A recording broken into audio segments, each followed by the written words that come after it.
모이는 속도를 보세요. 근데 여기 4명 온 이상 성과를 내야 돼요. 네. 그렇죠. 탑배가 탑으로 가죠.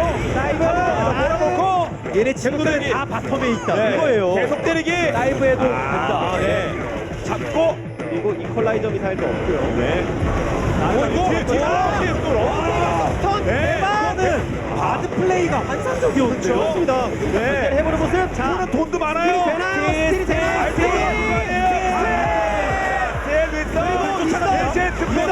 네. 살아가야 됩니다. 운명이 어디로? 운명이 뒤로. 두칸. 자,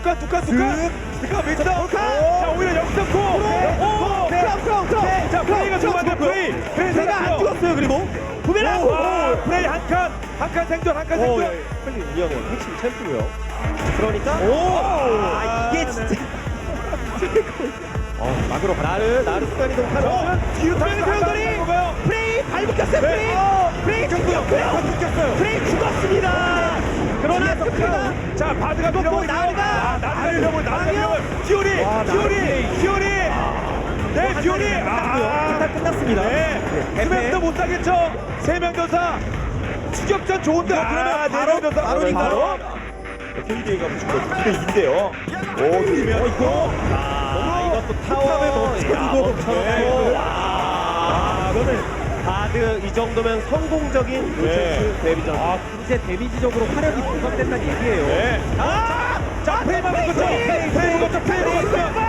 프레이 스맵 위험합니다.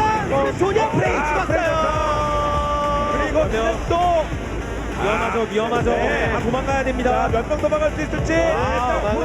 대로 되면 안 되는데요. 근데 미니언 톤이 워낙 좋아서 근데 이거는 전차 미니언 주는 순간 거의 게임 끝났다고 보는 게 맞습니다. 네. 그렇습니다. 자, 사태경차 마지막 팀이에요. 딜러 라인이 또 멈췄어요. 프레이가 떠서 딜을 하긴 하는데. 자, 프레이 믿을 거 프레이밖에 없어. 프레이. 딜러에 다 끊었어요. 네. 근데 나르가 잡힌 게 또 이게 딜러를 다 잡긴 했는데 그렇습니다. 자, 프레이. 내가 마지막 지금은 기회 아닌가요? 끝났네요. 이러면 끝났습니다. 슈퍼플레이. 아이콜라이저 밑에 이래 좋습니다만 기가 막히네요. 없습니다. 삼성 진짜 모른다는 생각 때문에 제 플레이가 못 나온 게 지금 플레이거든 입장이고요. 삼성 운영 진짜 좋았습니다. 그렇죠. 진짜 잘하네요. 이 고난이도 득패 바드 운영이 또 불을 상대로 성공적으로 진행됐습니다. 그렇습니다.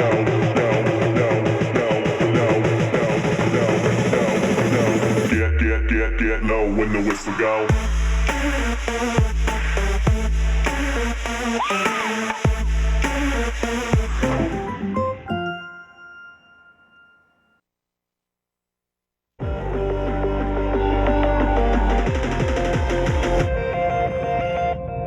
삼성이 오늘 보여준 경기 운영 능력이라면 거기서 이득을 보면 경기 끝날 때까지 계속 스노우볼 효과를 극대화시킬 수 있을 것 같거든요. 네. 그 타이거즈의 대처가 궁금합니다. 딱 봤을 때는 뱀픽구도에서는 삼성이 잘 짰어요.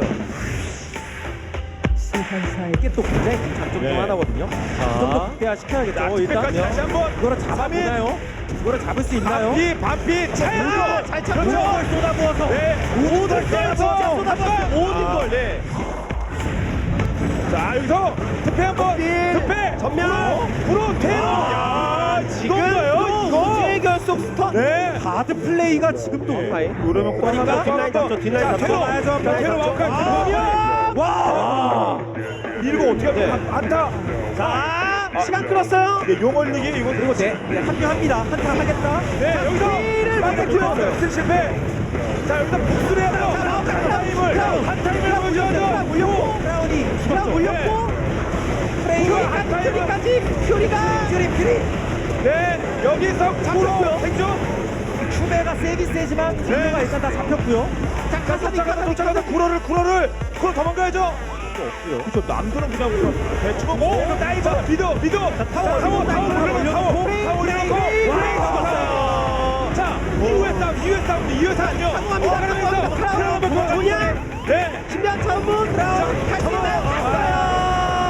그리고 같이 못 이거를 쫓아갑니다. 이걸 다 달려보냅니까 이걸? 이거? 넥사이트가 운영이 너무 잘하고. 자 크라운 달기만 하면 그러면서 끝내서 차버릴 수가 있죠. 때려쳤습니다. 차버리고 루나는 끊긴 끊는데 렉사이가 또다시 들어가겠죠. 또다시 들어가겠죠. 네, 렉사이가. 1분 있어요 렉사이가.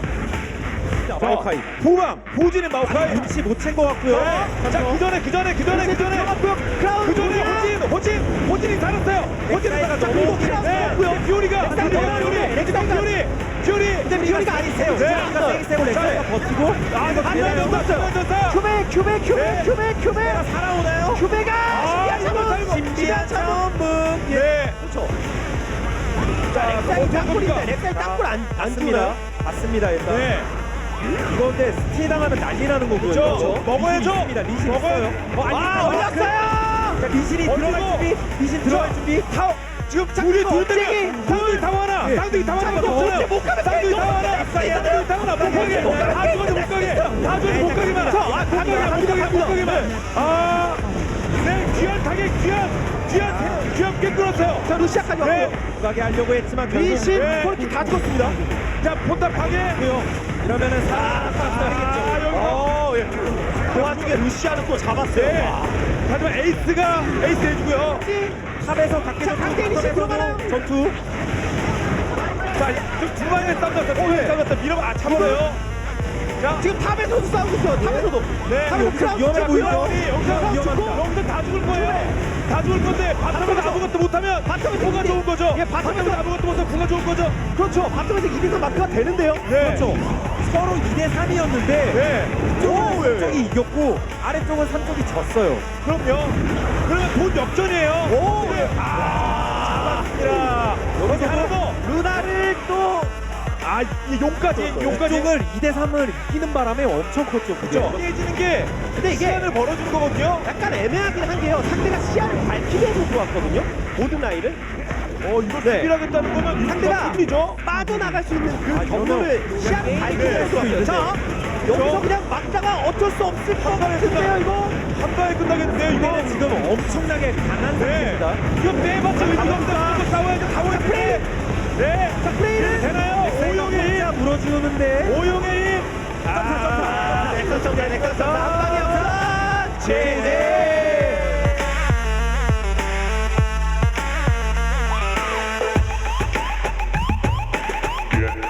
Get low when the whistle go.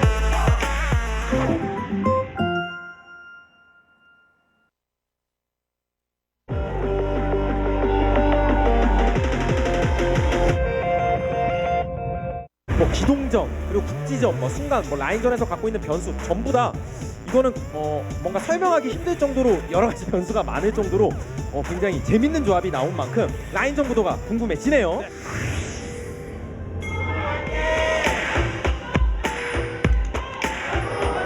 여기라 여기 네. 깨놓고 이제 드래곤 한타 준비하면 네. 괜찮다는 거예요. 자, 이블린도 옵니다만 그 전에 체력을 자, 시합 걸기 좁혀졌어요. 오 근데 레몬이가 씨가 고르키. 순간적 다 왔어요. 바람만에 여기서 맞았어요. 그리고 일단 나를 분노 관리 안 네, 되고요. 볼카 잘 들어갔죠. 찍었습니다. 전멸까지 쓰면서 호응하는 네, 스맨. 여기에 잘하고 있죠. 큐베도 잘 네, 이블린 하나, 이블린 하나. 네, 전면. 신난다 상태. 네. 예, 오히려 올리고 큰일 신난다 올렸습니다. 역습. 신난다. 예. 한 번 더 가라 이제. 나를 맞지? 내가 나를. 내가 나를. 예. 아닌데. 네. 바로 땡겨서 빨리 올려. 자, 초강력 쳐. 박교들이 야, 우리 세 명이 맞았어요. 세 명이 맞았어. 세 명이. 이거 정말 눈물겨운 장면이죠.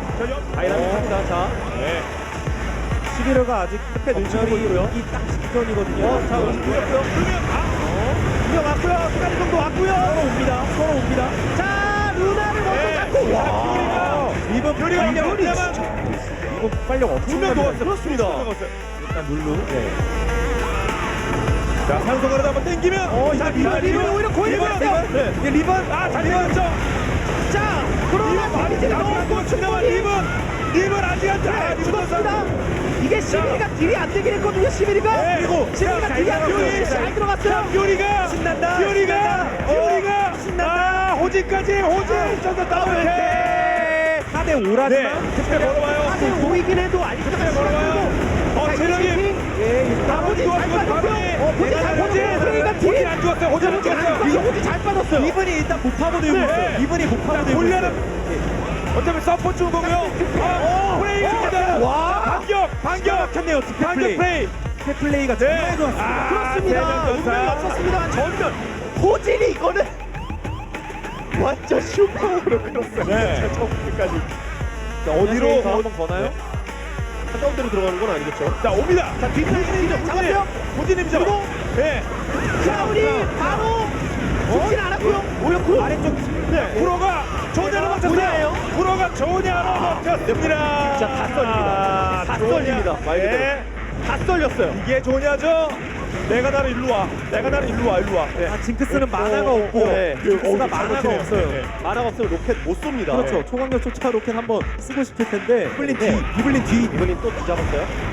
투패가 한가운데 네, 크라운 체력 반피. 자, 크라운을 그래서 잡으면서 네. 많이 잡히고 나르까지 막 하나는 녹습니다. 안 됐어요. 자, 퓨리가 할 수 있는 역할이 더 있나요? 자, 립은 파고들고 세명 전사. 또 어디까지 들어갈 수 있을지. 아예 그냥 대놓고 밀겠다. 네. 타워 전환점. 속가내기 예술. 오리막 플레이 진짜 네. 좋았죠. 이거 여기서 경기가 끝나겠는데요. 네. 자, 이브. 스맵 플레이도 정말 좋았고 네. 더블킬.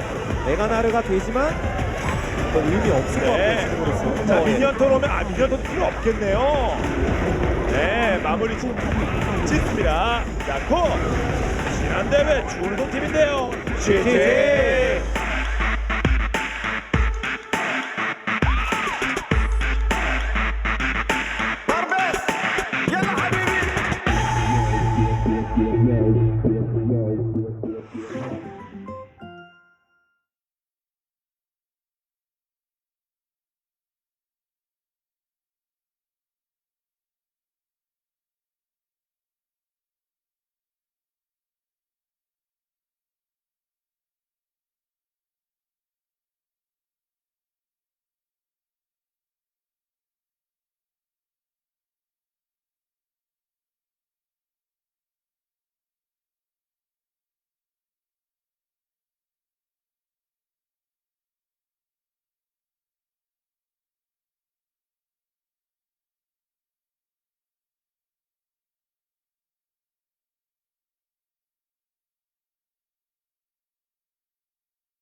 네, 안녕하세요. 오늘 SK랑 또 경기가 있는데 저기서 정글러가 2명이라고 하잖아요. 오늘 뭐 제가 나갈 것까지도 아니고 오늘 너가 나가서 없애. 제가 형 톰 선수 맞고 형이 뱅기 선수. 아, 오케이. 그러면 경험 대 경험, 패기 대 패기로 한번 빵 붙어보겠습니다. 이번에 낮은 정글러가 두 분이시라 누가 나올지 잘 모르겠는데 그래도 톰이 다 이길 걸 믿습니다. 누가 나오든 다 이길 테니까 형은 푹 기대. Today's matchup. Najin EM Fire. SK Telecom T1. Anarchy. Longzhu IM. 2015 defending League of Legends Champions Korea Summer.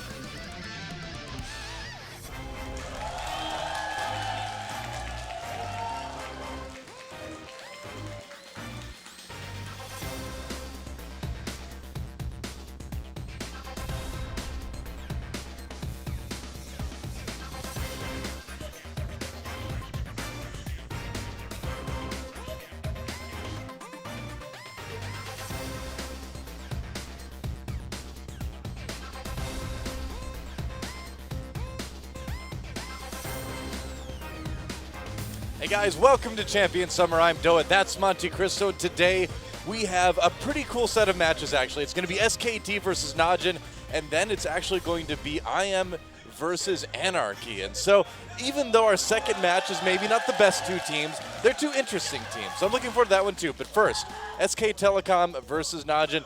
Najin has been a very bizarrely fascinating team to watch this season. Well, yeah, we're obviously very early on into this season, and Najin seemed to overlook Anarchy, of course, losing 1-2 in that first match. I think it showed people that they had to take Anarchy a little bit more seriously, because since that time, Anarchy hasn't been doing so well. Against CJ and Jin Air, the results weren't quite so good. Right. But Najin also surprisingly upset the Ku Tigers 2-1, and we saw a lot of great play from OQ's Vayne in those games, and more reserve, more poise from OQ than perhaps we have seen previously. He's been able to sort of like hold it inside for now anyway, you know, but there's that like crazy OQ just waiting to get out. And against SKT, they're going to push him to his absolute limit. Like SK Telecom still right now looking, I think we could say, pretty considerably the best team in Korea right now. Well, they did have a bit of a hiccup in their first game against Spenu, and we've only seen one best of 3 so far. They actually nearly lost to Spenu's Juggernaut composition, so that was a bit of a nail-biter. But after that, FLICKR and Bengi came in, and it was a pretty crushing double AD victory. FLICKR going back to that mid Ezreal and cleaning up. But I think SK Telecom wasn't particularly worried by Spenu, maybe didn't prepare, and then also they were coming off a break after MSI. So they went ahead, took a week off after the tournament. So I think they were just shaking the rust off a little bit, and I think they will be much more informed tonight. Yeah, watching that first game against Spenu, it really didn't look like they were taking them seriously, especially in the early game. They were just kind of messing around, and then it was that moment where it was like, oh, guys, we have to actually like get serious here. These guys might actually beat us. And once they kind of put themselves in the right mode, you know, then immediately started winning again. But here's our rankings so far. Of course, Jin Air and CJ 2-0 apiece right now, but Jin Air with a better match score. SK Telecom only 1 match played, so we'll see if they can move up to 2-0 as well today. Meanwhile, Najin and KT both tied at a point apiece as well as the Ku Tigers. But I'm excited about the bottom half, weirdly enough, of this bracket. I really want to know where Samsung's going to end up, where Anarchy is going to end up. You know, they have a roster that looks a lot better on paper than it did last season, but it just doesn't seem to be working for them yet. But again, it's only 1 match. It's so early in the season. They can turn it around. That's right, and they played Jin Air too, so they 0-2. They did get bodied pretty hard in those games, but I think there's still a lot of hope for IM as a team. Oh, definitely. So Najin EM Fire versus SK Telecom will be our first best of 3 of the night, and SKT actually starting Tom tonight in the jungle. So that's going to be exciting too. I mean, speaking of alternate junglers, we haven't really seen Peanut yet from Najin. You know, maybe today we're going to see him as well. I know they're starting with Botch, but I want to see where Peanut's at, you know, after some practice. And Najin, after being one of the most swap-happy organizations last season, has stuck to Duke, Watchgung, OQ, and Pure for the 3rd match in a row now. So I think they're trying to find something that really works for them. SKT will be playing with Tom and FLICKR, as you alluded to Tom. FLICKR is going to be in the first game. We haven't seen Tom FLICKR play together so far this season. Well, it seemed like Tom worked exceptionally well with EasyHoon, but with FLICKR, it didn't seem like the synergy was quite there yet. So this seems like something SK Telecom wants to experiment with a little bit more and kind of see if it fits a bit better now that they've had more practice together. Just from observing the different jungling styles between Tom and Bengi, Bengi likes to ward deep and avoid conflict, so FLICKR can play aggressively on his own in lane.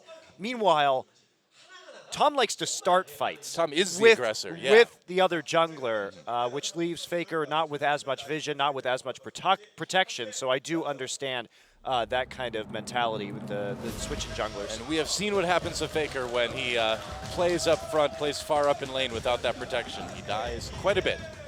There is Najin EM Fire, of course.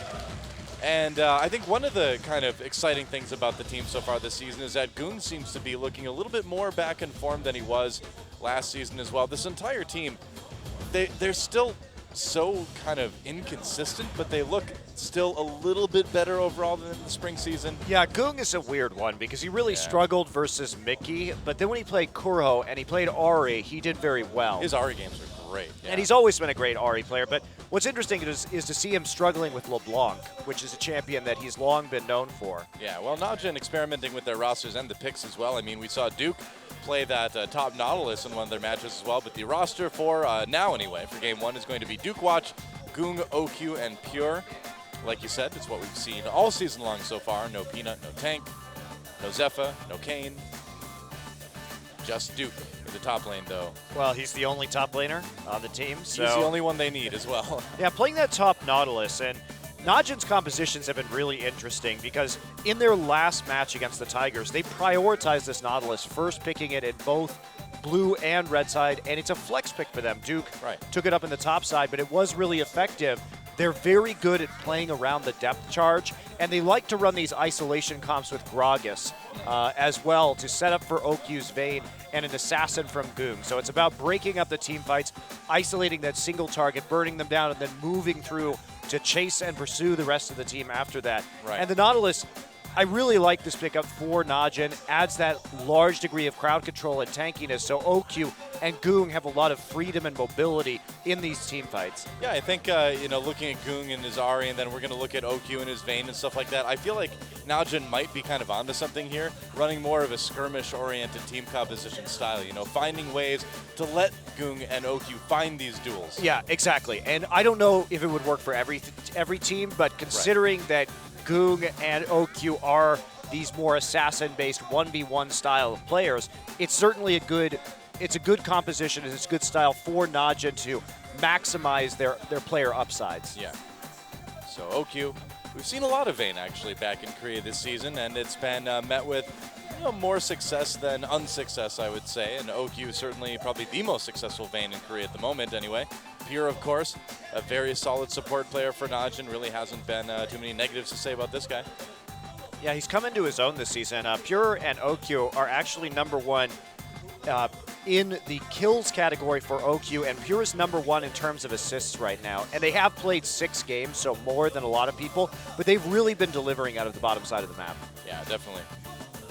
So I wonder if we'll see Kane swapped in or Zephyr swapped in. It really doesn't seem like Najin needs to do that right now. And like you were talking about earlier, this team really did a ton of maybe ill-advised roster swaps in the spring season. They seem like they want to have something much, much more consistent this time. Yes, they do. And I'm very curious as to what happened between spring and summer that caused them to make these decisions. Yeah.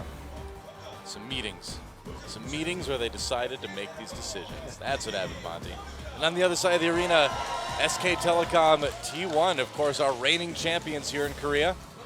And Tom in the jungle instead of Bengi. Otherwise, it is the roster that we probably are most familiar with. Marin, FLICKR, Bang, and Wolf. No Easy Hoon, for now anyway. Well, but yeah, we'll see how Tom and FLICKR do together. SK Telecom now down only to 2 subs, Tom and Easy Hoon, after Peekaboo did not renew his contract. So a bit of a change there for this organization, but pretty much the same old lineup. And of course, Marin, the primary shot caller for SKT out of that top lane position. Yeah, Marin has really come into his own in 2015 in general. Spring season was really, I feel like, kind of his breakout season, even though he's been around for a while, but he finally got to just play as he's always wanted to play. Yeah, and it's about him and his status, too, as the oldest member of this team. Right. The emotional leader, the in-game shot caller. So he's become increasingly important to the SK Telecom organization. And as we can see, KDA 7.5, 100 MVP points so far. Going back to Hecarim, a champion that he really didn't play much at all at MSI. They chose to ban it in almost all their games, but now making a bit of a return onto that pick. Well, it's good to see him expand a lot, too. I mean, he was very good on things like the Rumble, especially things like the Maokai, but he was a top laner of few champions, so it's good to see him sort of focus more on some of the champions that he played less. Tom, of course, 1 game so far on the Gragas. And really exciting jungler coming out of solo queue. Had some pretty entertaining games last season, but also showed that he had a lot of kind of rookie problems too that we'll see if he's worked on over the off season. Yeah, he's such a wild card. In the finals against the Tigers, he was great. And earlier in the playoffs, he really didn't do much of anything at all. So he's still trying to find his stride and figure out a style of play that works consistently for him. Yeah, that's right. And FLICKR, of course, not used as much so far this season yet. Only 1 game on that Ezreal. We'll see what he brings today. And FLICKR, I mean, you just can never predict what this guy's going to play. He can play like literally every champion. Yeah, Ezreal is one of his most played champions of all time now, and he just picked it up this year too. So he's 9-1 all time on that Ezreal pick. It has been powerful for them. Bang, running that Lucian in the double AD with Ezreal, and then trying out that Urgot against the Juggermaw composition. That Spenu Sonic Boom ran against them. Well, I mean, Urgot and kind of the tankiness in general has sort of been SK Telecom's fallback. If things look a little bit dangerous, they just pick a very tanky team and they just kind of wait things out. That's true. Yeah. And that's all there is to say about Bang. There is. I mean, impressive KDA so far, even in a game that was quite close in game one. Same thing. Well, if you play champions like with Urgot, Wolf. you know, with the tankiness and Lucian with the mobility, you do tend to die a little bit less. But yeah, Wolf, a really great support player. Pretty poor showing at MSI, but overall I think this guy is really solid. Couple Alistar games, but that's kind of pretty much everybody these days. Right. Alistair rocketing up to one of the most important supports, just able to tower dive, able to skirmish early so well. Yep. And safe laning phase. I mean, take heal first. There's not a lot that the enemy team's going to be able to do to poke you down, so you have some sustain as well. And there he is, FLICKR. He always has that kind of like duck face thing going on a little bit. You know, it's like he makes this face where he sort of looks like he's making the duck face, but it's sort of like his standard I know the camera's on me face. Like if you talk to FLICKR normally, he doesn't look like that. But if the camera's on him, FLICKR duck face comes out. Oh man, Yep. I never noticed before. I'll have to watch for it now. You have to watch for it. It's there. It's there. Just like Marin is there in the top lane. And it kind of reminds me a little bit of the situation way back in the day on MVP White turning into Samsung Ozone with Home, you know, having that older, more authoritative top laner, kind of being the backbone of the team, and worked for MVP/Samsung for a while. And it's starting to have a pretty positive effect on the SKT. Yeah, indeed. And reaching Vinyl Cat into the booth for Najin here. Yep. Meanwhile, SK Telecom coaches. Coma with a smile today, on the left-hand side. Coma, though, he's like a storm at sea. You know, calm, smiling 1 minute, and then the tempest is released 1 moment later. You just never know. Only when Nofe trash talks him on stage. That's right. That was hilarious. That was like Hurricane Coma, man. That was like the true fury of the storm. I've never seen Coma look so mad. He seriously looked like he was about to jump over Caster Jun and just like take him out, man. That was the closest we've ever come to physical violence in a Korean League of Legends trash talk session. And here we go. Picks and bans for game number 1, Najin Empire versus SK Telecom. Varus ban. Okay then. Kalista banned by SK Telecom. Varus ban. Huh. We've been seeing players kind of hover over it. Yeah, and we've also seen Varus pickups in the mid lane in other regions, so this could be something that FLICKR's working on, specifically Power of Evil on Unicorns of Love, still liking to pick up the mid lane Varus for certain matchups, and they will ban both Azir and LeBlanc. Yeah, LeBlanc not wanting FLICKR to have that. He still only has 1 loss ever. I think you have to ban Gragas too if you're SK Telecom, because that's part of the power behind the Vayne compositions that Najin likes to run. And there's the Nautilus, of course. They did heavily prioritize this in their last matchup. So the other part of it too is that it seems like every season Watch has like 1 champion, and that is just the champion that Watch plays. And this season it's Gragas. He does okay on the Sejuani as well, of course, but I think taking the Gragas away from Watch any way you can is a pretty valuable thing right now against Najin. And there's Sejuani, yeah, like you said. So looking to farm up early on here. Tom can take the Rek'Sai if he so chooses for some more early game punch. But Alistair has been such a priority for SK Telecom. Wouldn't be surprised to see it here. And the Cassiopeia may be locked in. Now Cassiopeia, we always talk about how good Easy Hoon's Cassiopeia is. And especially in comparison to FLICKR, who is also skilled on the champion, but funny story is that FLICKR is actually professionally undefeated on Cassiopeia. So while we normally associate that champion with Easyhoon, FLICKR is 3-0 so far in professional games playing it himself. So no slouch. No, not at all. Been able to make plays on that like any other champion. Maybe Lulu and Noon? No. We'll see what Najin actually picks. I don't know about that Xerath. What do you think? I would definitely not recommend picking that Xerath. I think Xerath is really not very good in the current meta. Take the Ahri instead. Go with the Nunu. Try and get some sort of hyper carry performance here. And why not go with what worked last week, Ari? It will be alongside the Nunu for watch. So setting OQ up, the Vayne pick may be incoming. Yeah, certainly could be. I keep waiting for the day where SKT just fakes everybody out and sends Cassiopeia to the top lane, and then Faker gets to pick like a sick counter pick. Very last on red side. I don't think it's going to happen. Probably not this game, at least. No. So what is Sivers, this? Where is this Nunu going? Is the question. Is this a support Nunu? I don't know. Yeah, that's a good point, actually. Duke just switched up to teleport Flash. Is Duke playing top Sejuani? Top teleport Sejuani. I don't know what the answer to this question is. Obviously, Sejuani does have some escape mechanisms from the laning phase, but probably a little bit of a challenge to farm early on with that champion. Yeah, no kidding. I mean, you could sit under turret and sort of like AoE, I guess, but I feel like you'd probably get pushed back pretty hard. So Rek'Sai and Corki here. Now, there's no guarantee that this Rek'Sai is going into the jungle. Yeah. Could very well go top lane. Top lane Rek'Sai with Black Cleaver is so powerful right now. All right. And there is the Vayne. So it looks like this will probably be a support Nunu then, unless Pure wants to play support Sejuani. Or support Maokai, please. Yeah, support Maokai as well. Both supports we've had. Support Ari. Maokai mid. Yeah, Ari's got the charm, you know. Get those sick 2v2s. All right. Well, in any case, yeah, it looks like it will be a support Nunu in this game, like you mentioned. So it's all about powering up that Vayne again, and they've got enough crowd control to peel for Vayne. So Najin going with what worked against the Ku Tigers. Now, Rumble may go ahead and round out this composition. They want some power in the early game to try and take down Najin. Maokai falling surprisingly far through the picks and bans this time, and that's going to be the Rumble lock-in. So they have some good scaling here with the Cassiopeia mid lane, and they also have some really nice punch in the mid game with Corki and with Rumble.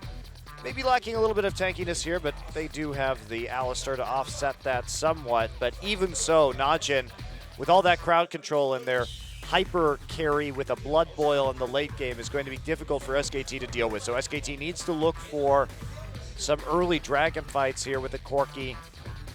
Try and scale off the dragon more than anything else. Well, the interesting thing, too, is that Sivir fell all the way through picks and bans this game as well. Yeah. I mean, generally speaking, SKT is a team that likes to play with the Corki, so that doesn't surprise me quite so much. Still, though. And OQ's been all about this Vayne recently. He certainly has been. And you know, the thing is with the Nunu, this is a Vayne that can also push pretty fast in lane as well too. If they can poke people out, they can do a lot of damage to the turret. The problem is still you have the wave clear issue with Vayne. Right. There's no AoE, so Corki will probably be able to do more damage to the turret just because he'll be able to get the minions down faster. Nunu absolute zero wave clear. There you go. Problem solved. There. Why am I not coaching an NALCS team? I hear that's about what it takes. Maybe next season. Here we go, guys. Najin versus SK Telecom. Game number 1. It's go time.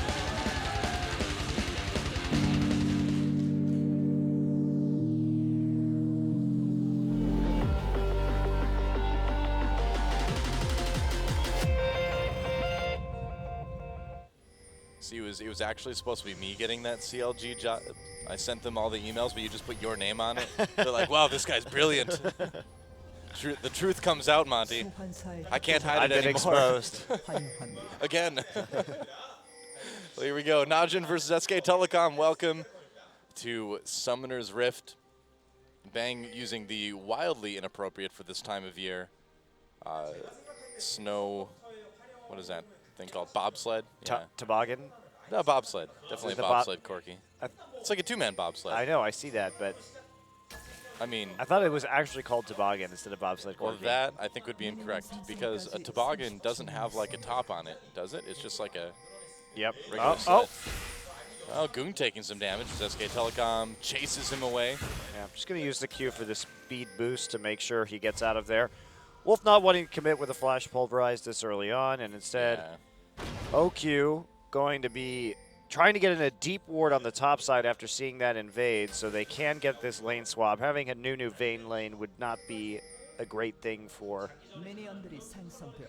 a 2v2 matchup as we see Yeah, it looks like Bang and Najin's, Wolf heading to the top side. yeah, Najin's going to be able to call the lane swap and get that 2v2. Yeah, not too surprising. Yeah. And Ooh, OQ is some cheese. Or just seeing who comes in lanes, I suppose. he's waiting to freeze the wave when the wave comes. So, I want some cheese. well, we can go get a pizza afterwards. No, we just need to wait for Bang to show. Oh, he's running away. What a coward. You coward. Very difficult to cheese as a solo Vayne at level 1. Oh, man. Wolf using that very disturbing, a lot of disturbing skins in this game. The Cowboy Alistar, like, herds his own people. That's Weird. right. He's basically a slave lord. Very bizarre. The Immortan Joe of League of Legends. Yep. Well, in the meanwhile, we'll see how this Faker Goong lane goes. Goong already having to pop a couple biscuits. But overall, it might be a little bit of a quieter early game this time. Yeah. We'll see. The junglers could really affect this one. And if Goong keeps pushing up like that, he does leave himself pre-6 vulnerable to this Rek'Sai, but not quite at this stage. You see backed off right there just in case there was going to be a level 2 gank coming in, so he's playing somewhat cautiously. Couple CS lost under the turret right there. Yep. For OQ. I mean, Pure not going to be too useful in helping him CS early on. Does have the Relic Shield, though, on the Nunu. It's been so long since we've seen a support Nunu, Doa. Yeah, it's been a really long time.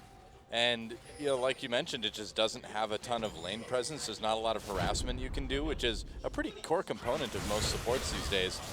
Oh, Faker gets hit with that charm. Gets poked pretty hard by Goong, actually. Not afraid, though. Look at all that damage from Faker. Faker, wow, if he had had an Ignite. Watch was right there, but Tom had seen Watch enter that brush with the Tremor Sense. Otherwise, Faker may have all in that. Now, Faker didn't have Ignite. Yeah. Well, if he had had Ignite, he probably could have killed him just with that right there. Yeah, no Ignite, though. Just has the cleanse to deal with the charms. Doesn't want to get all in. Also, just so much range CC here. You've got the Glacial Prison as well. Taking a look at the win rates on these champions. Bang sporting an impressive 90%. He's played that Corki a lot. Yeah, yeah. So to maintain a win rate like that is pretty impressive. Decent KDA as well. And I would say better equipped than ever against the snowballs from Nunu with that skin. So you can just glide on by. They just deflect off the toboggan. It's just a fun word to say, you know? It's a good word. Toboggan. I wonder where it came from.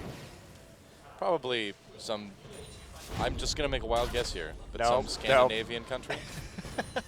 Why should I not make wild guesses? Isn't that what this is all about? That's right. That's what being a professional is, Noah. Wild guesses. That's right. Well, Bang and Wolf understandably pushing this lane back to turret again. And in the mid lane, more farm. Now, though, Tom doing his typical Tom thing and putting 1,000,000 wards around the dragon early so he can fight the jungler if they ever go into his river. This is Tom's river. The bottom side is always Tom's river. You never get to go down there. If you come down there, he fights you in the river. Do you think they'd ever want to leave Vayne alone up in the... meanwhile, Action Goong has to flash away. Looks like they'll get the summoner. So a little win for SK Telecom there. No flash is used on the SKT side for that one. Yeah, caught him out there because he started to move over to that side, and with so many wards around that area, it was just a free tunnel knock-up for Tom in order to blow that flash. So I was about to ask, do you think they would leave Vayne alone in the top lane and maybe send Nunu over to try to take an early dragon? Oh, try to help Watch take an early dragon, perhaps? Maybe. That's a possibility, but I don't know if this Nunu has any points in Consume right now, which might make it difficult. True. Not really a reason to take Consume unless you're being heavily harassed, which they aren't going to be quite yet, just because this Alistar is mostly just a healing cow right now. Right. See what they do, here comes though. Watch, a little bit of action onto Marin in the bot lane here, Duke. Chasing him, there's Equalizer just to get the slow. Marin turns around for a moment. That may have been a bad idea as he gets knocked up by Watch. There's the flash. And it looks like it's going to be enough, but another summoner taken out. Oh, wow, did he barely hide in there? I don't think they saw Wolf. Oh, no, they did. All right, They did. Wolf in there. Yeah, they didn't see him until they threw the sapling in, but they suspected, considering that nobody in the top lane's on the map right now, and they're trying to initiate this lane swap, and we're going to have to see Marin TP just to make sure that he gets all the golden experience off of that wave. Okay, so this could actually lead possibly to a dragon opportunity for Najin, depending on if they can take advantage of that teleport being down for Marin. We'll see. A little bit of counter juggling from Tom, stealing 3 of the 4 Raptors. Oh, Baker really chunking out Goong here. Gets charmed, but Goong can't stick around. He's taking too much damage.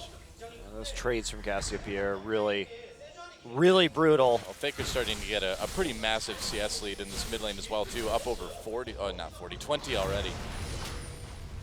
Yeah, Marin somehow yeah, picked up a rather significant CS lead, 2 up against Duke, and do see the duo lane standing smack dab in a ward and tri-brush right now, so they will have to back off, head back down in the lane, and now damage onto the tower as Tom's tunnel farm in the bottom side. You can see he really hasn't spent any time at all on that top side of the map. Yeah, well, I mean, the bot lane was pretty safe up there, and I suppose Marin's fairly safe up there now as well. We'll see if Watch wants to maybe try to take advantage of that. Looks to be hopping over the Baron Pit wall as we speak here. All right, no wards. Maybe an opportunity. Ult up for Marin. Ah, here he comes. Yep. It's like, oh, okay, I don't want to ward that right now. I already know. Well, he didn't have any wards to ward it, so. Oh, okay. That would have been a bit challenging. Just trying to check that brush, though, to see if anybody was in there. That's a good sense. I mean, a problem that Marin has had has been not playing as cautiously as he should when he doesn't have wards down. So that's pretty nice adaptation that he had right there.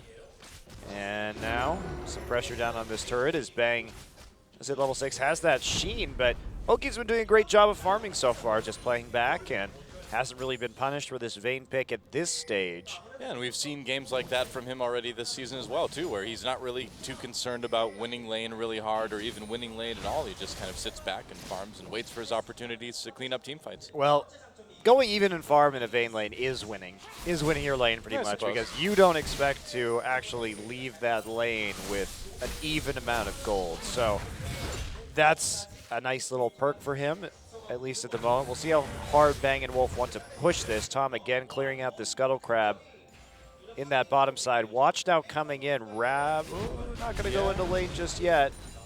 Well, we'll see if LQ and Pure try to start something. Tom is coming down as well, too, so this could end up being pretty volatile. But remember, no teleport. Well, no teleport for either side, actually, so don't need to worry about the top laners at the moment. Looks like Watch is going to recall. Yeah. No fight after all. Yeah, Bang. They were waiting to see if Bang or Wolf would commit, but they're not really willing to yet because those rockets are pretty easily healed up by the Cutlass on OQ. Yeah. So I think it was a little much to ask to try and bait the all-in right there. It's hard for both of these bot lane duos actually to do any sort of lasting damage to each other, but look at this, SK Telecom going for a dragon, and there's no vision for Najin right now. So Najin probably has a bit of an idea. Yeah, they found it with the Scrying Orb, but it's a bit too late, and SKT able to take this first dragon.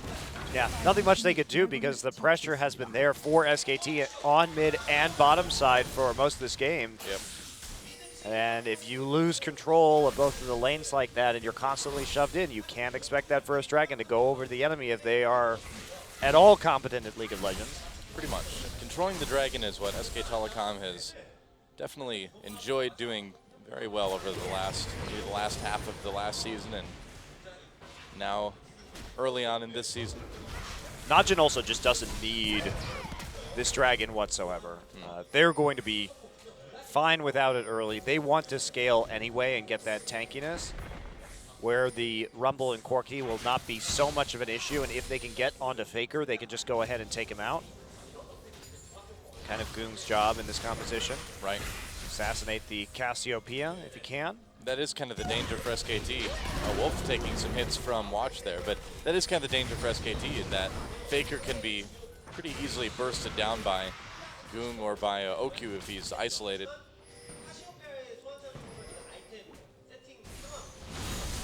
Oh, charm onto FLICKR. Goong doing a little bit more damage, but FLICKR still coming out on top of that trade.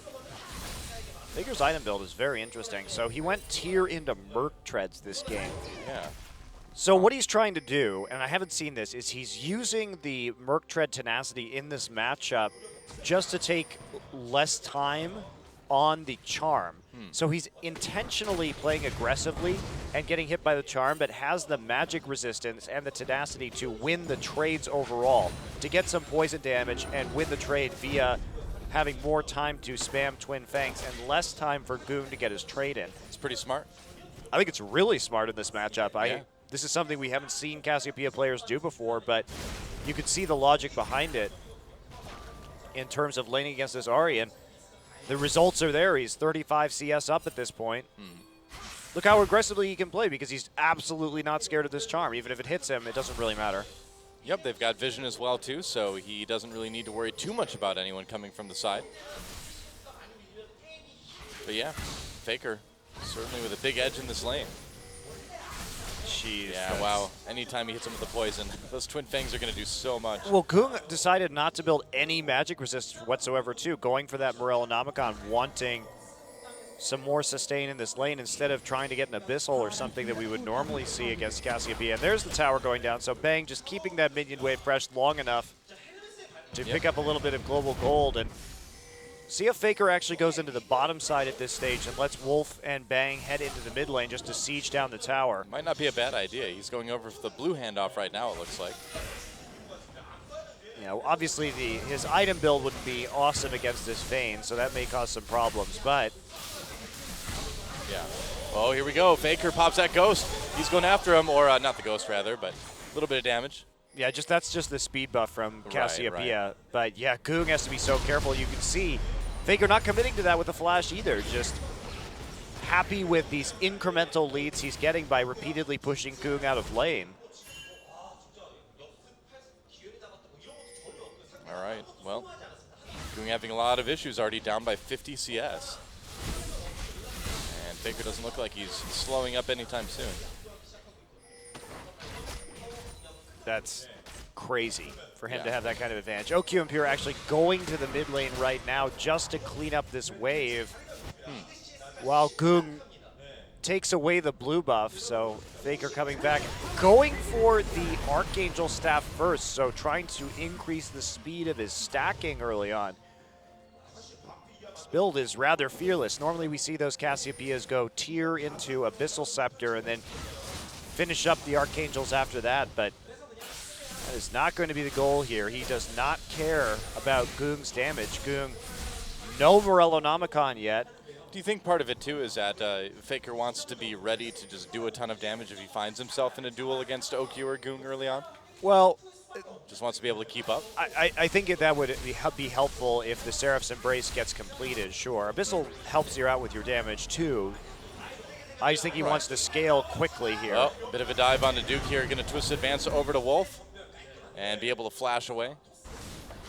But FLICKR is going to get a lot of damage done on this mid lane turret, down to about half health now. And dragging up in about a minute. So we'll see if SKT can take that one again. Looks like they are going to get this tier 1 up in top lane.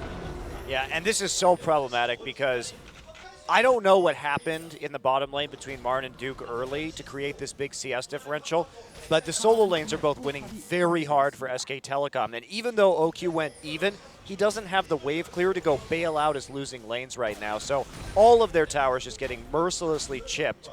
And we start to see this large gold lead develop for SKT. Yep.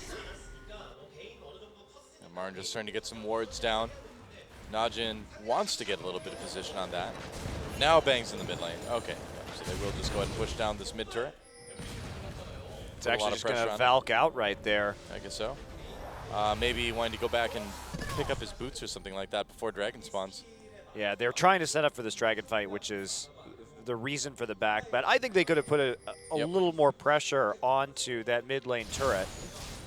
maybe taking it out right there because they have so many wards. Look how many deep wards they had. They knew that nobody was going to be ambushing this Corki. Corki had Falcon Flash anyway, but I suppose slow and steady here. Just go for the dragon, which is coming up. Leave that, don't leave that to chance, and then you could transition into the mid lane right afterwards. Well, it has been SKT's kind of prerogative for a while now. Is kind of slow and steady. Wait till the late game. But this time around, they're able to probably end things a little bit sooner if things keep going the way they are. A fight over the Sculler Crab, and it looks like Tom got it with Smite. Okay, yeah. Another Smite, so he's got another charge coming in, so yeah, they do retain control of the Speed Shrine, which has pretty much been SK Telecom's on the bottom side this entire game so far. Pink wards are down, but they're letting Najin get into the river right now. And they're going to lose that pink ward immediately, so FLICKR finally moving over.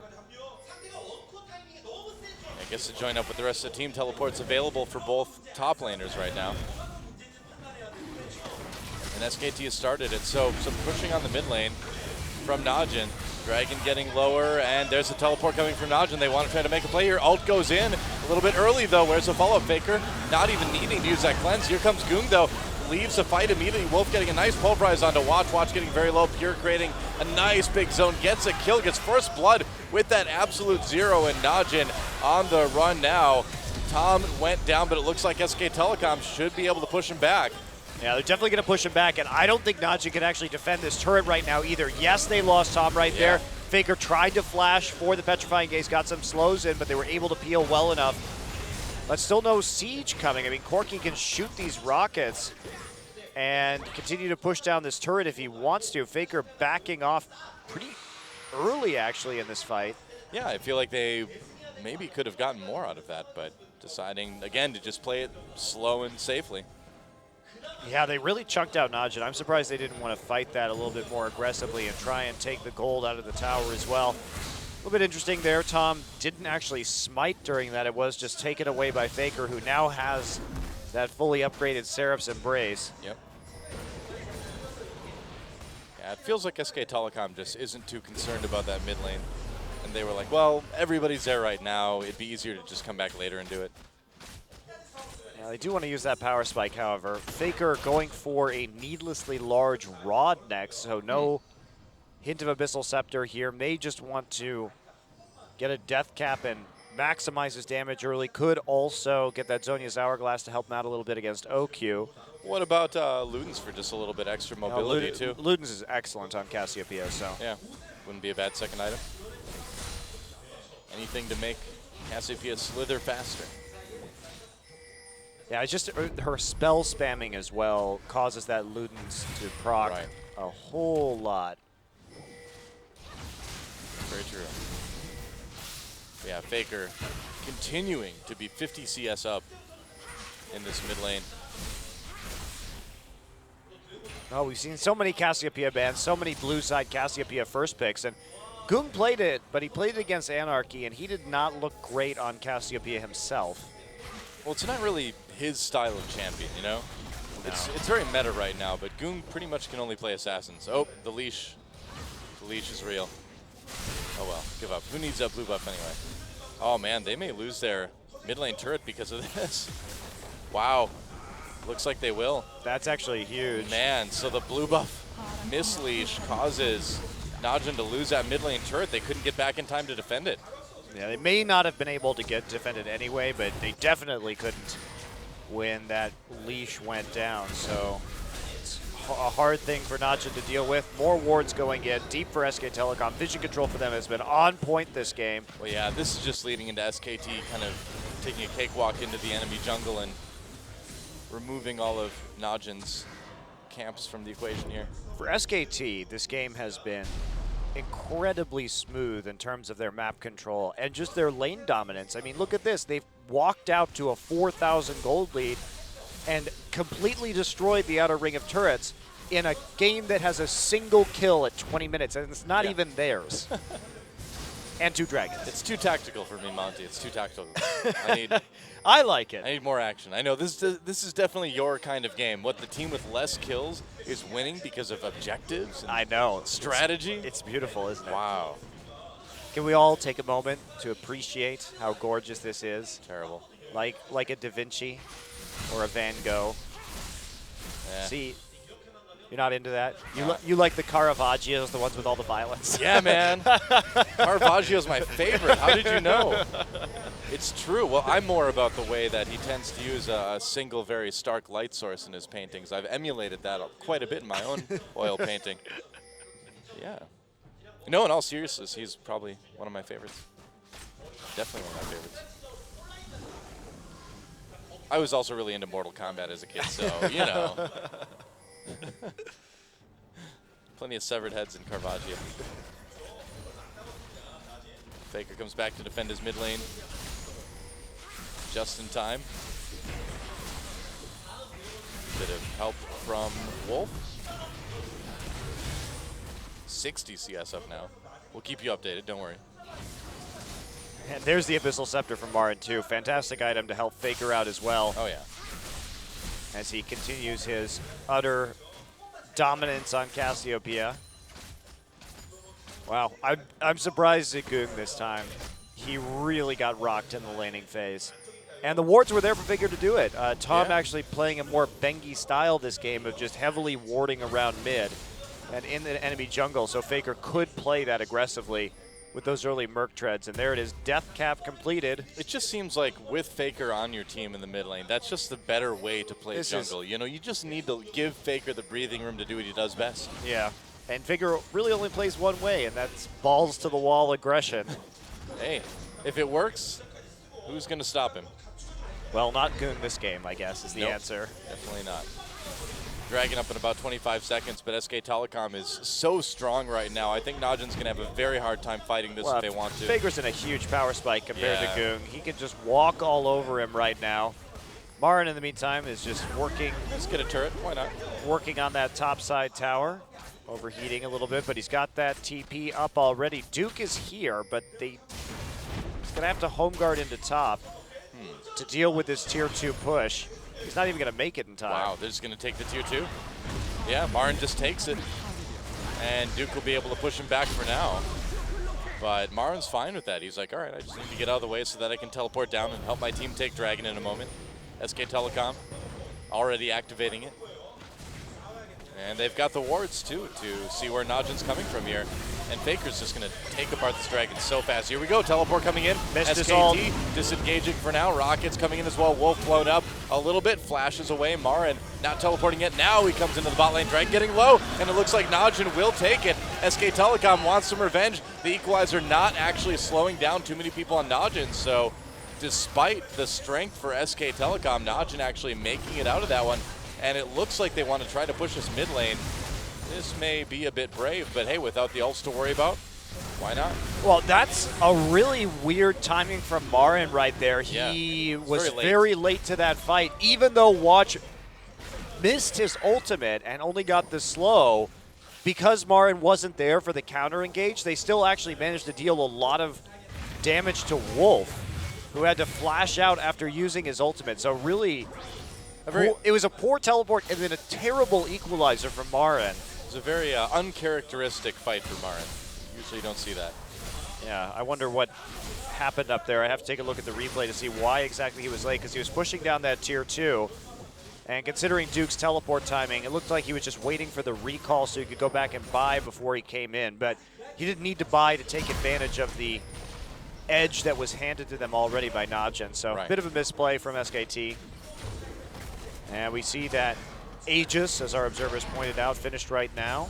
So that's going to make Goong's life even harder while he struggles to get his death cap.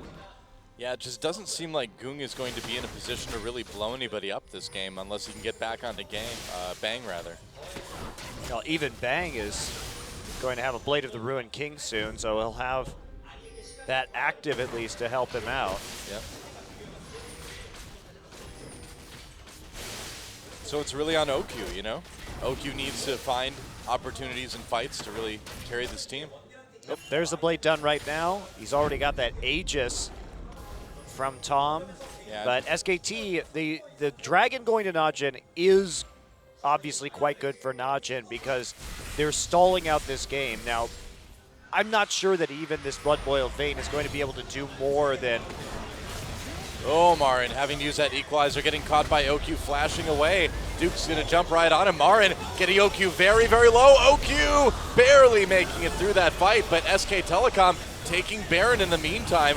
Watch knows, but Wolf just shoves him away. Baron taken by SK Telecom. Yeah, so you Marin can't giving his life for that one. You can't commit on the bottom side of the map to that degree without teleport with your AD carry, who's the only person on your team doing damage because of how far behind Goong is, against SKT, who has a Cassiopeia and a Blade of the Ruined King on their AD carry already, because that Baron is just going to melt like we saw. That said, Najin does manage to take a tier 1 and bot lane out of it, so able to get a little bit of something. As but they now, you know, lose their who's there? tier 2 in mid. Yeah, who's there to take the... Who's there to defend this? Nobody, really. Barely survives for now. Well, they're worried about Goong's flank right here. They've got the wards to give him the heads up. Misses the charm, actually, as Tom emerges from the tunnel. Seemed pretty close, but didn't quite connect. Yeah, now Marin all the way down in bot lane again. Pushing things up, so not able to teleport up to help SK Telecom if they need him. Now moving over. So Najin not quite dead yet. Not quite dead yet. Nope. The Najin mono. Oh, Goong though. Barely escaping, has to use that ultimate to get away from Bang. Wow, Bang actually doing a lot of damage with those rockets, and that's going to be a dead tier 2 now. So another trade for a tier 1. Najin sent 4 people topside and had to recall right there. They do lose the tower. Now they may not have been able to get that one anyway, or to save it rather. So they trade 1 for 1, but tier 2 for tier 1 now. SK Telecom looking to move this minion wave closer to the last tier 2 standing for Najin Empire. Yeah, and the more they can do that too, the easier it's going to be to take this dragon as well, and even things up in that regard. I'm surprised that SK Telecom has been so passive this game with the advantage that they have. They're playing this really safely. Yeah. Well, I think they've seen what, you know, Goong and OQ have done to other teams, and they just don't want that to be them. Well, but letting OQ get a billion farm is a good way to let it happen to you. So OQ's 1-0-1, and he's managed to stay alive and keep on farming. He has fallen behind in terms of CS now, but for the most part in that early game did keep pace with Bang. And is Najin actually going to fight over this next dragon? Well, might be tough if they do. FLICKR picked up his Void Staff, so he's going to be doing even more damage now. Yeah, FLICKR's completely ridiculous at this point in time. Yeah. 675 AP already. And meanwhile, Marin's got his Zonias. Tom has his Locket of the Iron Solari, so they've got that MR as well, too. So yeah, SKT is really in, again, you know, prime position for a team fight here, but we'll see if Najin gives it to them. Yep, just pushing forward, making sure they have pressure for when this dragon starts. Ward's already set up by SKT. Right. Najin's done, I feel like, a pretty good job of being evasive this game. Teleport coming in, though, for Marin. Najin, though, yep, knowing when to back off. They're not going to give him a chance to use Equalizer over the wall or anything like that. Sidewave's already set up for SK Telecom as well, so Najin has a lot on their plate to deal with. Yeah, they may have to just give this dragon up. We'll see if maybe they want to rush a tier 2 or something. Dragon getting taken by SK Telecom right now. And Wolf on the side to kind of zone a little bit. SKT gets it. They're going to turn onto Najin. Not able to quite catch anybody, it looks like. Marin still has it. Equalizer, here we go. Coming in now. Can they catch him? Get the headbutt pulverized. Great equalizer as Najin tries to escape into the jungle. Duke going deep now, trying to escape and banging a lot of hits from the outside. Absolute Zero does a little bit of work, but Pure taken down as well. It's Najin's or SKT's first kill of the game. And number 2 comes in as FLICKR takes down Duke. And SKT, whoa, FLICKR flashing over the wall. Wants that kill onto OQ. Wolf coming in with the headbutt, the pulverize, the double kill for FLICKR. And SKT coming alive now at 30 minutes. FLICKR has they're gonna such get an inhibitor out of smooth this. Cassiopeia mechanics in No these team kidding. fights. And that is SK Telecom. Somehow had an 8,000 gold lead with 0 kills. Doesn't even get a kill until after 30 minutes into this game. It's crazy, and isn't still it? just crushes Najin. Wow, Goong just can't even escape his own base. Tom taking apart this inhibitor, and if he can't finish it off, the rest of SKT should be able to. Watch and Pure maybe in a little bit of trouble as they get knocked up. SKT finally taking that inhibitor, and they'll just back off. Successful. And that's what SKT was waiting for. They finally got the fight. They finally were able to beat Najin. Yeah, great save on the equalizer. Much better equalizer from Marin this time around as he catches them all in the choke. And as soon as everybody's taking poison from FLICKR in there, easy to track people down. FLICKR even flashing over the wall. That was just perfect, though. SKT, you know, I mean, Cowboy Alistar herding Najin into that little choke, getting him ready for that equalizer. That's right. Really couldn't have been much better. Herding them to the slaughter. Yep, that's right. They were like cows to the slaughter. All Yeah, right. look at that, just pushing them all in there. That's such a good equalizer. OQ tumbles off of it. And there we have the ult from Watch, but it doesn't buy them enough time right there. Bang, just going to QSS out of it. And remember that FLICKR has cleanse as well. So here he comes, getting the poison down, getting that little bit of speed, and then hitting all those twin fangs to finish it off. And this flash right here over the wall with the petrifying gaze forces a flash out of OQ, forces that condemn, but doesn't actually get the stun. Wow. And Wolf coming from the flank knocks him into the wall for the Alistar combo and the finisher on the twin fangs. Yep, FLICKR with another needlessly large rod on top of everything else now, so the damage is pretty immense. And look at this, they're going to try to catch Wolf here. Wolf backing away with FLICKR. Bang is there as well, too, to fire those rockets into the choke. FLICKR has his ult up. This could be bad. Najin needs to be careful here. FLICKR turning around, waiting for an opportunity. There, uses the ult, freezes quite a few. An equalizer comes in as well. FLICKR unafraid of that absolute zero as Najin chase away again. There's the double kill. Will he get more? Marin picks one up. Man, FLICKR just waited, and again, Najin finds himself in a choke with that Cassiopeia ult and the Rumble ult too. Does not work well. And FLICKR waited so long on that petrifying gaze, actually waiting until Wolf went down to find the right time to use it. Watch. It really was perfect. Picked the wrong bush to recall from, and now that Baron's corresponds with Baron coming right back up. So Najin did what they could. They had to make a pick before that Baron started. Their only way to get back into the game was to get a pick before Baron, take Baron, and try and rush the Nexus. Not going to happen. That Baron could not have come up in a more perfect time for SKT. Yep. Man, that Cassiopeia ultimate, we knew it was coming. Everyone's just like, all right, wait for it, wait for it. Wait for it. Yep.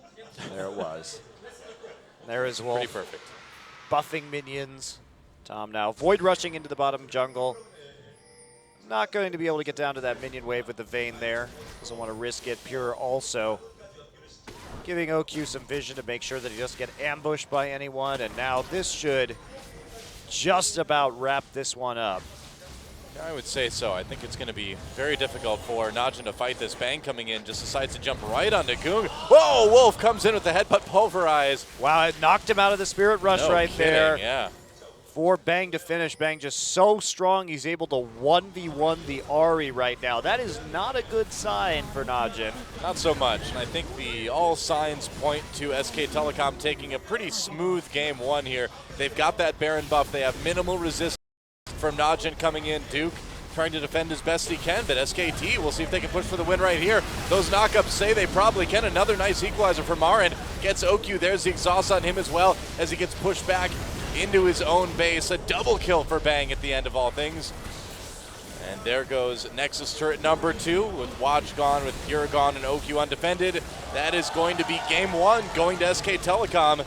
GG. What a stifling performance. And for a team that didn't have any kills until after 30 minutes, by 35 minutes, they had 11. The amount of advantage that they got out of that laning phase from having Marin and FLICKR be so far ahead in terms of CS and controlling the early dragon. That is what you call lights out performance from SKT. Very nice. That was a plan coming together in spades for SKT. Yeah. Yeah. And Najin can't lose lane that hard against SK Telecom, a team that can turn that CS into so many objectives and a commanding victory. pretty one-sided. We'll see what Najin has in game number 2 to try to combat this. Doesn't seem like they're going to be able to win a game unless they can put, I feel like, some sort of early pressure on. You know, Watch needs to do something to support those lanes. Otherwise, you would think the same thing's just going to happen again. Well, and as much as I like OQ's Vayne, OQ is a player who wins his lane. And when you play him on Vayne, you're almost taking that away from yourselves, which makes it harder to snowball if something like we just saw happened. That's a good point. But man, FLICKR was solid all the way through, and Tom as well. Yeah. Playing a much more reserved style of jungling than we've seen in the past, just focusing on vision primarily. That's right. Helping FLICKR do his thing, and what FLICKR does is destroy you. So, SK Telecom with one game already in their favor. We'll see if Najin can come back and tie it up after the commercial break, but don't go anywhere, guys. Champion Summer will be right back.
It's not a toboggan, it's a bobsled.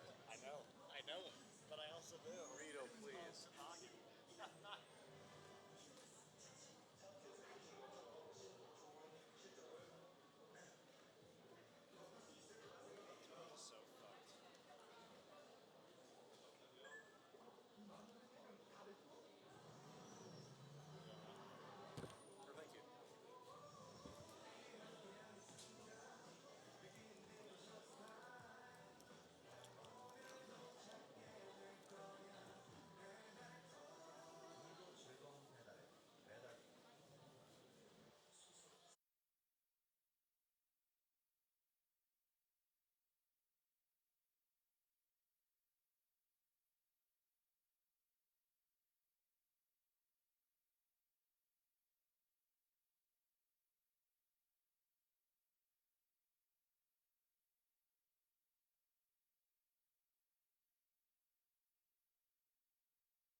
welcome back to Champion Summer. The Game 1 MVP, of course, is FLICKR 405, but the kills aren't important.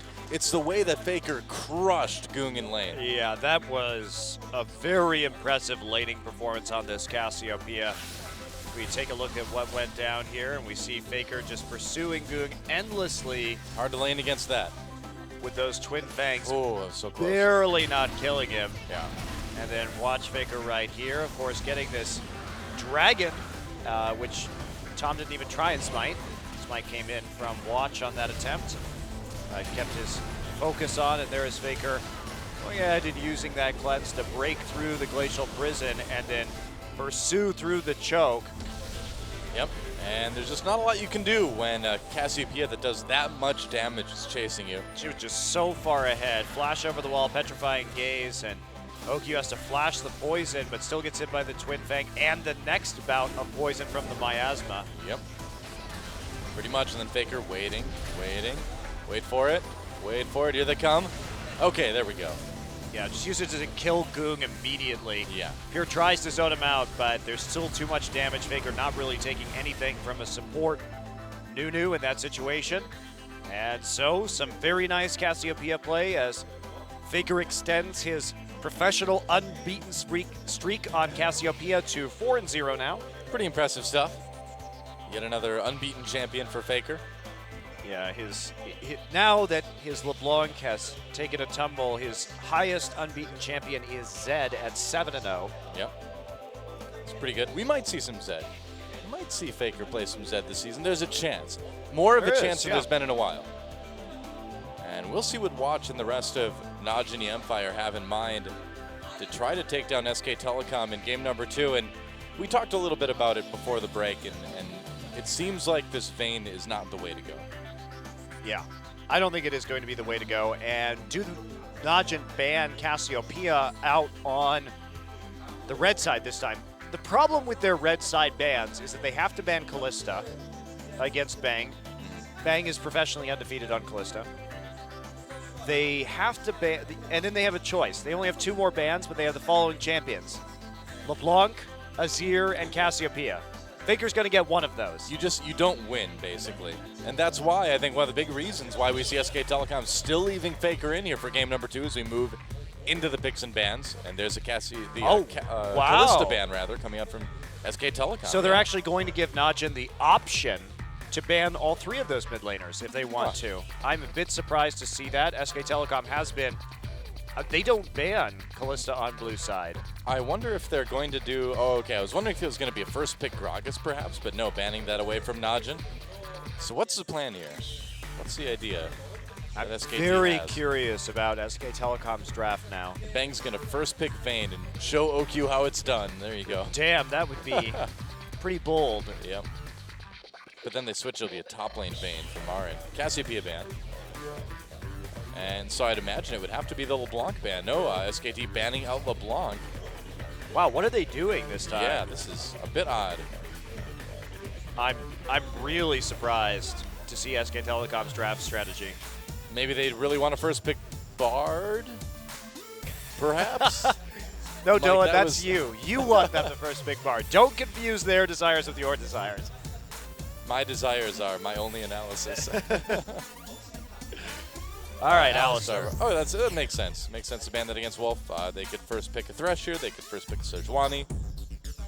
Rek'Sai as well, of course. We'll see what they decide to go with. Or the Gnar. That would be a little bit of a strange first pick coming in. Just because there are still obviously a lot of options for Najin up against that Gnar. And they left the Nautilus up this time too, which Najin almost certainly will pick in their first round of the draft on the red side. Yeah. We've seen that from them last week, and because it's a flex pick for them, it's a great pick for the red side in general. So first pick Sejuani for SK Telecom, wanting to keep that away from Watch. So they've taken away Gragas and Sejuani from Watch, and that could cause some problems for Najin. Watch hovering over one of his favorite junglers, Nocturne. We used to see so many Nocturne games from Watch back in the day. Yeah, but Same with Elise. Same with Elise. I think Rek'Sai and Thresh are the safer pickups right now, so Oh, it won't definitely. be the Nautilus priority this week. You know, interestingly enough, I never thought I'd really be saying this, but Varus is open for SK Telecom. He was banned against him in game number 1. So if SKT wants to play that champion that is apparently ban-worthy, they have a chance. Well, if it's a mid lane one, though, you don't really have to ban it on them on blue side because Varus is only useful in certain matchups. So you don't want to put something with that low amount of mobility unless you can counter pick with it on the red side. You want it to be a last pick. I see. Yeah, typically speaking. Let's see. Now, Wolf actually has one of his highest win rates on Janna this season. I believe he only has 1 loss ever. I was looking at stats today, professionally. Yeah, Janna On this Lucian, Janna. I wouldn't be surprised to see the Lulu for FLICKR this game. Yeah. They have so much protection for this Lucian already. They love to play these pick compositions Yep, makes sense. around the Lucian, and especially because they're on blue side and they're going to have to blind pick their mid laner. Just go for something that's going to have a large chance of not being assassinated by something from Goong's champion pool here, Gnar and Jinx, another late game setup for Naj and the Empire. Oku kind of laughing, but is it safe? Is it safe to go with this Jinx against a team like SKT? Apparently they think it is. Yeah, they have I a mean- really strong lane. That Jinx Thresh lane has always been incredibly powerful. Yeah, but then you have to think, well, OQ is no deft. Well, OQ possesses some of the best laning in this league, so if anybody can pull it off with a Rek'Sai in the jungle for a gank, it's going to be OQ and Pure. So I think that he'll be just fine on that champion. And now, Final SK 2 picks. Telecom thinking about what they can run with here. Remember last week they did go with Ezreal, another very safe blind pick in the mid lane. With that escape and also the ability to affect the map and control the minion waves and the poke power. So they could go with Nunu Ezreal here. Yeah, that would seem Well, pretty no, reasonable. they already have a jungler, so the Nunu would be Top a little awkward. Sejuani. Top Sejuani. We've talked about this. But they could go with the Ezreal. They could blind pick the Varus for FLICKR Do with it. the Nunu. Yes, I believe it has been locked in. All right. Wow. You know, the thing is, though, to be completely fair, yeah, it's probably mid lane Varus, but could be mid lane Lucian. I just have questions, such as what happens if he picks Zed right now? Oh, come on, Goong. Never play. That guy never plays Zed. I don't ever think he's ever had a good game on Zed. Certainly not Goong. Just Varus with his poke, yeah, he's great against champions like Kassadin that have to come up to melee the wave and don't have good mobility early, but Varus is a champion that can get all in very effectively, or you can just do that, Yeah, just push which him is back. match poke for poke. That's also a legitimate option. Goong has never been a good Yasuo player, though. Yeah, and does Windwall block a hail of arrows? That's what I'm wondering. I suppose Lulu would be better. Yeah, Lulu's a very safe choice. You can whimsy your way out of those difficult situations. You've got a shield. Yep. You have poke of your own. So I don't really know about this Varus pick and under these circumstances. I think it was smart of players like Power of Evil to pick it as a lane counter pick, but to blind pick it, bold. Things FLICKR does. Yeah, things FLICKR does. I think this is his first professional game on Varus. I will double check that real quick. I would be It would be- surprised if it wasn't. I would also be surprised if it wasn't. Yeah. Well, either way, we're about to see FLICKR play Varus in the mid lane. Interesting. I think I would remember it, considering I have, in fact, seen every single game that FLICKR has ever played professionally. Yeah. Yeah. If anyone would know, we would, right? Yeah, exactly. Yeah. But there have been a lot of games, so I'll take a look at that. In the meantime, a lot of AD buffing. Marin will be on the top lane Nunu. Now, that's just an annoying matchup. He's incredibly difficult to kill in lane. He's a bit of a lane bully because he has so much sustain via that consume, and he just constantly snowballs you and makes your life a living hell. So, very passive pickup, but this should be a fun double AD composition. However, no AP damage late game at all. So, Najin can itemize very efficiently, And if they can make the late game, they really shouldn't have too much of a problem just rolling over SK Telecom. Yep. So it's all about the mid-game siege for SKT. Well, it's bound to be an interesting one either way, guys. SKT looking for the 2-0 with a mid-Varus. Let's see if they can do it. It's time to get in the game.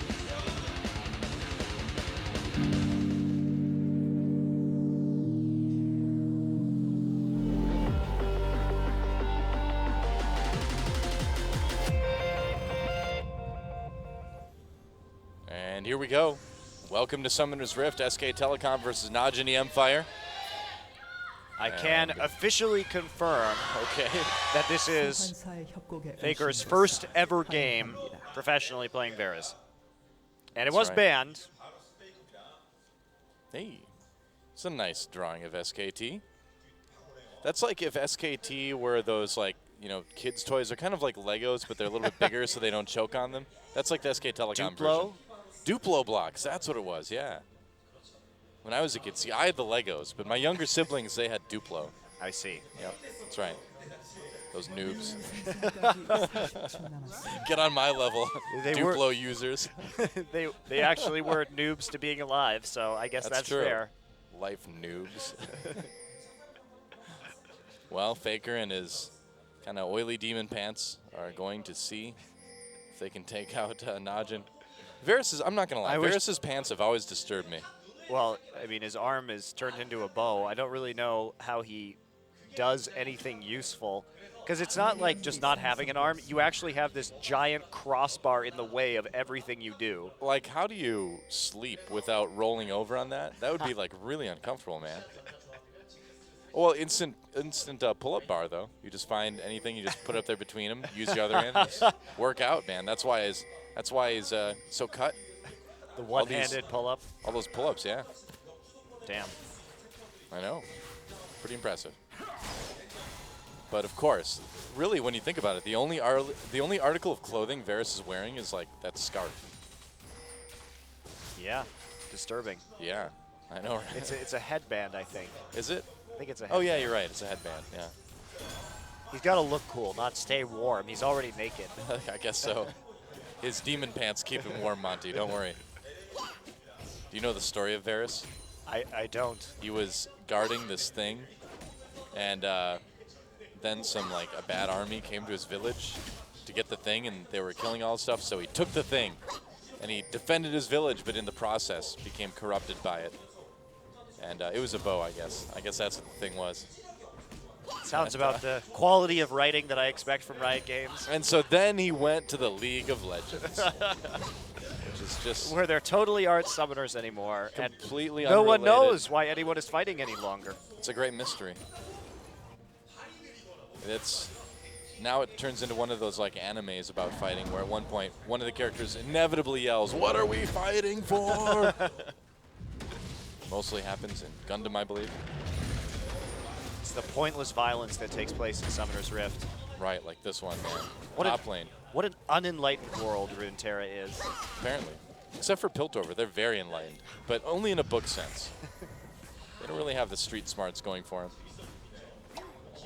Duke's going to recall here. Pick up some stuff already out of pots. And watch. Looking for an opportunity here onto FLICKR. Doesn't find it, though. Yeah, well, FLICKR has healed this game, and we know that SK Telecom likes to run double AD compositions, but I really prefer it when they run it with something like Rumble in the top side, instead of all-inning on all this attack damage. They do have so many ways to buff with the Blood Boil and with the Eye of the Storm from Janna, but even so, the Thorn Mail is going to be ridiculously effective against SK. I mean, absurdly effective. So, again, with this composition, you have to strike early or you lose. Basically, the siege has to work, and Najin should have enough wave clear that I'm not entirely confident that it is going to work here. We'll see. Wolf with the Fnatic Janna skin. After MSI, I guess he wants to channel a little bit of the power of Yellow Star into his play. He's got to get some roaming on then. Yep. You can do that on Janna. Wolf has done that on Janna. Yes. Many times. Well, so far, though, a couple little gank attempts here and there, but mostly farming, and FLICKR already jumping out to a little bit of a CS lead over Goong. Yep, just eat it. Eat it all, Marin. Marin just being as annoying as possible right there. You can see this CS differential. This is what Nunu does to a lane. He is useless late game. Nunu's a champion that will do nothing at 6 items. Like, nothing at all besides buff 80 carries, which fortunately SKT has 2 of, but he will deny the other top laner from being very useful just to being a massive bully laner. I see you're unfamiliar with full AP ARAM Nunu, Monty. He does quite a bit. Yeah, his one spell that does damage is truly awesome. Yep, sure is. Hey, his snowball does a respectable amount if you go full AP. That's what I was referring to, was his snowball. Oh, well, his ult does a lot too. That's 2 spells. Yeah, I think it's be pretty unlikely for him to get a full channel ultimate off with all that crowd control on Najin. Probably not. It's true. So he only, in this case, has 1 spell that does damage. Will be funny to see. Someday, perhaps, we will see Marin build full AP. Yeah, well, you know, we said they need some AP damage. Why not now? Get Rod of Ages. Go for it. That's right. Go for it, Marin. I believe in you. Rod of Ages into Death Cap. Standard. I'd like to see Luden's Echo just so Yeah. that snowball just ripples out. Proc off the snowballs. Because that's the only spell you can use Ludens with on Nunu. Oh, FLICKR. Going way up onto Goong, but really kind of paying for it. Taking a lot of damage. Oops. That was maybe a little bit overeager. But FLICKR just really trying to dominate this lane like he did before, and it's not working quite as well this time. Meanwhile, Watch goes for this early dragon, but Tom, I think, is going to scout this out. Oh, this is so dangerous. Dragon's a lot more powerful than it was Oh, previously. no. He's not going to see it quite yet, but Yeah, Watch can't kill it. but Did he not he get the saw it patch with notes? the tremor sense, I believe. Possibly, but He may have gone under. He may have gone under just to heal right there and then backed off after seeing Tom with the tremor sense. We didn't have the camera on Watch right there. could be. Either way, yeah, pretty tough to take the dragon that early post changes. We are on 5.9 now, so that dragon is a bit more powerful. Still, yeah, that's still a really hard dragon to get early on. Yeah. That Watch doesn't seem to be slowed down too much by it, though. All right, well, early blue buff, well, not early blue buff, second blue buff, I just should say, being handed off right here to Goong. So this will continue some pressure on that lane. Not really sure what FLICKR's plan is here. Obviously, he's going to go for that Muramana first, and then move to armor penetration from there, and just be a poking machine. Yep. As you are with Varus.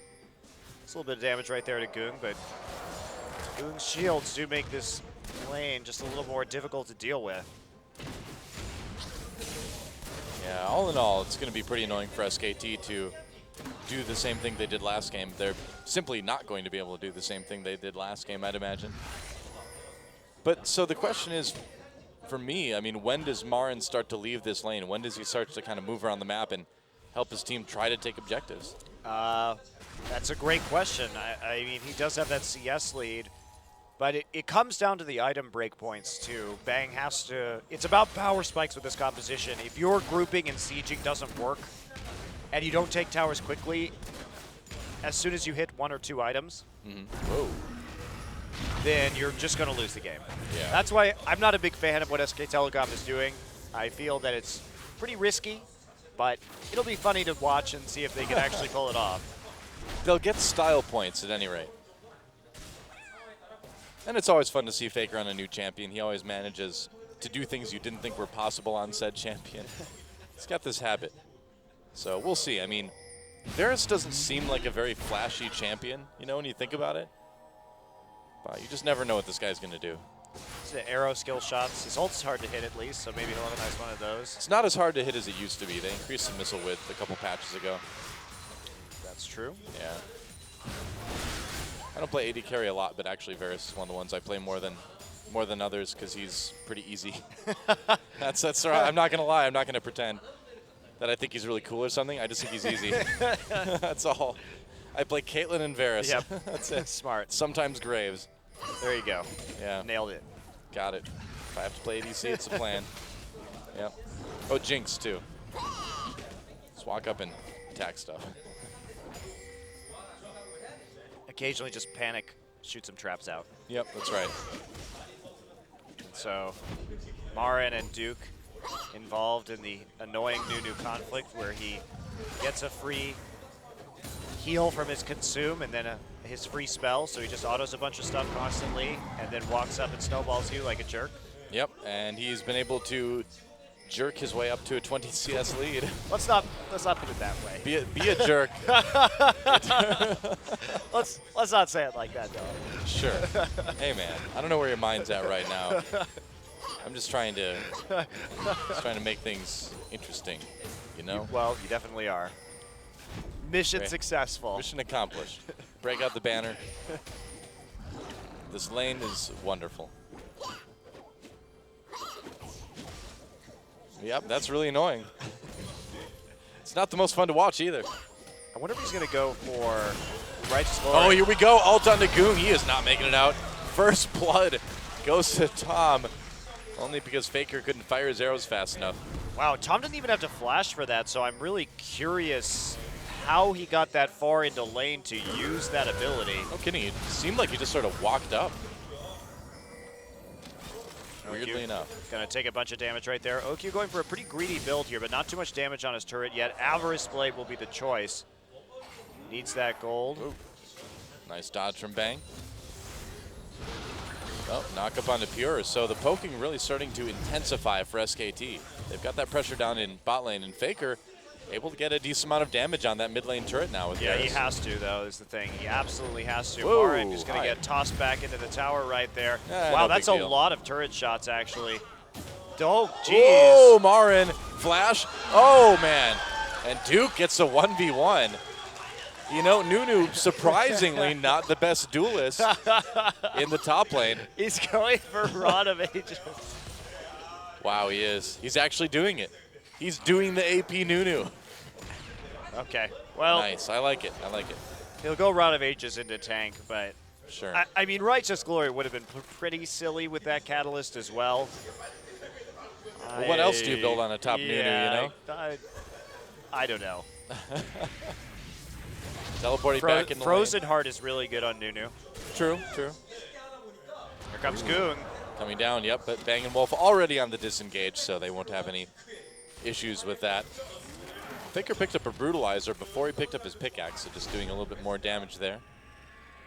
Giant arrow. Oh. Giant disappointment.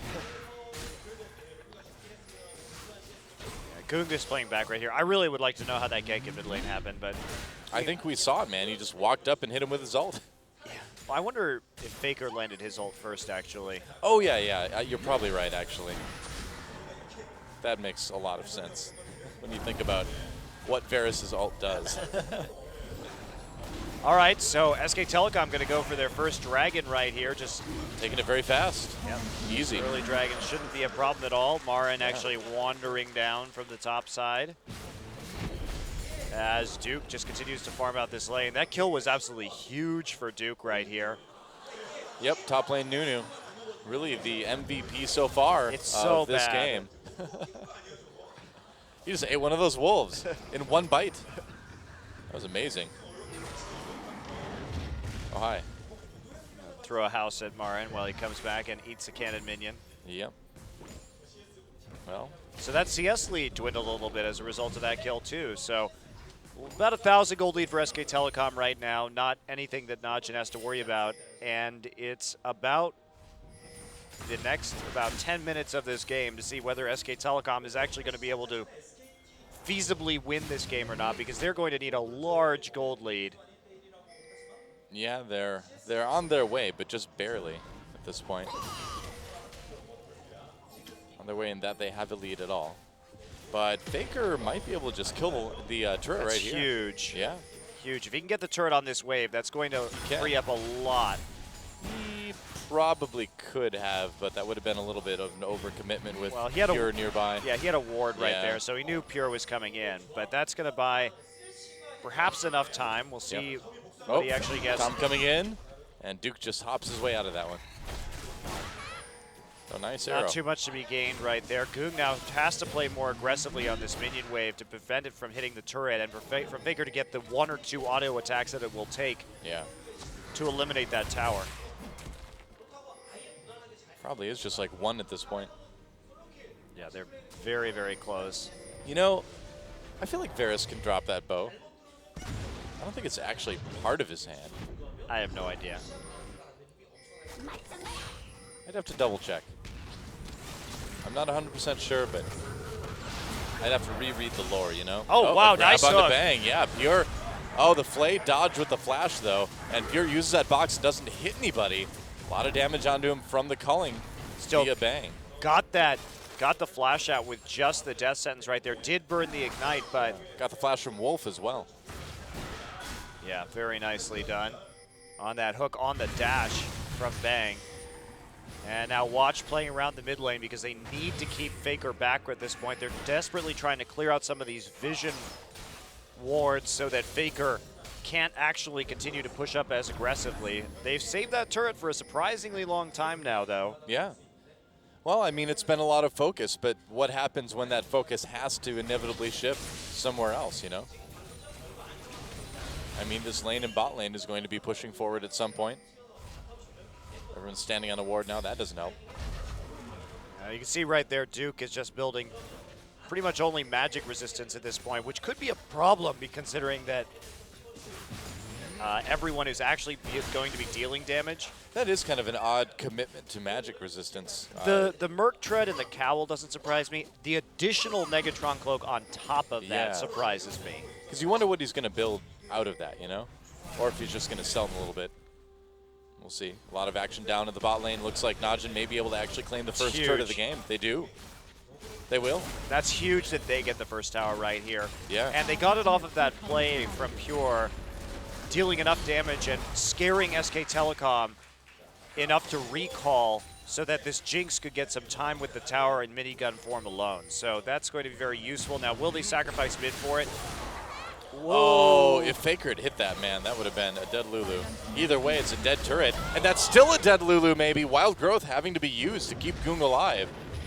That's such a good trade for Najin, though. Trading 1 for 1 at this stage in the game is huge, especially on a tower that was pretty much guaranteed dead anyway. To take one away from SK Telecom that was still pretty far up there in health is really, really nice. Right.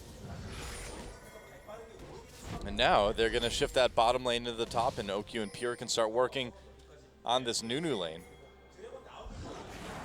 Oh, bring in OQ. Can he grab him? They get the flash, actually, out of Marin. Yeah, has to be used right there just because of the aggressive play. And now they're going to maybe get another turret right now. Lucian's already there, so he will be able to clear it out. But Marin's going to get a long lane to farm up in, get even tankier. Yeah. He's going for a Hex Drinker actually next. Wow. Because why not? Well, what Najin's trying to do is just elongate this laning phase if they can. Oh, there we go. FLICKR with the ult on to Goong. Can he win the 1v1? FLICKR whimsied, taking a lot of damage. There's a Wild Growth. Goong's got this one. And Goong wins the 1v1 against FLICKR. I mean, he has Ignite. Yeah, so he does. FLICKR way too far up right there, deciding not to use the flash. Had the heal, but that's it. And this is all coming undone right now. The power spike for SK Telecom is rapidly waning. They've traded evenly during this period and even found themselves a bit behind as Watch, Pure, and OQ roll through the topside river. Well, Lulu and is... what they're trying to do right here, as we take a look at this 1v1 again. So FLICKR hits Goong, but he gets immediately turned into a little kitten. And then Goong just walks up and Wild Growths and kills him. So that actually wasn't very exciting. Well, Lulu is a pretty good matchup against Varus, so that's not the biggest it's a shock. solid pick. Yeah. This is why picking the Varus early is somewhat dangerous. Yeah. So, in terms of Duke's itemization, if we look at the Home Guard and the Hex Drinker, what they really just want to do right now is continue to punish this Nunu and have Gnar push the Nunu up repeatedly, and then that way SK Telecom can't group with the Nunu and the Blood Boil doesn't get onto their 80 carries, meaning the Nunu does absolutely nothing in this game. So Duke's going to return to the top side because Dragon is live and push up on that tier 1. And then they'll probably go back just to right, having him in the new lane one more time. FLICKR just trying to poke out Najin as much as he can before going back into the mid lane. But SKT may need to give this one up. They need to make something happen. Now they have the poke to poke them off the dragon. SKT probably should get this dragon. Well, the Varus ult is really good if FLICKR can land it too. Yes. This early in the game, Najin probably shouldn't be able to contest this very effectively. It's just all the shields, like everything Najin has is so good against this Varus. But FLICKR has so much mana right now with that stacked up tier, and you can see Lucian just pushing the tier 2 in the mid lane while they keep on poking. And the culling can come in as well. Najin, risky. Duke says he's in a good place with his Narbar though. Yeah, that's right. He'll become Mega Gnar in just a moment here. A little bit of poke coming in from FLICKR. Can Tom steal this dragon? Yes, he can. He gets it. Pure going very low as well. Now FLICKR getting a huge ult onto the enemy team. A big ult comes in from Tom as well. And SKT finds exactly the fight they were looking for. OQ over the wall comes bang for another one. FLICKR gets the kill anyway. And now Duke and Pure Goong as well in a lot of trouble under turret. FLICKR poking so hard with those arrows. Gets crap though. Everybody all in onto FLICKR, but Bang gets the kill anyway. FLICKR's still getting away. Goong taken down by Wolf, a bit of bloodthirsty support action there. And Duke the last man standing, but perhaps not for long. We'll see if he can get himself executed on a turret. Nope, nope, not gonna happen. Oh, right into Wolf, come on. Double kill for the support, feels so good. Yeah, there we go. So in the end, SK Telecom aces Najin, and they get the dragon. They get 5 kills out of it. SKT find a way. Now they got their 4K lead that they needed because Najin decided to fight a second dragon that they absolutely did not have to go for. And if you look right here, they're fighting right in SK Telecom's power spike. They had done such a good job of getting rid of it before. FLICKR hits a really nice Varus ultimate. But look at the poke coming in. These 280 carries just melt through. Remember, Duke has no armor right now. There's no way that they can actually contest against 2 blood-boiled 80 carries at this phase of the game. They just needed to extend the laning phase. Really poor Dragon Call, but you can see how powerful this composition is in the power spike that they've got. Nice flash from FLICKR at the end to keep himself alive. Yeah, they just absolutely murdered Najin. Yep. More action going on right now. They caught Tom for the moment. FLICKR threw out his ult. That's hard to say. I'm never using that sentence again. Oh, Tom gets grabbed. Makes it away though. Oh, good thing Sejuani is a tanky boar. Well, now with all of the armor penetration that SK Telecom has on FLICKR, they should just be able to push up right here, keep on moving through these towers as they've had that opportunity to. Wow, that's a crit. Well, Duke has no armor. Yeah. Duke has a cloth armor right now. What the hell is he gonna do? That arrow wasn't even charged for very long, so that means that FLICKR could be doing even more right now. Yeah, Varus is fun once you get a lot of damage on him. Wow, yeah. Nidalee Spear 2.0 potentially. Pretty much. Yeah. It's just astonishing to me that Najin would accept that fight. It was only going to be SKT's second dragon. Yeah. I mean, that's the thing, is that was like the only way that SKT could really come back. Najin had done so well. Yeah. And they could have just traded for the tier 1 and top side as well. Just kept Gnar up there. Well, Baron started by SKT as FLICKR takes down the top lane turret and just keeps pushing. Here comes Najin though. They're gonna need FLICKR to come back here. They disengage. Duke about to become Mega Gnar. So SKT trying with a Baron opportunity, but no, not with that Mega Gnar around. Yeah, now Najin is going to group his 5 in the mid lane, try and take something in return for that top lane tower, but they are so far behind in gold now after that fight. Well, they just need to worry about getting Varus ulted as well here too. Culling clears out that wave. That turret still has more than half of its health remaining. And here comes FLICKR with the Yomu's Ghost Blade, actually. Build that passive up, man. Yeah. Wow. Okay. Well, might as well use that extra brutalizer for something. I was going to say, yeah. Now that it doesn't turn into a Black Cleaver any longer. Yep. So he'll be able to take down turrets really quickly with that. Yes, he will. Wow. Well, FLICKR certainly has shown us the poking and teamfight utility that Varus offers. Yeah, absolutely. I don't think it's a bad pick in certain matchups. It's just Najin completely messed up this game, and SK Telecom took precisely the fight they should have. Yep. Just kind of waiting for it. Wolf just going to clear out another ward in the Baron pit. They've got the pink there. Well, Watch finally has some armor. Going for the Randuin's Omen now, and Duke finishing up his Warden's Veil, but with FLICKR already with the last Whisper, and Bang going to complete it imminently, they're just ahead of the curve on armor penetration versus armor. Yeah, very true.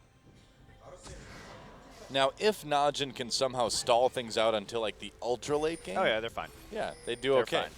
But right now, SKT just with a huge threat. I mean, they can bait this Baron all day because they know they can win team fights.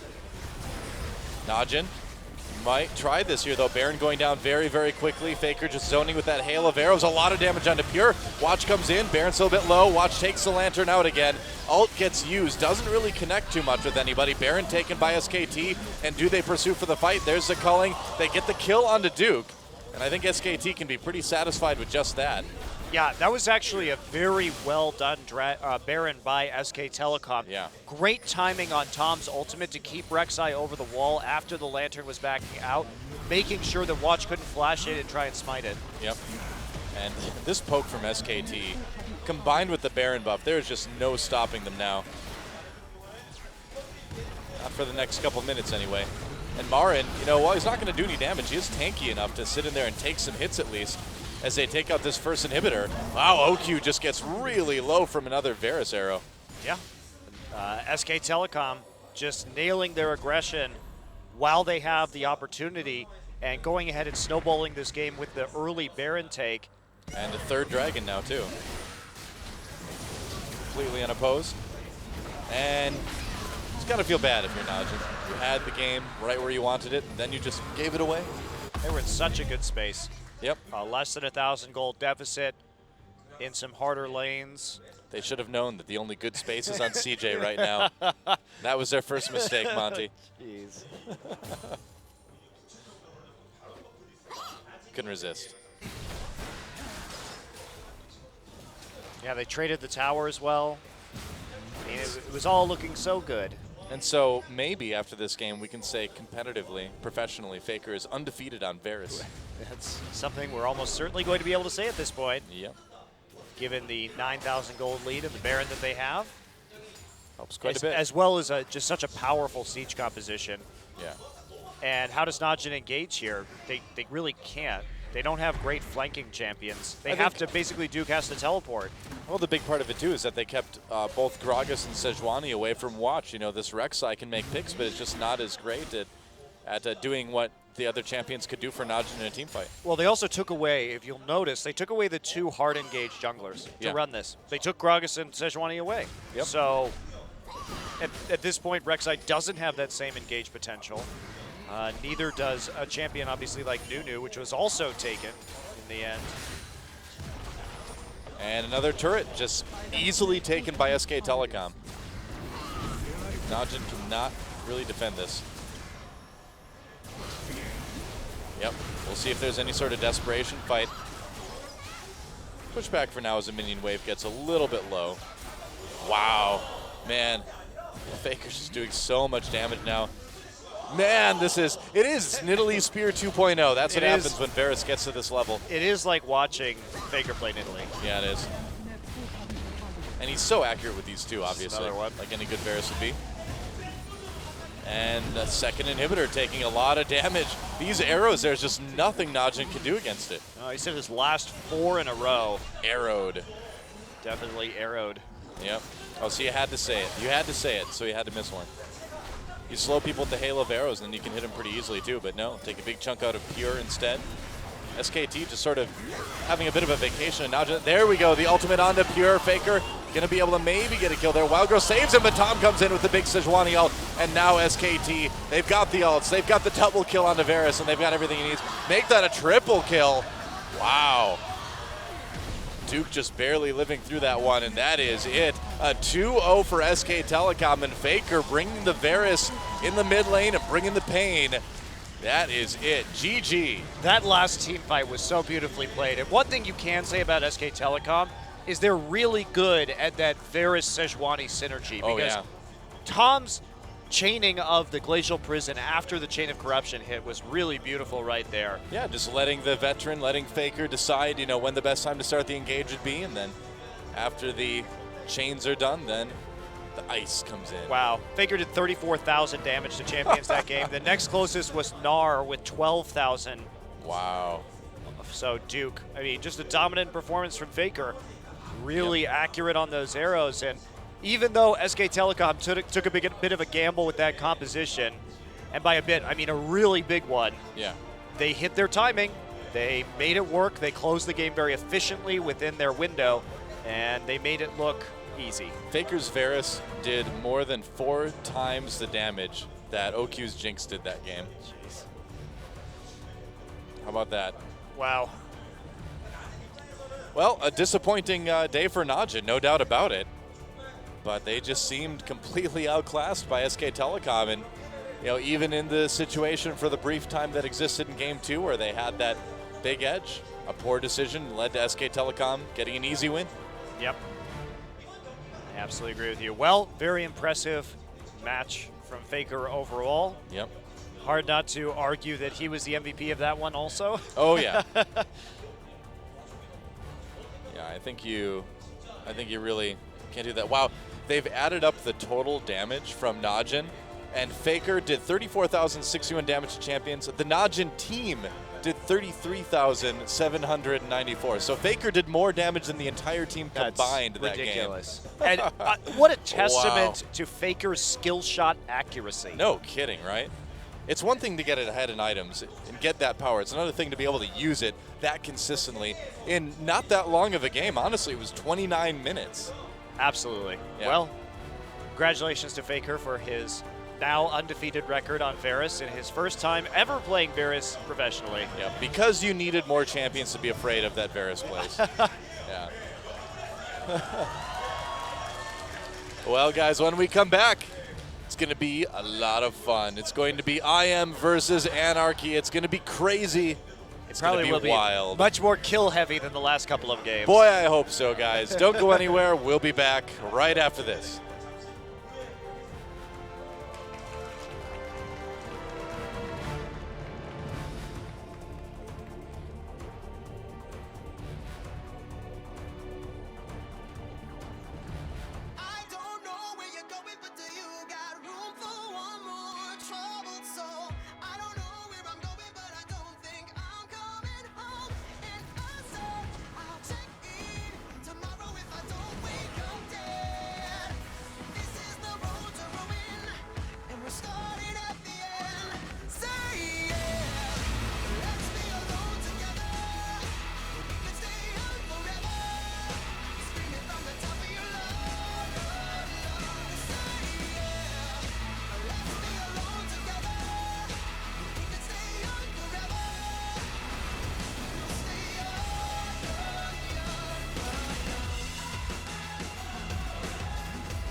Up next,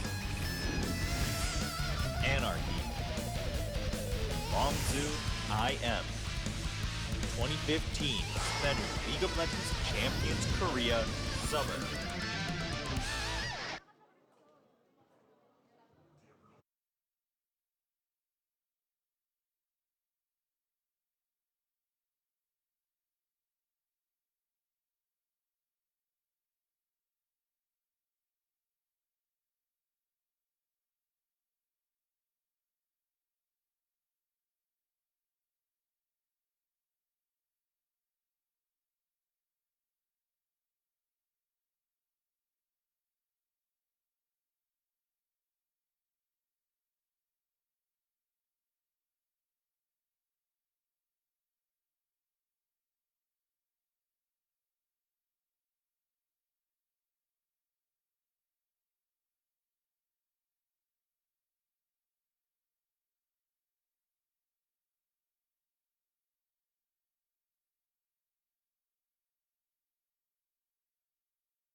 Hey guys, FLICKR's the MVP again. Spoiler alert. There he is. 505 with the Varus. A lot of damage, a lot of kill contribution. It was a very FLICKR Friday. It was a very FLICKR Friday. We get to see that MVP interview with him very shortly.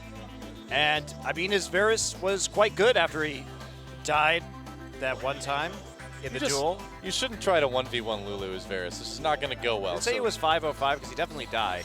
Yeah, actually, the stats said that. We're just going to pretend it didn't happen, I guess. And this Goong fight did right 1v1 here, poor Goong. the shooting gallery for SK Telecom, there's no flank from Najin, and there's no way they're getting out of that. Tom routinely hit great follow-up Sejuani ults onto FLICKR's ults, and that was pretty much it. But Najin, they had to get a flank onto the back line. I mean, they didn't have one of the engaged junglers because Gragas was banned and Sejuani was first picked, and then it's like fish in a barrel, Doa. It is indeed. And yes, FLICKR was 5-1 and 5 for sure, by the way. Our graphic was wrong. There we go. A lot of damage onto Duke. FLICKR dodging the skill shots. There's the Ghost Blade going down too, and just gets that nasty crit at the end. This one is really impressive. Just Dodges the the hook, synergy. too. It's like Tom's like, I'm here now too for epic ultimates. Look how he Arctic Assaults sideways right there to maximize the coverage instead of straight forward. Really nice Sejuani positioning. I think you nearly picked up a triple there. There's someone's hair. Oh, no, now she notices. Oh, hide. You don't want to get hit. By the camera? That's right, by the camera arrow. And so, it's time to have an interview with our double MVP. It is FLICKR, and Barry will do the translating as always. Hello, hello. We're going to go into MVP interview with our sole MVP today, FLICKR.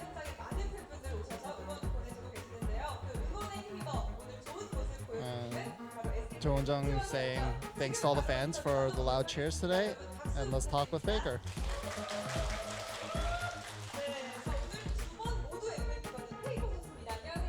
Hello, hello. So how do you feel right now, FLICKR?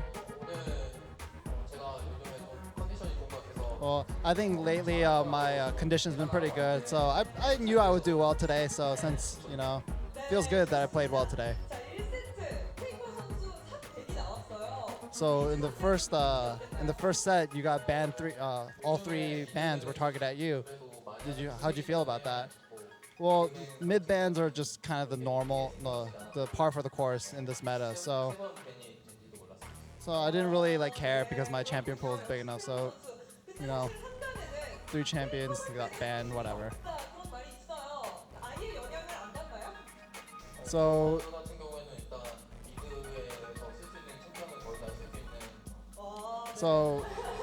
FLICKR says, well, pretty much I can play any champion currently that can be played. So I'm not too worried about all the bans being targeted towards me. So, and you picked Cassiopeia into Ahri. You know, was there anything you guys said about that? Well, I didn't really think that I would play Cassiopeia today. But since Najin focused mid with their bans, I'm confident in my Cassiopeia play, so we just picked it.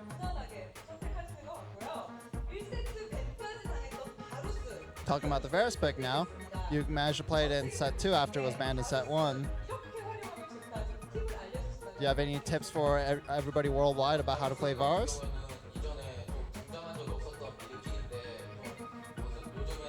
So Varus wasn't rated too highly as a viable champion, but lately he's been seeing a lot of play. So I think it's almost like playing Nidalee in a way, and it's really difficult to deal with his poke. And if you go a lot of cooldown reduction items, I think it helps a lot with his poking, and he's just a really tough champion to deal with. So it seemed like you had almost that infinite arrows that just kept going and going. And so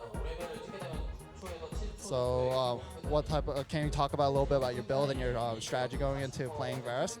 And well, once you hit level 5 level 5 on your Q, then your Q cooldown goes to about 6 seconds. So you just build the Ionian Boots of Lucidity and other cooldown items. So it just makes it so that your arrows are constantly going out. So I think you just prioritize cooldown reduction on Varus when you're playing in mid. So you got solo killed by Goong in set 2.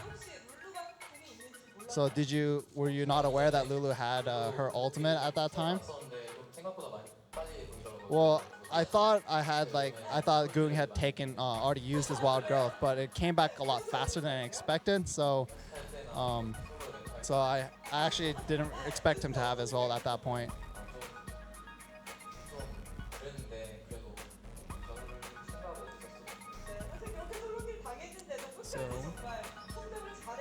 And even though you're solo killed, you grew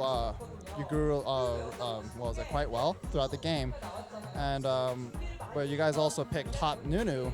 Was that like kind of a pick that you practiced, or like the whole ban pick phase? Was that something you practiced? Well, it's not really something we prepared 100% specifically, but I had told Marin in the past that I think top Nunu is pretty okay. And Marin practiced it a little bit, and he said he agreed that it was pretty decent, and so we decided to play it. Well, so the question was, so did you guys pick the top Nunu so that you could get the buff on you? And he says, well, it's not really because of that, but I think it just ended up synergizing pretty well.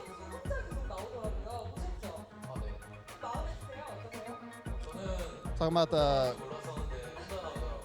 about the promotional videos coming out these days, but with that just has only FLICKR in it. So asking, how do you feel about that? So it feels a little weird to be the focus of all those promotion videos, but it's not that, well, it just feels a little weird, but whatever. So do you have a message you want to say to your fans worldwide? Well, we won spring season, and at MSI, I was able to play and kind of see my global fans again.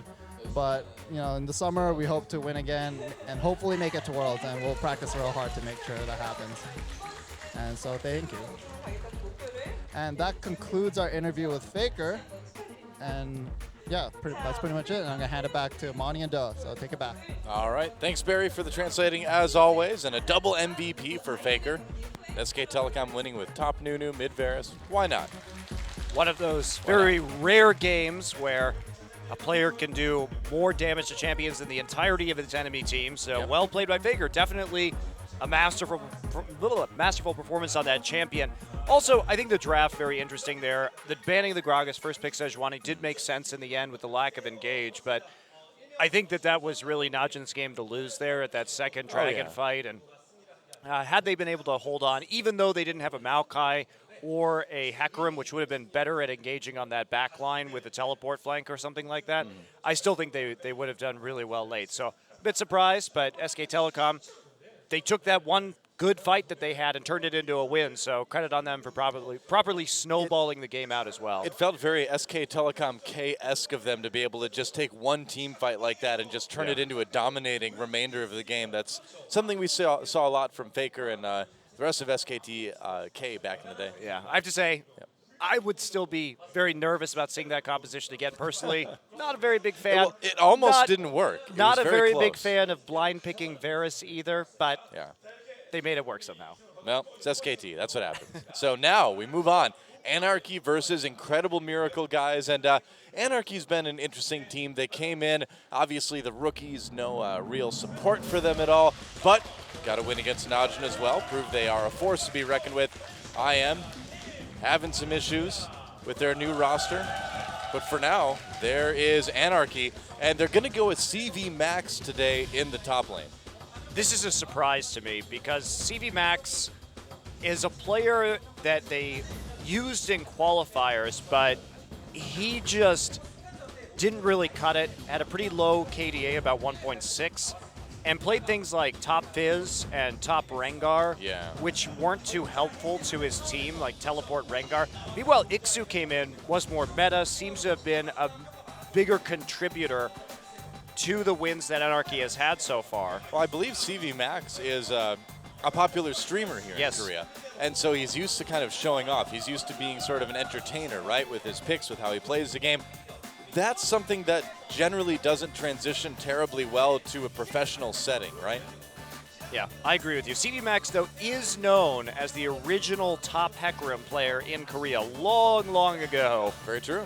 A year ago, before Hecarim was popular. So he does have a lot of expertise on that particular champion. Yeah, so you can hear the cheers for him. And the question is, you know, will he be able to work with this team as part of a unit instead of kind of a showman in the top lane? Yeah, Anarchy as well. Their style has been exposed a little bit. Yes, they came out with that surprising upset 2-1 against Najin, and they even got a win against CJ, actually. Yeah. But that said, as soon as CJ switched to camping mid lane and Jin Air played around the mid lane as well, convincingly 2-0ing them, Anarchy just hasn't had that same level of threat. I think you ban away the Gragas and the Zed from this team because Lyra and Mickey are the main playmakers. I mean, Mickey has to roam and have successful ganks on the side lane for this Anarchy team to win. They haven't shown that they can do it without Mickey being a big player all over the map. Well, you know, maybe that's part of bringing CV Max in today, right? Is they want to bring someone in that is more flashy, that is someone who's trying to make plays, take some of the pressure off of Lyra, off of Mickey, and maybe get a little bit of success like that. And against a team like IM, could certainly work.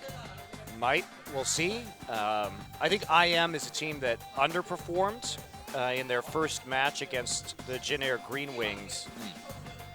They've only played one series, so we don't know a lot about IM yet. Yeah.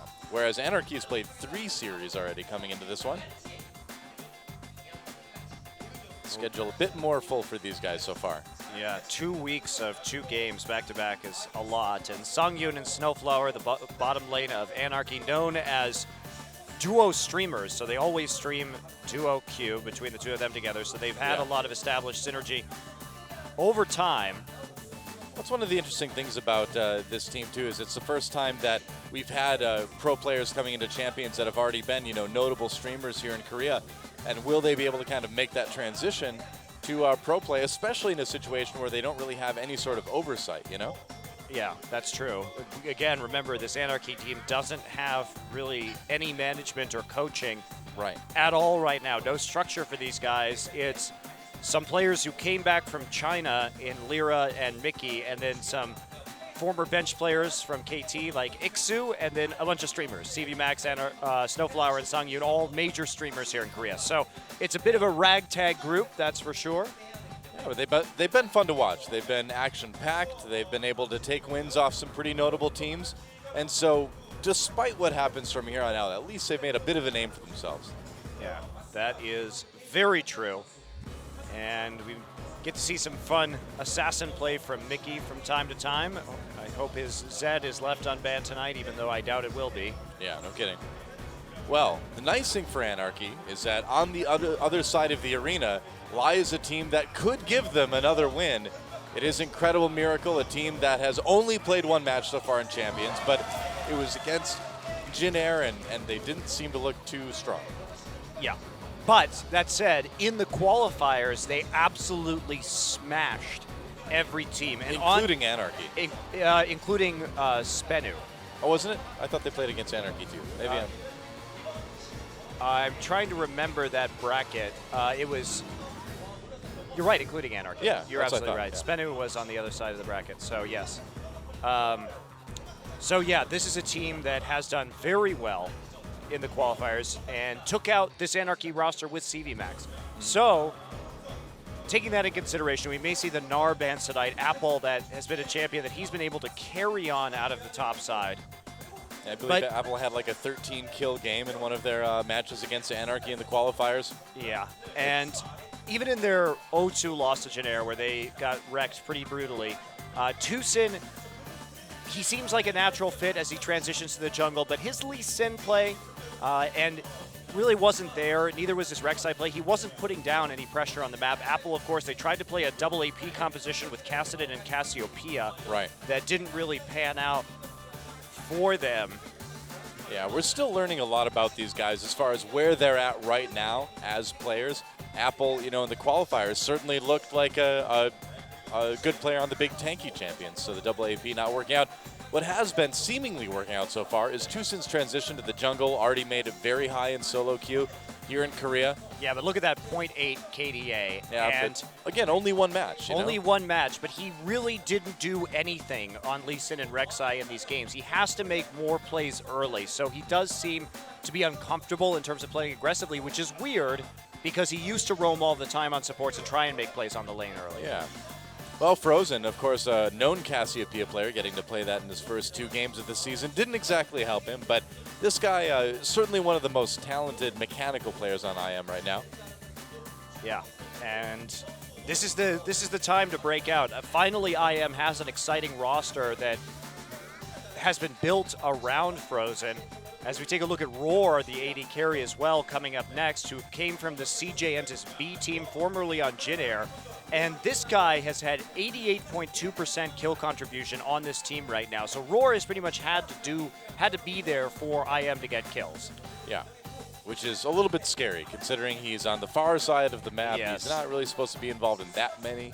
Exactly. It's interesting. It's interesting to say the least. So this IM team, again, you know, on paper, they look like they could be considerably better than Incredible Miracle was in the spring season. It didn't work at all in their first match, but who knows? Ignar, a big star coming out of solo queue, a player that has a big reputation as a very good player here in Korea. Yeah, and of course you can look up some of his Thresh highlight reels, absolutely amazing, but we haven't seen those highlight-worthy plays yet. Not yet, but again, here in Champions.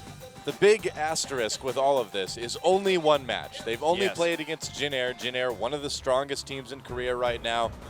Anarchy, a team IM, again, you know, dominated very heavily in the qualifiers.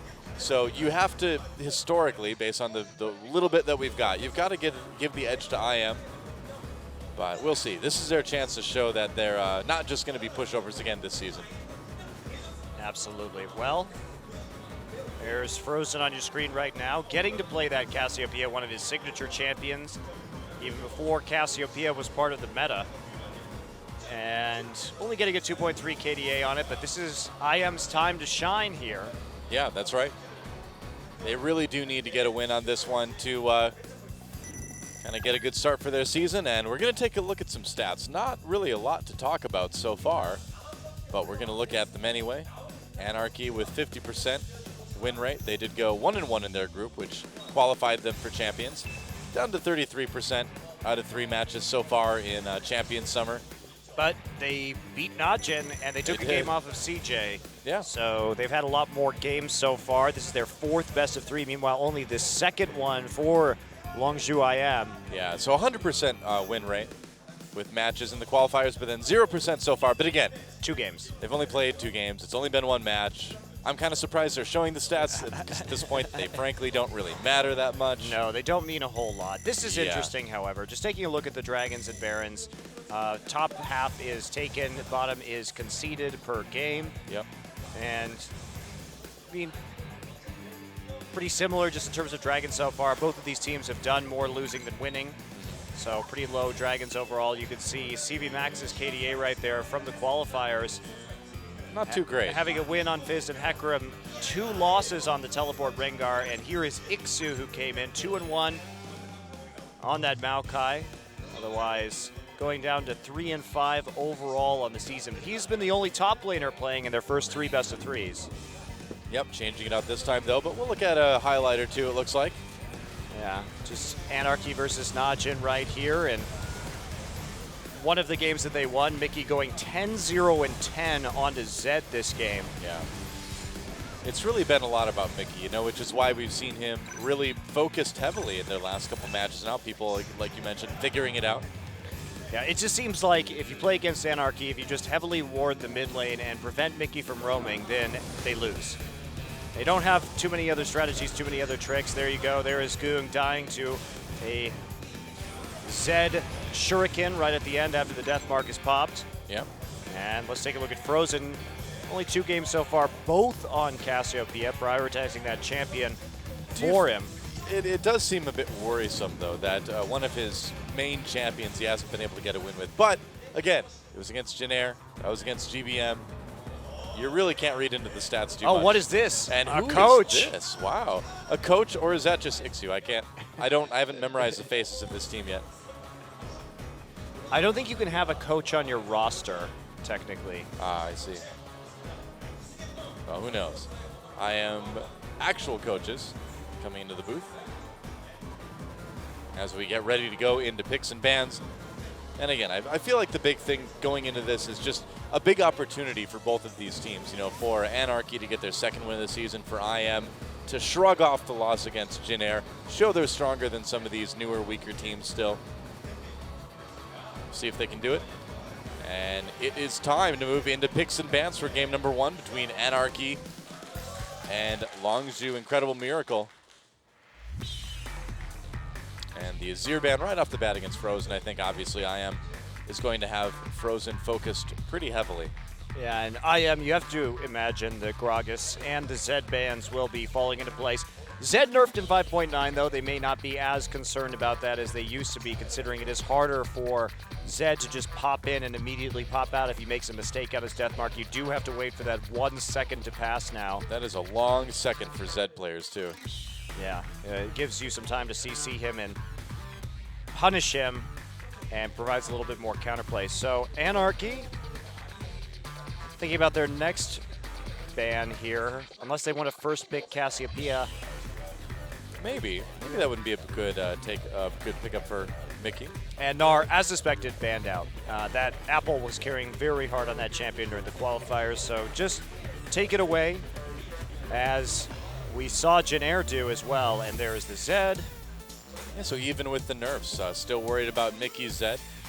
He has been a very good Zed player. Well, his LeBlanc and Vladimir have been able to be contained. His Zed not so much, so I think you're just the most worried about that champion, considering he is such a specialist.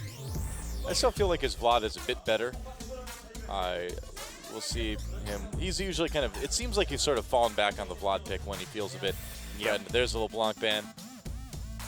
Anarchy not going to first pick it, so Gragas, I would imagine, would be the last ban here. Lyra's Gragas mechanics have been very solid. Yeah. And I wouldn't give him a chance to get that playmaking champion early in the game. Yeah, I am thinking long and hard about it. See, I am thinking. Oh, now they're talking a little bit. But what will the result of the thinking and the talking be? It will be a ban of Ahri. Oh, okay. Interesting. So will the Cassiopeia be first picked? Will they grab the Gragas? A couple good options for Anarchy going into this. Yeah, they're forcing them to pick between the Cassie and the Gragas right here, like you're saying, Doa. And that's a hard decision to make because you really don't want to give that Cassiopeia over to Frozen. But Lyra loves to play that Gragas, and that is a champion that Anarchy has seen the most success on themselves. I think you take the Gragas I think here. you take the Gragas too. Yeah. All right. Looks like they agree. We could coach Anarchy. And 2 picks for IM now. Let's see what they decide to go with. You know, do they actually want to play this Cassiopeia? Looks like they're going to take the Hecarim away from CV Max. And we don't really know if Mickey can play the Cassiopeia particularly well. It's true, too. Yeah. IM may not prioritize it for that reason, but Hecarim, without the Gnar in the game, Apple should be able to play that champion and carry on it. And you want to take it away from CV Max as well, because what are his fallbacks? Fizz or Rengar? Well, you're not really concerned about those, so grab the Hecarim early. Alistar also very solid. Yeah, Alistar quickly becoming like the top support right now in the Korean meta. Alistar Thresh are the priority picks, and they will go ahead and take Hecarim and Alistar. So 2 more picks over to Anarchy. And will we maybe see this top Rek'Sai for CV Max? They hovered over it for a moment. Yeah, I think you can definitely take the Rek'Sai here for Lyra, or for CV Max, as you're saying, and just have Lyra play that comfort pick of the Gragas, considering no jungler has been selected so far for Incredible Miracle. Yeah. I suppose they could try and jungle Hecarim with the changes made to Rampage on 5.9. That is more viable than it used to be. That's true. The clear is a little bit better on his Q now. Yeah, it's a lot better. Yeah. Huh. What are we going to see? I'd love to see Mickey play Orianna, actually. That'd be a fun champion to watch, but they might just default back to that Vladimir again, it looks like. Unless they go with the Lulu. They will? Okay. So the Lulu, a bit of a flex pick, obviously. Don't know where that one's going to go just yet. Yeah, I imagine they're going to take the Thresh with the Jinx, though, when they lock it in and just play a comp that revolves around Jinx, protecting that Jinx. Makes sense. With as big of shield and Whimsy as possible, especially since there's that Gragas to get the single targets set up to have Jinx reset. Now, we could see our first Ashe in Korea. We did see Fnatic play Ashe earlier today in their last match. night for Europe.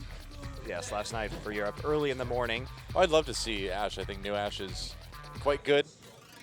And a lot of teams here in Korea have been talking about it, but we may just see a very tanky team come out of IM. Or Twisted Fate. Yeah, Okay. Twisted Fate to set up some plays on the lane. Corki Rek'Sai. Yeah, you don't have to pick the mid laner here, so just flashing over that Twisted Fate for a moment before the Rek'Sai is locked in, so we won't have a chance to see Anarchy try out that top lane Rek'Sai, which is very strong right now. Right. And then it's going for some early siege, so a lot of options right now. So maybe a top Lulu then, perhaps. Or it could still be a support Lulu top Nautilus. We don't know. Yep, that You is never know. absolutely possible. There's a lot of flex picks right now in League, which is pretty cool. I agree. That's how it should be. Yeah. Makes the draft phase much more interesting. Definitely. Some better than others. And again, that Morgana could be going support mid or top. You'd really think that the Thresh would come in here. And he would just send the Nautilus top lane? Don't play Nautilus. Oh yeah, suppose they can switch it over. 3, 2, 1, and locked in. So Morgana, Nautilus. So we have no idea where any of these champions are going. Yeah, this is a very confusing draft from Anarchy because draft. any of those champions could be played support, mid, or top. So this is a huge round of flex picks from Anarchy to trick their opponents. Well, you wouldn't play Nautilus I was mid, gonna say, but yeah, you could play him support or top, and then Lulu and Morgana could be played theoretically in any of those positions. And I don't know if what CB Max strategy is. Probably, if I had to guess, top Morgana, mid Lulu, support Nautilus, and just peel for Jinx. That would probably be the setup that would kind of work most of the player's strengths, I think. Yeah, I don't think you want to put Mickey on Morgana. Yeah, I think you just take the Cassiopeia, and that's Yeah. what he's going to do. So just Cassiopeia once again for Frozen. We'll see if he can take a win on it in this game. And that is a strong composition. Picking the Jinx into the Hecarim is a bit bold, I have to say. Of course, you get that flank down, and the Jinx will just be annihilated by the Hecarim, and it looks like top Nautilus it will be, actually. Well, they've got about 12 more seconds to change it, and I keep waiting. But yeah, right now, looks like top Nautilus for CV Max. Not surprising, he would play weird stuff like top Nautilus. He's just following in the footsteps of Trace and Duke. And we'll see if he does as well on it. Duke actually did pick up a win on the top Nautilus as part of their Protect the Vein composition. Yep, and it will indeed be a top Nautilus, this time to protect the Jinx, though. So 3 supports and a Lulu. They've got great skirmishing ability with that Gragas as well. So IM will have to be quite cautious when it comes to their positioning in this game and not getting broken apart by the explosive cast, because Songyun will be able to reset very, very easily and charge down the enemy team with how much speed she has and shields from the Lulu, the Morgana, and of course the Whimsy as well to get her that little bit of an advantage. You know, Gragas was even a support for a short time, so it's really 4 supports in my mind, and Jinx. We'll see if it helps Anarchy take a win over IM, or IM will crush them like they did in the qualifiers. Time to get in the game and find out.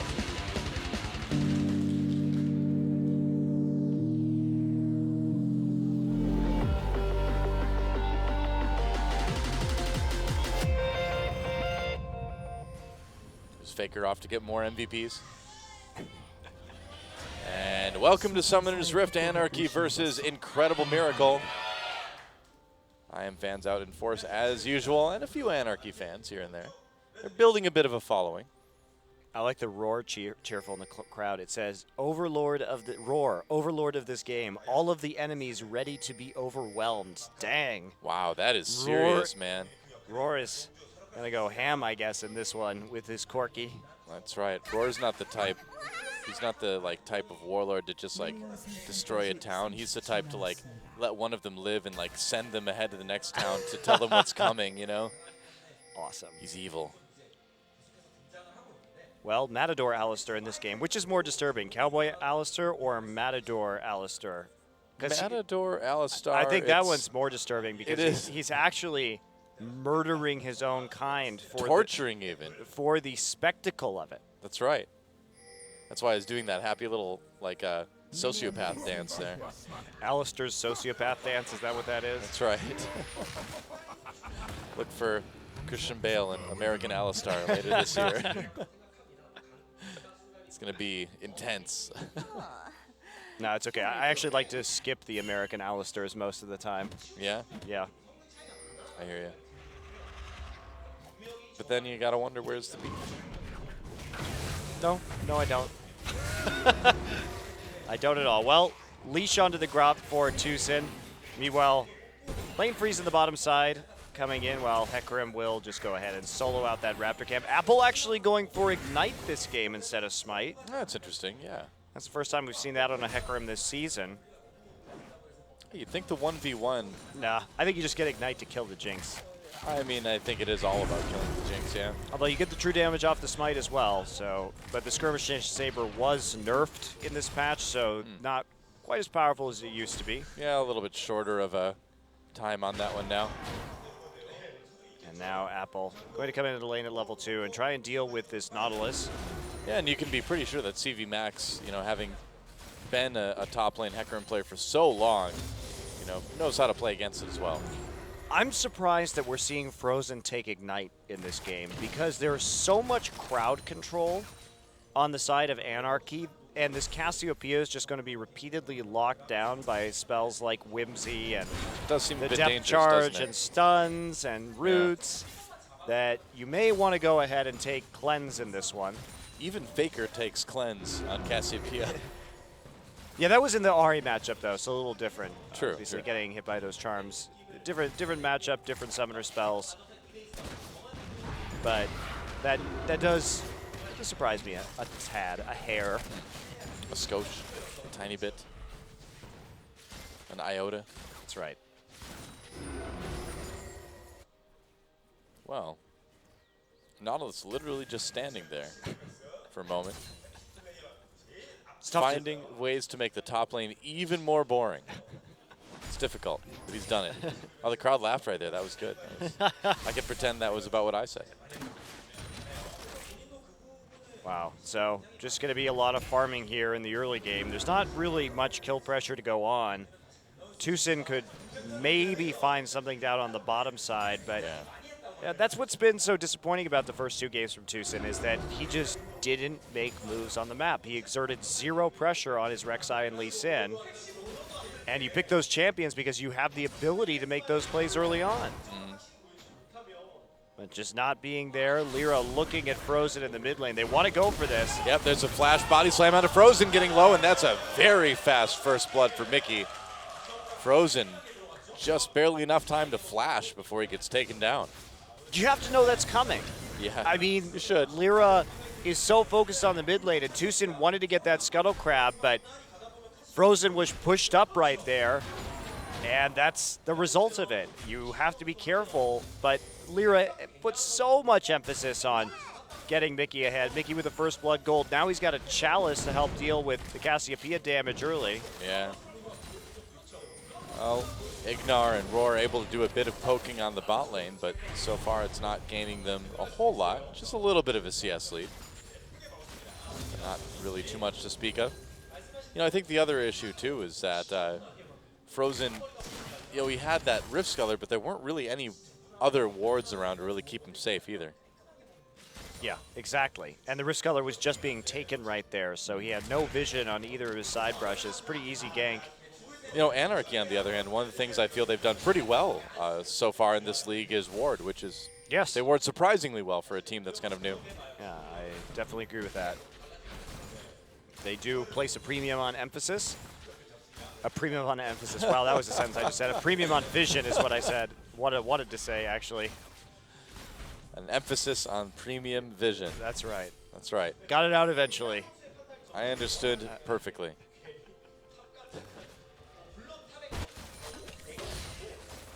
When you think about it, really, I mean, a ward is like a microtransaction within a game of microtransactions, because it gives you a short-term buff. It's all about the purchasing power. That's right. Yep. It's just ingraining that philosophy into your very play style. Wow, Frozen being very aggressive, even though he doesn't have level 6 yet. Mickey does. Tucson there to back him up, trying to bait him in, but it's not going to work. Yep. Meanwhile, Lyra going to walk into this brush. I feel like he was seen, but maybe not. Yeah, Ignar and Roar, I think they know what's up. And then this is still going on. No pressure onto the top side yet either, despite the fact that CV Max has been pushed up nearly this whole game, and he's playing a champion with very few escapes. Yeah. Especially because he can get interrupted out of his hook to a wall. Look at this already, though, from Lyra, getting some nice deep wards down in bot lane, which is something that Anarchy can take good advantage of later. Indeed they can. And also pink wards scattered around the mid lane already, just to make sure that Mickey has somewhere to fall back to if the situation demands it. Shooting out the Glitter Lance right there. Frozen finally hitting level 6. Yeah. I mean, Lulu's already a champion that's pretty good at escaping, too, if she needs to. CS, though, fairly even across the board. A little lead in the top in ADC for IM. But that's not too surprising right now, given the matchups. Yep. Very slight advantage for Anarchy. It's pretty much just the first blood gold at this stage, and everyone else just farming up. It's been a lot of passive early games tonight. Apple going for the Trinity Force first, of course, considering he has no smite, for the Cinder Hulk buff. And there's a, I like the Skirmisher Saber here, choice from Tucson. One more way that they can keep Songyun locked down, since he's the only real threat. Yeah. And Rek'Sai has such good sustain anyway. You have a lot of choices in terms of what you can purchase in this game. But so far, no ganks or no real attempts onto the bottom side. Setting the Jinx behind in this situation could be a very effective strategy for Incredible Miracle, but even though Songyun has fallen behind in CS and will continue probably to have a little bit of a hard time now that Corki is 6 with that Sheen, killing that Jinx could be absolutely huge right now, and there just hasn't been an attempt. Yeah. Not yet anyway, but the game is fairly young. I feel like Anarchy wants to try to make a play for this dragon fairly soon. They've certainly got the wards for it. So many pink wards already. 4 of them. In that bottom jungle. They know what the goal is here, is to shut down Mickey and to shut down Songyun. So play the bottom side of the map. Let CV Max do his thing on the top side, ward for himself, and just make sure that your jungler's constantly on the bottom so that they can't dive. And it's working so far. Meanwhile, a bit of an attack up in top lane. CV Max throws the ult onto Tucson, turns around for the stun. Tucson didn't flash to knock. Not really. Whoa! Meanwhile, Songyun gets a kill onto Ignar in bot lane. Wow. 2v2 for Anarchy working out pretty what well happened there. right there was the Morgana binding must have landed straight into traps before Ignar could flash. So you have to be able to commit with that flash early, and now Roar has to back off the turret. Lyra looking for a kill, but Tucson didn't flash underneath CV Max in that top lane either, so didn't get the Unburrow knock up, and not really a lot of damage done. And with that, Anarchy is going to take a very easy dragon. Yeah, only Tucson nearby to harass. We'll see if Frozen comes down or not, but it looks like Anarchy should be able to get this one. Yep, they do. Yeah, you have a Jinx with a BF sword already, so no problem in taking that. First dragon of the game. Apple, in the meantime, trying to duel it out with CV Max in the top, but it is hard to cut through that Nautilus and his tankiness. Oops, Nice. tried to knock him out of his dredge line, but CV Max getting out just in time. Didn't quite get the angle there. So it's more harassment while he knows it's safe, but that is a comfortable early advantage for Anarchy off of the failed gank in the top side, and then the follow-up, which was the 2v2 kill down in bottom. Yeah. Didn't get a replay of that, but I would imagine it kind of went how you suggested, just kind of chaining the CC pretty well. It's only really one way that could have happened, especially since Right. Ignar still had his flash up at the end of it. They just burst him down very rapidly. And that was before he hit 6, too, to get out of that situation, just barely before he hit 6. Not bad. Yeah, Mickey's still definitely holding his own in the mid lane either way, too. And so Anarchy with a tiny bit of an edge. We'll see what they can do to try to capitalize on this. Looks like it might be another attempt onto CV Max up in top lane. Tucson spots him with that tremor sense. He's going to walk down to Ward. Yeah, that's right. Tucson's going to get behind him. There's a knock-up. CV Max in a lot of trouble now. Push back even farther. No flash. Can he possibly get in range to hit the turret? Oh, gets to the wall and makes it out. Used the righteous glory to escape right there. Yeah. So actually he got the speed buff because they were in front of him trying to path block him. Don't you get a buff running towards turrets as well, too? Yeah. Yeah. So that is, I'm not sure if it's just enemy turrets, though, actually. That's what I was wondering, too. I'm pretty not sure it's just 100% enemy on that. turrets. But okay. regardless, that was a great use of Righteous Glory, which is why he got that speed buff in order to escape. So unusual to see the Righteous Glory first on a Nautilus. That's not an item. I mean, if we're talking about Trace, he likes to build the Rod of Ages first and then build directly tanky after that, because Nautilus running at you is not a very scary form of engage, even with the Righteous Glory. No. Because he still lacks a bit of that gap closer. Maybe you can set up a dredge line. We'll see how he can use it in this game. Now, the big benefit, though, for IM is that they've been able to get a nice little CS lead for Apple up in top lane now. So CV Max still in a little bit of trouble, despite getting out. Ooh, we'll see if Mickey can get anything done with this roam. He's going to at least place a ward down. But they don't really know where Apple is, so I guess no roaming ganks or anything from the mid laner. Yeah, and just those ganks in top side just haven't worked out. They haven't been effective. Yep. Oh, Lyra. Yeah, he gets found right there over the wall as the ward is placed down, but that'll be quickly cleared with the pink in that brush. Yep. Meanwhile, the bot lane getting back to normal.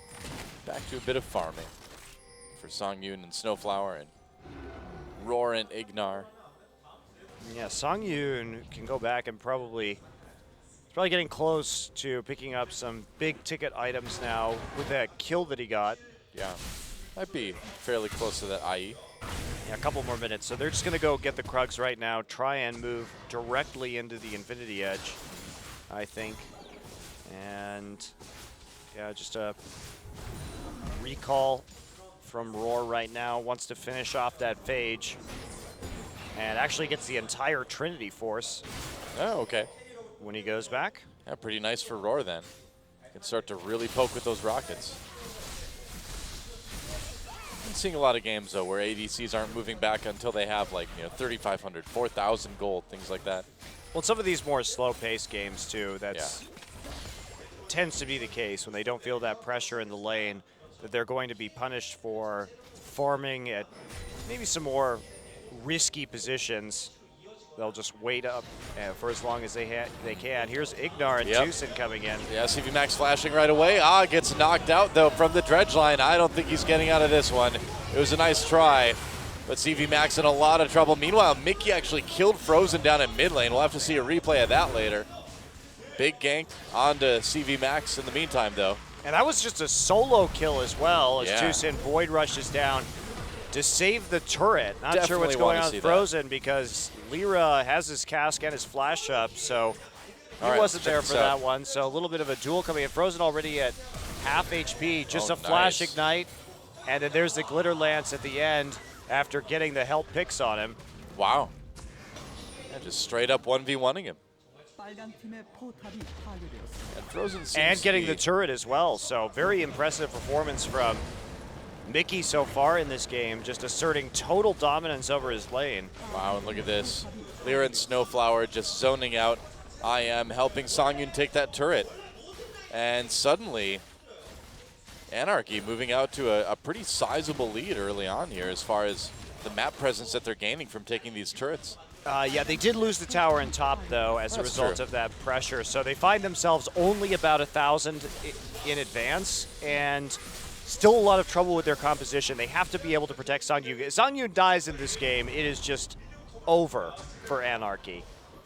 Their entire composition gets cleaned up at that point, but they've got a lot of protection for him, so it will be difficult to do. But IM has a great comp for getting into the back line with the Alistar, the Rek'Sai, of course, the teleport from the Hecarim. So a lot of tools available to take out this Jinx. And true enough. We'll see if IM can do anything about this dragon that's just come back up again. They've got the Rift Sculler. They've got that little speed boost from it. Teleport's available for both top laners as well. Scuttler is already down for Incredible Miracle, but this is a dangerous situation because Infinity Edge has just been finished for Songyun. It's a lot of damage so out of that he can be set up very well, especially because Mickey already has a lot of AP to shield and to speed him up. Uh-oh, Roar may have gotten caught here. Lyra and Songyun hurting him back towards the turret. Teleport's coming in from both top laners. Apple going to try to run interference while Roar tries to escape. Not going to be able to get out, though. Songyun going to get excited if he gets this kill. Man. He does indeed. And now it's going to be really tough to get that dragon. Oh, Ignar in trouble as well, too. Caught nowhere to run, even with that ult. Flashes over the wall, Snowflower flashes, activates the ult for Morgana as well, too. Rocket comes in, allowing Lyra, Mickey to catch up. Wild Growth used on Snowflower. Oh, ult over the wall there from Apple. IM trying to turn this one around. Kill comes in for Frozen as well, too, but Jinx getting excited doing the damage, but now they're on top of him. There's a double kill for Songyun, though. Nobody's going to be able to take out this Jinx at this point in the fight. Triple kill for Songyun. They're going to transition that right into an easy second dragon. So sloppy fight right there from both sides, but at the end, Anarchy gets the angle by wrapping around close to their turret and corralling IM over on their side of the map. So Anarchy able to get those resets, and that's exactly the kind of fight that this Jinx wants right here. Yep. Just a couple of people all on their own. Roar, the AD carry, isolated with no mana, goes in and can just run forward with the Whimsy, with the Get Excited, and just pick people off slowly. Everyone else chasing right there. Snowflower committing with the flash ult with his Black Shield afterwards. Fortunately, that rocket hits while the Unbreakable Will is still up, and Songyun walks in, he sees his opportunity. Let's go on to Ignar, and then Frozen immediately, who's so low with no mana already. Able to get the Get Excited, then kite back out. Misses some skill shots right there in terms of the zap, but otherwise pretty nicely positioned by Songyun. Yeah, not bad. Put himself in the position to get some kills. He's already up to 5 this game. 5 out of the 7. He just goes back and buys a static shiv. Well, how does it get much worse? The Lulu and the Jinx are fed. So how are you going to kill the Jinx anymore before she kills you? Straight up buying the static shiv pre-20 minutes. This is an absolute disaster for Incredible Miracle, who just falling apart since they got into Champions. This team looked so clean in the qualifiers, even against Anarchy, like you were saying, Doa. Yeah, I mean, if you go back and watch those games, IM pretty much crushed them. Yeah, they crushed everybody. The games weren't even close. That's why there was so much interest in them heading into this season, but they've looked confused ever since that time. Well, you have to wonder if their champion pools just are not big. You know, if what they got in the qualifiers is all they can play. And so when you ban out that Gnar against Apple, ban out some other things, IM kind of falling flat. Looks like they'll be able to claim this mid lane turret, though. So staying even in turrets, at least. Yeah, just backing right off after it. Yep, I am having issues. I mean, Incredible Miracle's having issues. I don't have any issues. I'm fine. Don't worry about me, guys. I'm okay. I'm concerned about you, Doa. Don't worry. I'm a very well-adjusted young man. It's all right. Not so young anymore. Let's be real. Hey, well, when you compare me to like really old people, I'm pretty young. I'm comparing you to the esports audience, though. Yeah. For that, I'm pretty old, I guess. It's true. Yeah. It's okay. Well, the Korean casters, except for Cloud Templar, are still older than you. It's true. It's true. And they say, you know, with age comes wisdom, and I'm trying my best to prove that wrong, but so far so good. Well, the Coup Tigers are a pretty young team, and they have wisdom now. That's true, yeah. They got wisdom from IM. Oh, Songyun gets caught though with a bunch of CC, gets out, Wild Growth helping out quite a bit there as well. Random rocket thrown into Tucson. Panic rocket. Don't really know what that was supposed to accomplish, but wow, not respecting the brush right there at all. So Songyun walking up before his massively supportive team comp could assist him in that endeavor. Support team. Just Songyun and his entourage, pretty much. President Songyun and his Secret Service agents, everybody just dives in front of bullets to protect him. That's true.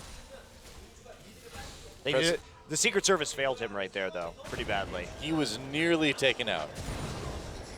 It was like a mild success. Yeah. The least exciting form of success. It's true. Mild success. Where it's like, yeah, you won, but, you know, should you have really won with top Nunu and Varus? I don't know. I'm not so sure. Mild success. Yeah. Should you really have done more damage there than their entire team combined?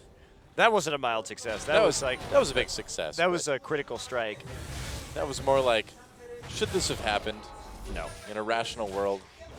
No. Well, Songyun is going to get a QSS right now to solve his Cassiopeia problems after getting ambushed with... Oh, they're going after him. Oh, Songyun, oh no. Yep, that happened. Where was the Secret Service that time? Secret Service is really failing here. They're just leaving kidding. Songyun all by himself in some of these lanes. Songyun had no wards on the bottom side of the map He had no flash. to safely make that. He had no flash either. That was not the greatest. Oh, they find Snowflower and Anarchy a bit leaderless. Goodbye. And now, actually, IM's going to be able to take some turrets right here as well. This is going to get them a gold lead, surprisingly. This is kind of how we expected these games to go, though. So we'll see. We'll see what happens from here on out. But a turret taken, yeah, and a little bit of a gold lead for IM at this point. IM actually making a relatively graceful recovery. Apple moving into that Frozen Heart. And Lyra looking like he's going to be getting that Randuin, so this is getting increasingly difficult now that some of these kills have come down for Anarchy to deal with because they didn't group right there and they didn't ward adequately to protect them on their wave clear before they could set up a siege again. It's like they thought... And they botched their siege on the tier 2 on the top side by not checking that brush and getting caught out. It's like they think of Songyun as like a little baby bird that they found in their nursing, and they decided that Songyun, had been fed enough, he was old enough that they could just release him out to the world and he could fly free. Be free, Songyun. You don't need us anymore. And then immediately, as soon as the bird escapes your hands, a hawk flies down and just grabs it in its talons immediately. Yep. Or in this case, an apple. Oh, it doesn't make any sense. Tucson tries to make a play. Gets pushed back. Tucson hates using flash for knockups. Apple coming in over the top, though. Snowflower immediately taken down. Songyun forced out of the fight completely by Ignar. Comes back in now. And can Anarchy turn this one around? Looks like they are going to try, but a double kill already for Frozen. There we go. Now a knockup coming in from Tucson. Oh. Ignar pushes Songyun right back in there. Frozen taken out. Lyra in trouble as well here. Mickey, the only one left right now. Oh, there goes Ignar. Gets a kill on the way out at least. A double kill for him. That was ambitious, considering that this Lulu is actually pretty fed and already has a death cap, and you don't have any more ultimate. Well, Ignar, he was getting a little bit crazy. He was like, "Witness me, brother!" He went in. And he went for it. His team got a dragon for it, so. Yeah, that's right. Well done for the collective good, Ignar. For the good of the cause. Yep. So let's take a look at this fight again. Apple finds a good engage. And look at Ignar. He actually does a good job right here. Exhausts Songyun, keeps him out of the fight. And Songyun tries to get back in. But by this time, Corky's already gotten the double kill as they've chewed through the front line. And then Ignar does a great job, blows the QSS. I don't know why Songyun QSS right there. Panic. I think it was, actually. Yep. And then here's Ignar. Oh, we missed it. Oh, meanwhile, this is we're way zoomed in. All right, that was jarring. I don't know what was happening there. Wild red buff action. IM takes the fight, and they get a smaller gold lead. Now they're going after CV Max. There's more action. CV Max trying to escape. You know, there's only one word in Mad CV Max's world: survive. He's trying his best. He made it. Good. CV Mad Max. Or Mad CV Max. Good job. It's pretty easy to survive when you're a Nautilus with a frozen heart. In Fury Lane.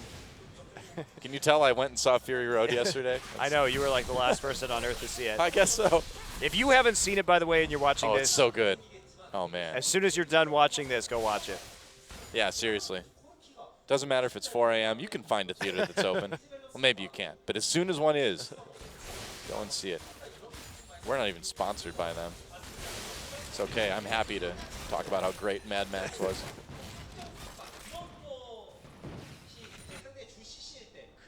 Well, this game is a bit silly. It is. As expected. As expected. I mean, what did we think this was going to be? Silly. That's what we thought. And it is. I believe we talked about this earlier in the day. We were having some lunch, and we were like, this is going to be silly. Yep. Well, at least IM has made the picks onto, oh man. Oh, not survive. On the Run. Well, I don't know if he's getting out of this one.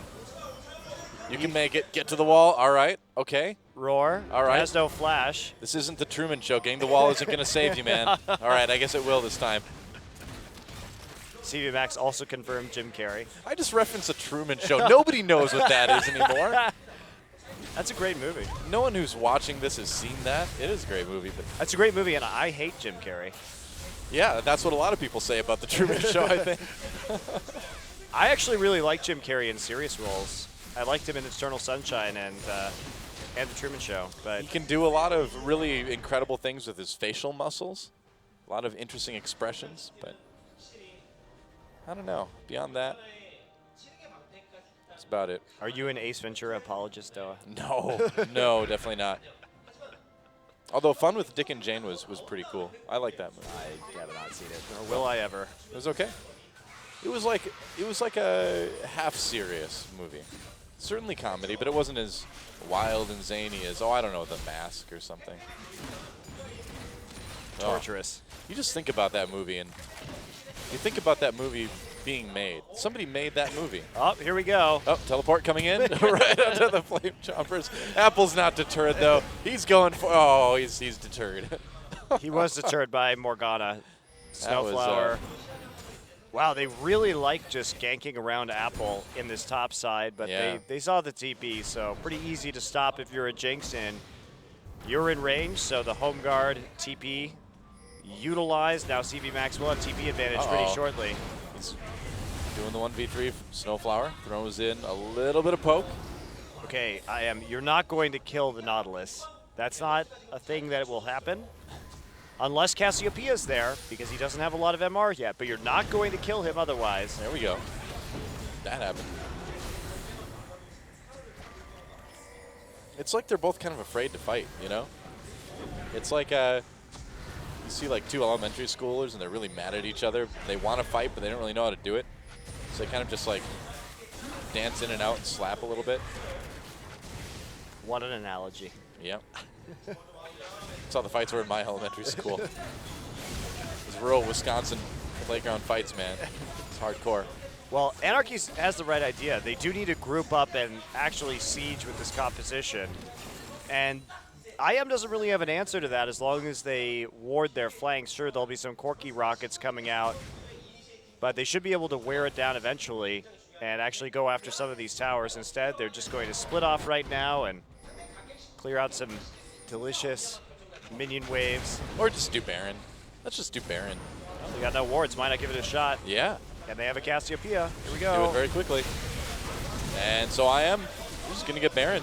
But will they lose a fight afterwards? Here we go. Anarchy might try something. Snowflower getting really deep. Whoops, that was a bit too far. And IM evaporates him as well. Doosan thinking about coming in. Decides against it. And Dragon up at 20 seconds as well. IM should just walk straight over to this Dragon right now with the man advantage. Yeah. If they leave and recall, there's actually an opportunity for Anarchy to get it while there is a they've got the Void Rush, so they're just going to come back immediately. Good. Yeah, I don't think they're going to let this Dragon go. They don't want to give Anarchy a third Dragon. no mercy.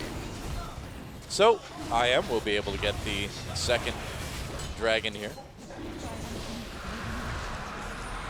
for their side. A little bit of a 3K gold lead now. But critically that Baron buff, so they're going to be able to stop any kind of grouping and sieging by Anarchy, which is exactly what they need. Should be able to create enough zones with the Corki and the Cassiopeia to take down some of these tier 2 turrets as well. Yep. If they actually group up. Looks like they want to go for the top side first, getting some wards in. A lot of wards. Yeah, so I am in pretty firm control of this game. Roar is going to take the blue buff and then head into the top side. I feel like he could have given that one up.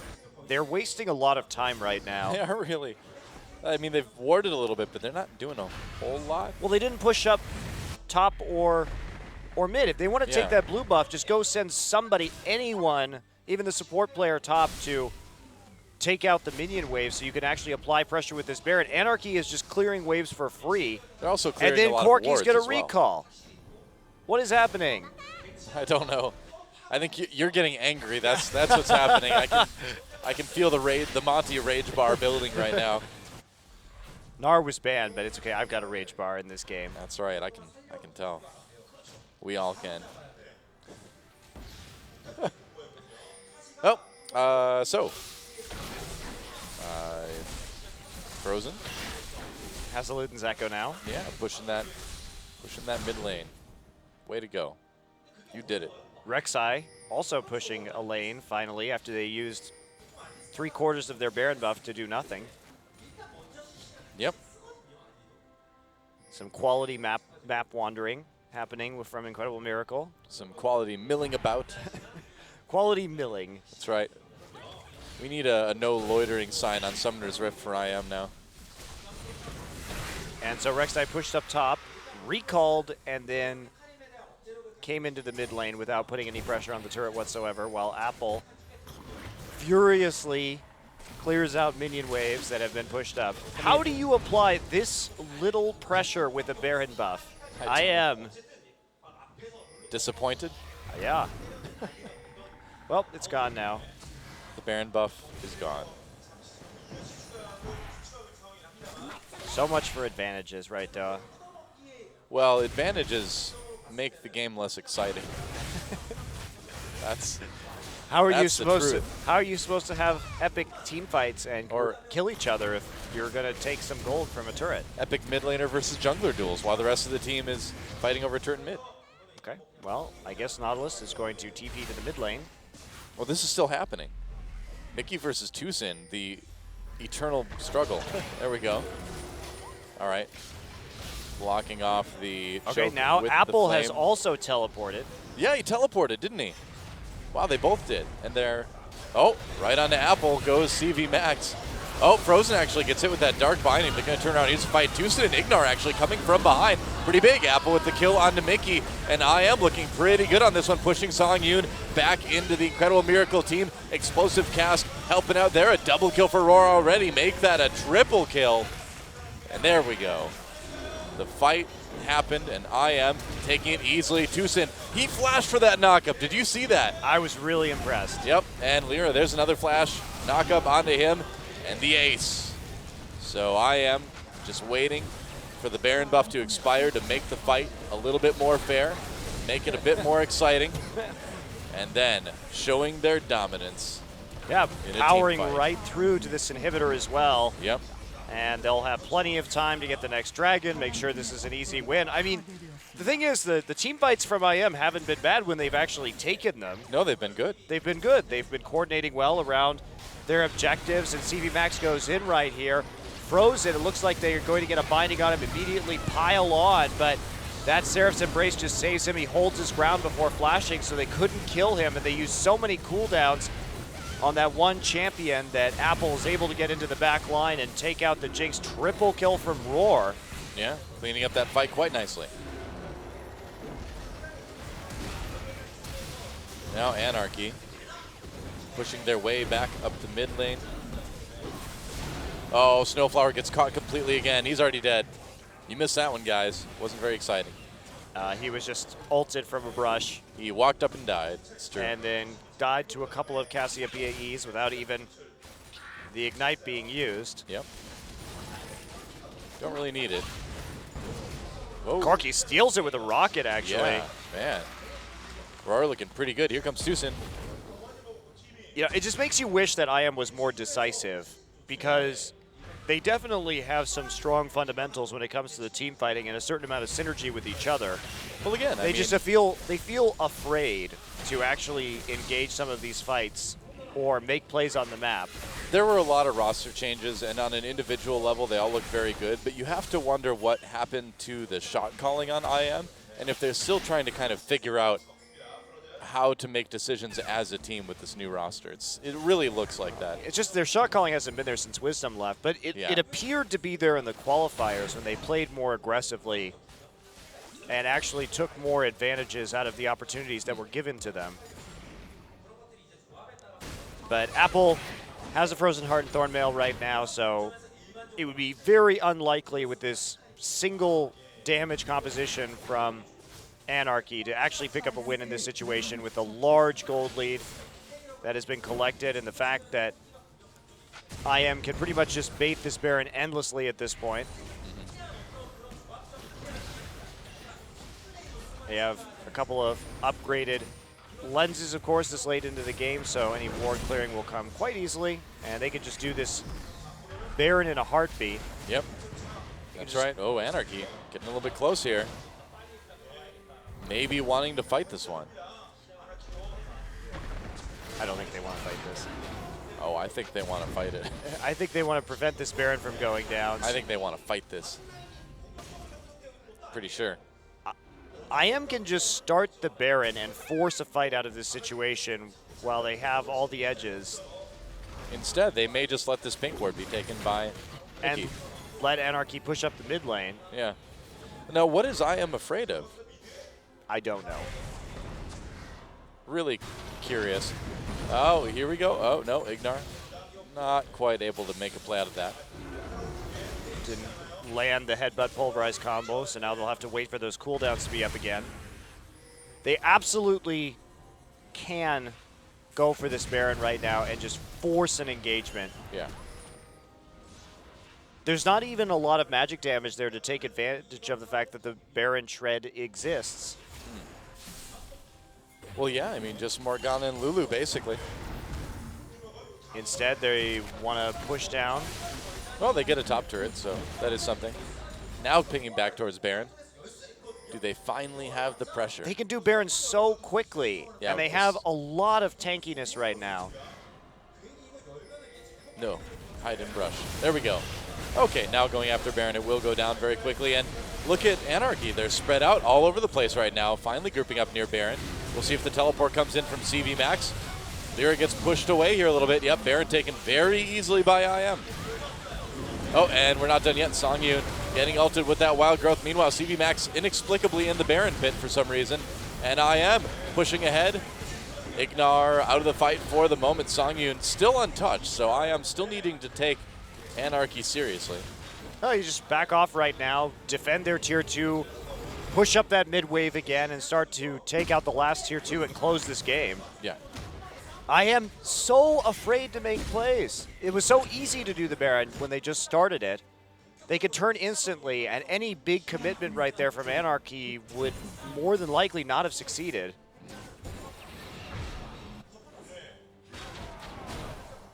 This game. This game indeed. So here we go. Starting to move towards the bottom side right now while Cassiopeia pushes forward with those Baron-empowered minions. Inhibitors back for Anarchy now.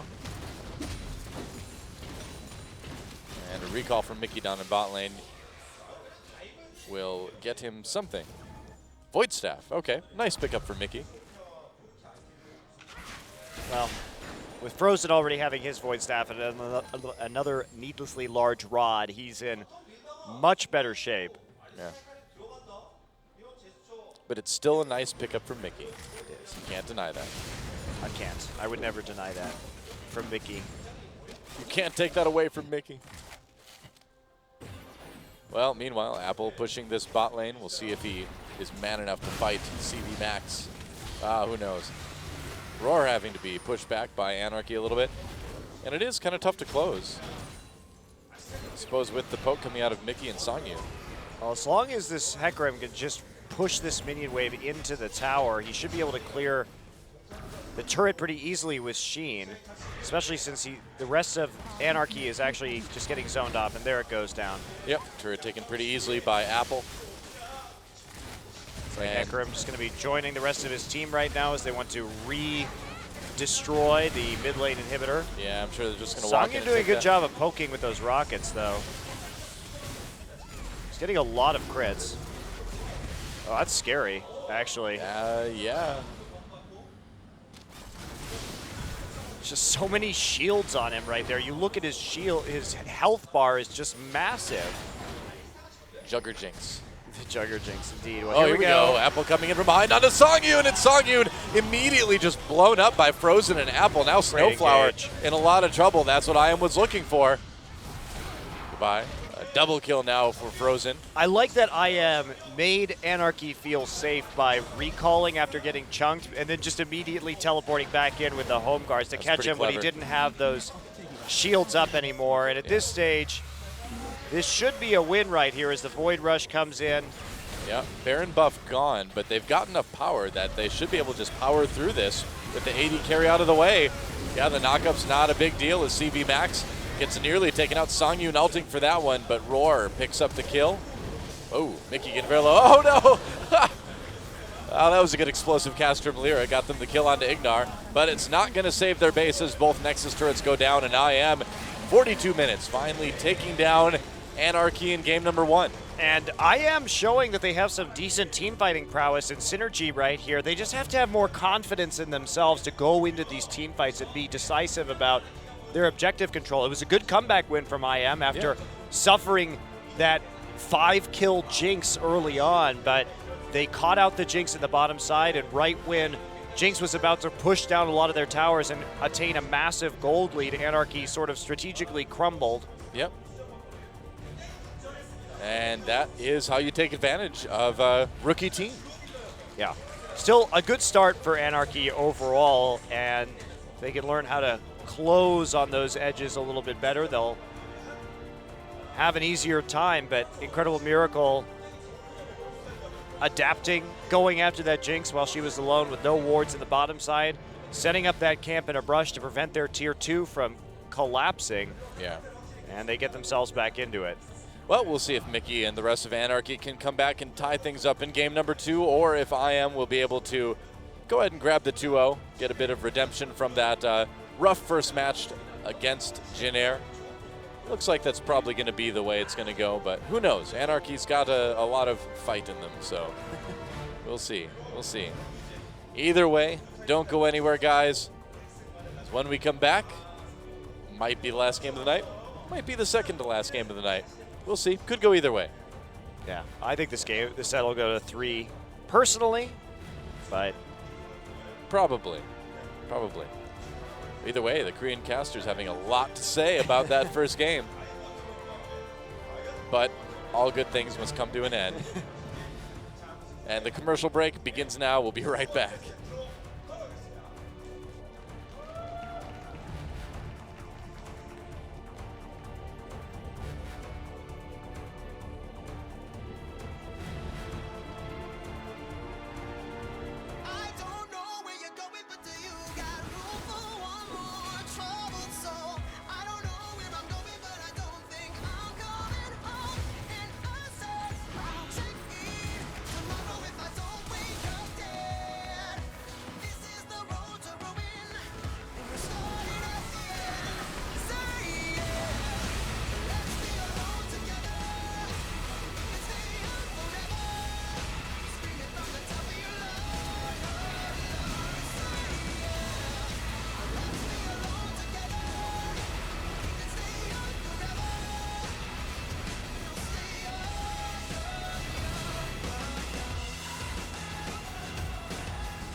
Oh yeah, who wouldn't be so excited about this match tonight? Ignar gets the MVP for IM's win.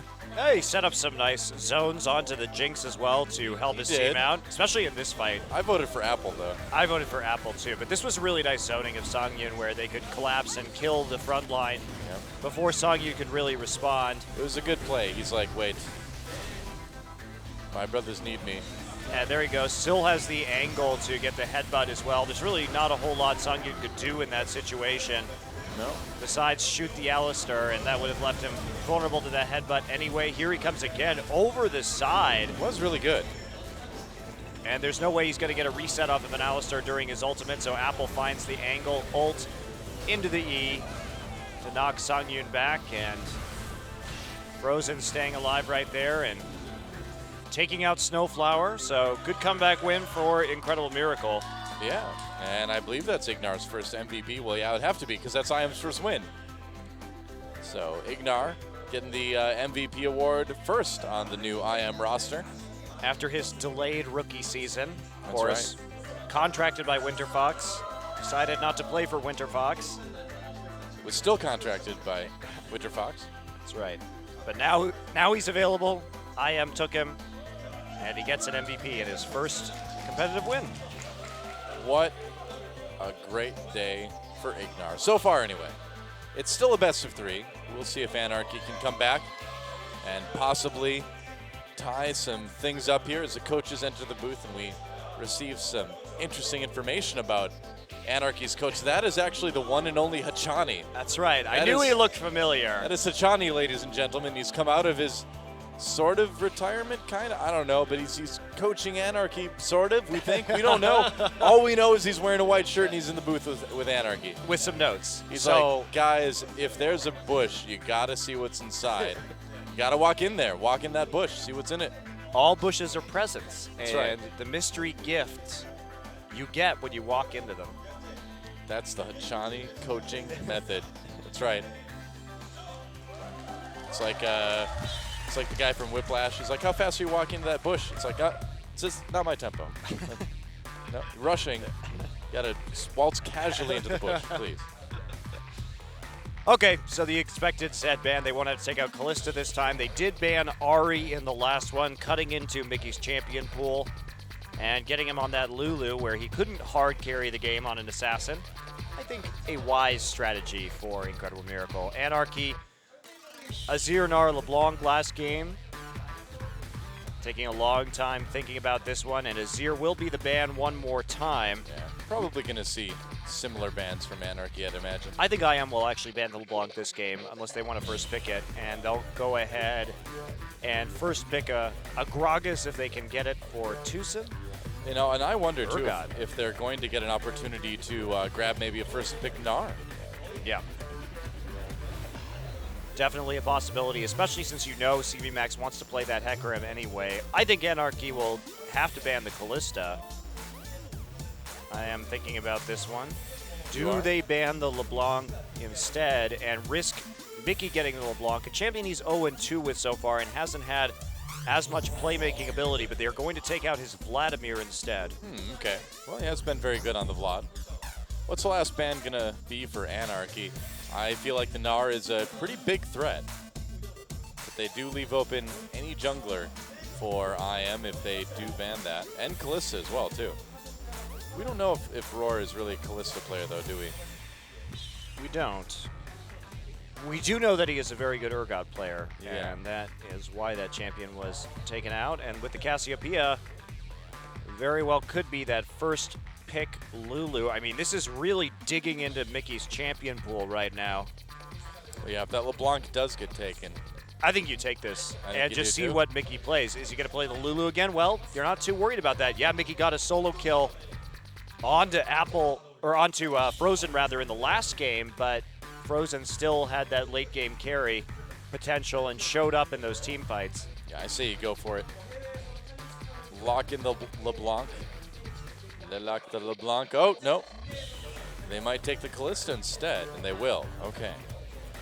It is important to remember that this is a team that plays around its AD carry primarily. Roar, coming into this match, had an 88% kill contribution rate in their first 2 games. So IM is a team that likes to all group up and fight together and give those kills over to Roar. So putting him on a priority champion where he's going to be able to snowball this game out of the laning phase could be a priority, but that's definitely going to be Mickey taking the LeBlanc in response, I should imagine. He doesn't want to get stuck again on that Lulu. If he takes Kassadin this early, he runs the risk of getting Jace played into him. Yeah. So Hecarim will be taken, but that is so risky considering that There we go. the Gnar is available, and that is an Apple specialty, and Gnar is really good right now in that matchup versus Hecarim since the introduction of Black Cleaver. It was already good when you could build that Frozen Mallet, and now it's even better because you can basically just endlessly win split push contests against Hecarim. So Grog is falling pretty far down the draft, actually. Yeah. What do you think about something like a Lux into the LeBlanc? Can catch him with the light binding. Be a little bit tough, though. Or a Vel'Koz. I love Vel'Koz, but nope. It's going to be Gragas and Thresh. Pretty strong team being put together by Longzhu IM right now. Yeah, and especially the kill pressure from the Thresh Kalista lane is absolutely huge. So you have to imagine Anarchy's going to try and get that lane swap, but if IM picks Gnar, they're going to have a significant advantage if standard lanes actually develop. We might see Songyun grab this Jinx again. All right, Sejuani for Lyra is certainly reasonable. But they may just leave that pick till last, the ADC pick till last.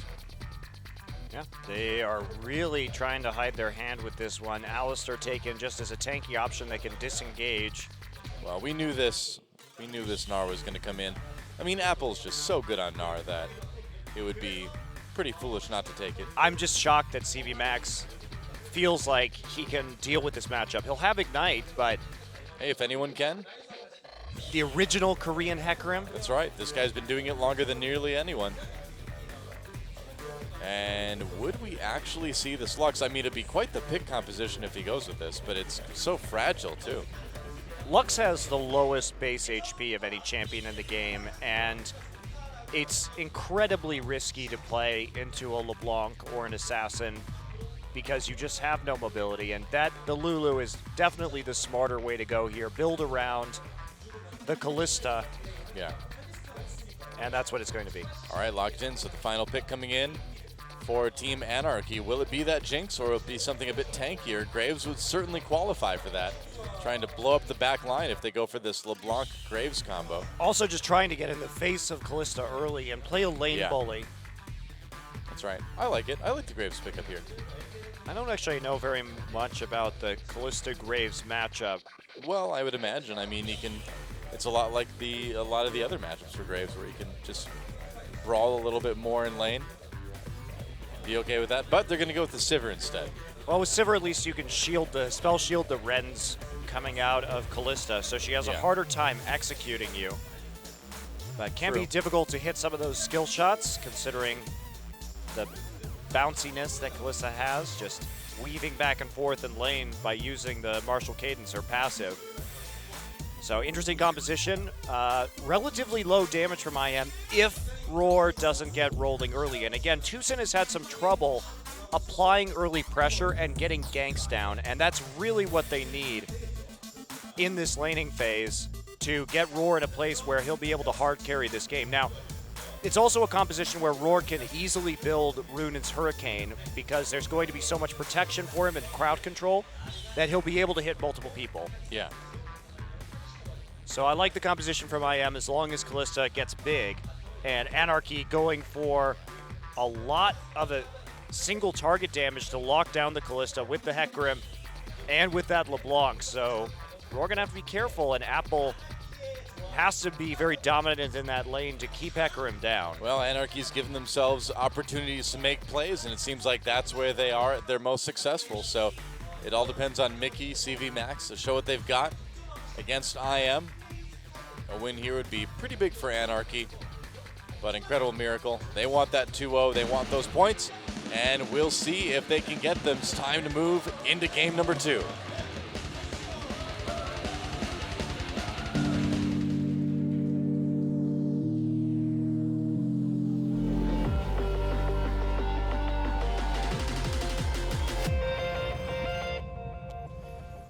And here we are. Welcome once again to Summoner's Rift.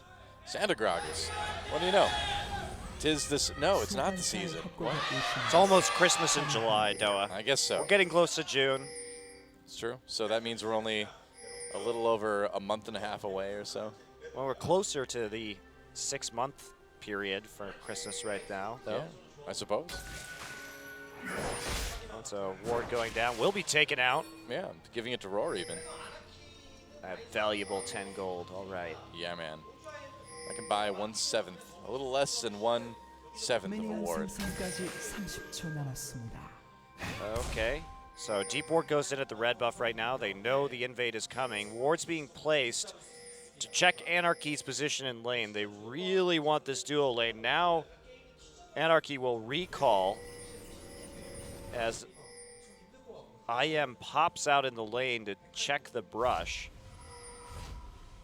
So will they know that Anarchy is already up there at the tier 1 turret? Doesn't appear that they've found this yet. Still kind of walking around, wandering and wondering. Wondering and wandering. Oh, hi. I'm not sure if Mickey should have let his presence be known there, considering that he saw the dual lane going into the bottom side. Tucson will be spotted, and Anarchy is going to get standard lanes. This is not going to be very good for them. It's exactly what Incredible Miracle wanted in this situation. Sungi and Snowflower is trying to fast push this and at least get level 2 faster so they don't have to deal with the problem of losing out in an early trade with Roar and Ignar. That's going to be pushed up and blocked right there. Yep. Play on the wave just to take this. So we're going to be all even in terms of experience, actually. Yeah, we'll see if maybe Roar and Ignar can get something a little bit quicker here. Waiting they for that should be able level 2. to. Yeah, and Ignar's just going to provide so much zoning as well, too. Level 2 slightly earlier, but pretty much at the same time when things are all said and done. Not a lot. Well, Anarchy, I think, in a bit of trouble right now, especially because they picked a farming jungler. So it's all up to Tucson. There are so many plays he could make. Yeah. On these lanes. You can see Sungyun already getting pretty poked out, too. It's not looking too good in the initial stages of this 2v2. Wow, Roar is doing a very good job of zoning. Yep, has those sentinels already placed down as well, so feeling very comfortable about his position. In terms of vision, already has a ward in the river. As this... Oh, body slam onto CV Max in a little bit of trouble. That's a lot of damage. CV Max with no flash. They're not going to chase him, though. Tucson actually ends up taking quite a bit of damage from the turret. But he already used his teleport to get it back into lane after taking a camp right at level 1 in the jungle. So taking that bit of a damage. Now, you'll notice that he went back. He did the build where you hold off on buying your item until you see where you're going to go. But this could be an early dive right here, CV Max. I think it's definitely an early dive. With that Mega Gnar, it's going to be easy. And first blood going to Tucson. That successful dive, CV Max not looking too thrilled about that one. And it's going to be a decent amount of damage to the turret, too. Yeah, it was a great return from Tucson. Finally, we see him actually having a really big effect in the early game. Yeah. Because that flask was used, but wasn't able to regenerate CV Max enough by the time that gank came around again. That's right. And there was no response from Anarchy's jungler. They've got their hands full on the bottom side also. So Apple's starting to get a lead already. Apple doesn't even have to use teleport right here if he doesn't want to. Just walking right back up as the wave naturally pushes back towards him. So a lot of CS actually denied right there from CV Max, about a little more than half a wave. And this is now... Every little bit helps. Oh, the flash needing to be used by Ignar. And a little bit out of position there. Yeah, Lyra in the river didn't want to be caught by a pincer maneuver, so Smart to flash, but that's one less way that this bottom lane has to kill now. Yeah. So there is that. CS lead already building, though, for Roar. And AD carry has been able to continue to just keep poking Songyun. So I'm curious as to what Roar is going to max this game and if he's going to build the Hurricane first, because this is one of the few compositions that I would actually like to see with a Hurricane first, when you have a lot of peel for the Callista and a lot of buffing abilities, shields to make sure that she can stay close in the fray to hit multiple targets. And that way you can really use that execute. A lot of Korean Callistas actually just max the Q first because they go Bloodthirster. Right. But this is one of the situations where an Emax with Hurricane, I think, is justified and could be quite powerful for the mid game. Also, in the last few patches, we did see those buffs to Hurricane as well, so you get a little bit more damage, 10 more damage from it. Right. Ward here in the river, going to spot TuSin. 2 pink wards, man, they really want to camp CV Max. And this is smart, because he's the main way that their Callista's going to die. So if he's underpowered, there's not any way to take out their main source of damage. CV Max pushing up a little ways here in the top lane too. TuSin waiting under turret. Looks like they may just want to dive him again. Apple has Meganar though. Oh, TuSin finds Lyra, or vice versa here. Lyra getting some damage done early on. Here comes Meganar. Apple's still there, and that'll let them kind of zone a bit. Yeah, there's no way. Apple just hit 6, was in Meganar form. So here's a roam from Mickey. Dodge on the chains. Yeah. Hides in the brush. Lyra's like, nope. Well, they still don't have 6 on Hecarim, so they can't complete that. Now Roar going to get attacked. Yeah, but Laura's going to go right in onto Songyun. Songyun in a lot of trouble. Rend enough, it is. Roar picks up the kills there. Snowflower trying desperately to make something happen, but Ignar is there to protect his AD carry. Oh, teleport coming in, though, for CV Max. Getting low already. Roar getting taken out. And so the teleport used to just get a kill in bot lane, but I feel like this is going to just deny CV Max, more in top. Well, meanwhile, Mickey in a little bit of trouble. Mana. Yep, that's right, and Frozen has just enough to get that kill. And Frozen bumping him within turret range right there also, so Mickey trying to get a very aggressive all-in, but not finding it. Yeah. So I feel like that went a lot better for IM overall. Oh, yeah. Yeah. Definitely, because the advantage, too, is that Songyun didn't even get an assist.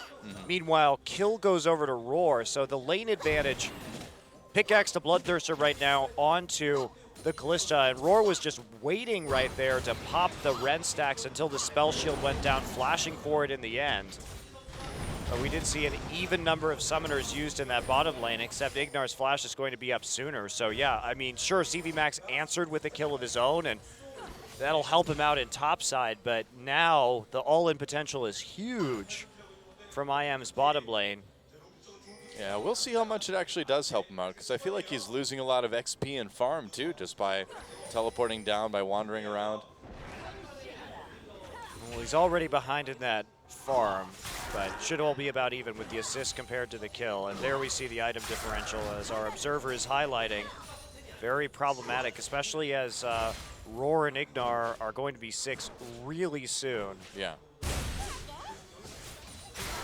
And also Flash is going to be up very soon also. So Callista, actually Q and E both with 2 points at level 5, so pretty balanced build right here. Oh, okay. Lyra may be coming in for a lane gank. Coming down by the tier 1, as we can see on the mini-map at the moment. Just farming the jungle, so it may end up being a 3v2 in favor of Anarchy if they can pull this off. There he is. They're expecting some sort of all-in right here. Right. Oh, they're baiting it really nicely. They're baiting it really well. Lyra is 6. So if IM takes this bait, it's going to be pretty silly because they haven't seen the jungler in quite a long time. Yeah, well, that's a grab on Snowflower. That may be it. We'll see how much they want to go for it. They do. The box use. Lyra being so patient. Here comes Gragas, so Roar in a lot of trouble, though. Going to get taken out before TuSin can even get there. Ignar flaying people away. Explosive cast. TuSin has to use it just to keep his support alive. And it looked like CD Max stopped the TP because I saw it flash on the lantern for just a split second. And CD Max may have used E to get him out of that before he could join the Fracas in the bottom lane, but Roar and Ignar committing to that, getting baited in. Songyun and Snowflower actually selling that gank pretty well. Yeah, pretty much. Backing off, intentionally taking that play into the box in order to set it up, and Grog is just not quite there when the action went down. So good turnaround, and that's going to help Anarchy out quite a lot. Only an assist, however, onto Songyun. Yeah, he still kind of ends up sort of getting the short end of the stick as far as participating in kills this game.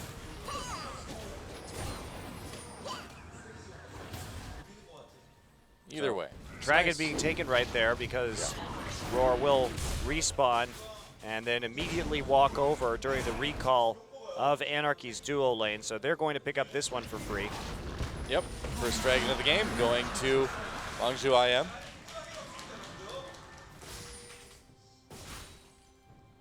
And Frozen doing very well in the mid lane. Mid and top still doing fine for IM. Wow, Songyun going for Brutalizer here, so looking for lane dominance now that Yeah, I guess so. he started to get back in the game in terms of gold. That's going to delay his Infinity Edge by a substantial amount. Can they continue to make plays down here? Because if it's worth delaying the Infinity Edge, because he's not the only damage threat on his team. They have the LeBlanc as well. So taking out Roar again early could delay the damage from Incredible Miracle to the point where they no longer really have any. Yeah, we'll see. I'd imagine Roar's got to be pretty close to his Bloodthirster at least by now. I'll see if he goes for it, if he's going to go straight into Hurricane after the BF sword. It could be. And a couple different build paths you can go. You get that flat damage and then get the Hurricane thereafter. And we've seen both. Apple already has that Giant Spell. Definitely going for that Frozen Mallet build to continue punishing CV Max. Yeah, There's just no way you close that gap at that point. Gnar just kites you forever. Mickey gets knocked around. Wow, nice. Just completely wrapped up all the way through his passive. That was a smooth gank from IM. Yeah, Man. very nice, especially because the ward had just come over the wall, too. It's not like Mickey knew that was there. Yeah. Wow, that was very clean from Tucson. You can see Frozen has that. He's an entire chalice up right now. Tucson again looking for a gank in topside. No explosive cask for this one. Well, top is very low right now, so And Apple may is just be very able to... close to Mega Gnar. Yeah, he might just be able to walk up and kill the turret, and then they'll kill CV Max. Apple, though, baiting CV Max out. Here comes Tucson. CV Max is in a lot of trouble. Pushes Tucson back. Gets pushed back himself immediately. The ult used, but the ult from Mega Gnar enough to lock CV Max against that wall, and that is a kill for Apple. And they're going to get the turret as well. Yeah, the minion wave actually finishing that one off, and now some more action down in the bottom side. Anarchy wants to all in. Oh, Ignar brings Snowflare and gets saved by his AD carry, though. Yeah, Ignite's still used, but checking the looks brush like right Ignar there, will be smart. okay. They don't know where Lyra was, and good warding by IM. If you look at the jungle, there was no way that Lyra could have been there to help with that dive because they had the pink ward right behind the red buff and then the green ward in the tri-brush, so there was no avenue unless Lyra was coming in from a lane gank, which they would have seen in the lane as well. So really, really safe dive and well set up by IM. Yep. So Roar on his own, down in bot for now, but at least not giving over any other kills, and it looks like Tucson's there to help out if he needs it. Should be fine, though. Oh, meanwhile, another duel in the mid lane. Frozen taking a little bit of damage from Mickey, but he didn't quite hit the skill shots he wanted to, so that one will end quickly. Well, even if he had, the Athene's done for Frozen right now. He's got a good deal of magic resist. He has flash, he has wild growth. There's not a great opportunity for Mickey to 100-0 him. Frozen also has level 2 wild growth right now. And yeah. That is quite a lot of HP. Quite a lot of wards coming down between both teams as well. The mid lane again, just really the focus for these couple games. Well, the hope for Anarchy is that they have kept Roar down, and that is absolutely huge in a composition that's very dependent on him. But how are they going to be able to punish it? Because when Apple is at this advantage and he's going to be able to constantly win the split push, there's not really a great way for Anarchy to come together on the map and then exploit the weakness of this composition in a 5v5. True. They can create picks onto Roar, so they may just try and push down harder on the other side of the map and get some kills while Apple is off by himself. Oh, Ignar looking at the brush. Here we go. Lyra comes in, but Thresh is right there as well, too. Whereas Callista still down in bot lane, so I am not wanting to fight. And it doesn't look like Anarchy wants to commit quite yet to that as well. No, still a minute until Dragon. Both top laners with their TP up, but Apple with that significant pressure advantage continuing to push forward. No Trinity Force finished onto CV Max yet. Not so far.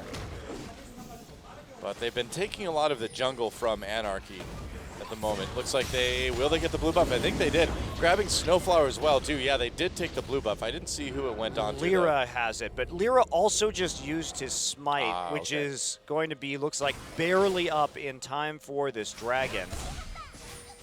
Lots of recalls. Oh, Frozen. There's a little bit of a shield. Mickey in trouble now, going back into the turret. And another kill. Nice hook from Ignar. Yeah, wow. picking the right target again. Just really good synergy from Frozen on these mid lane ganks. Yeah.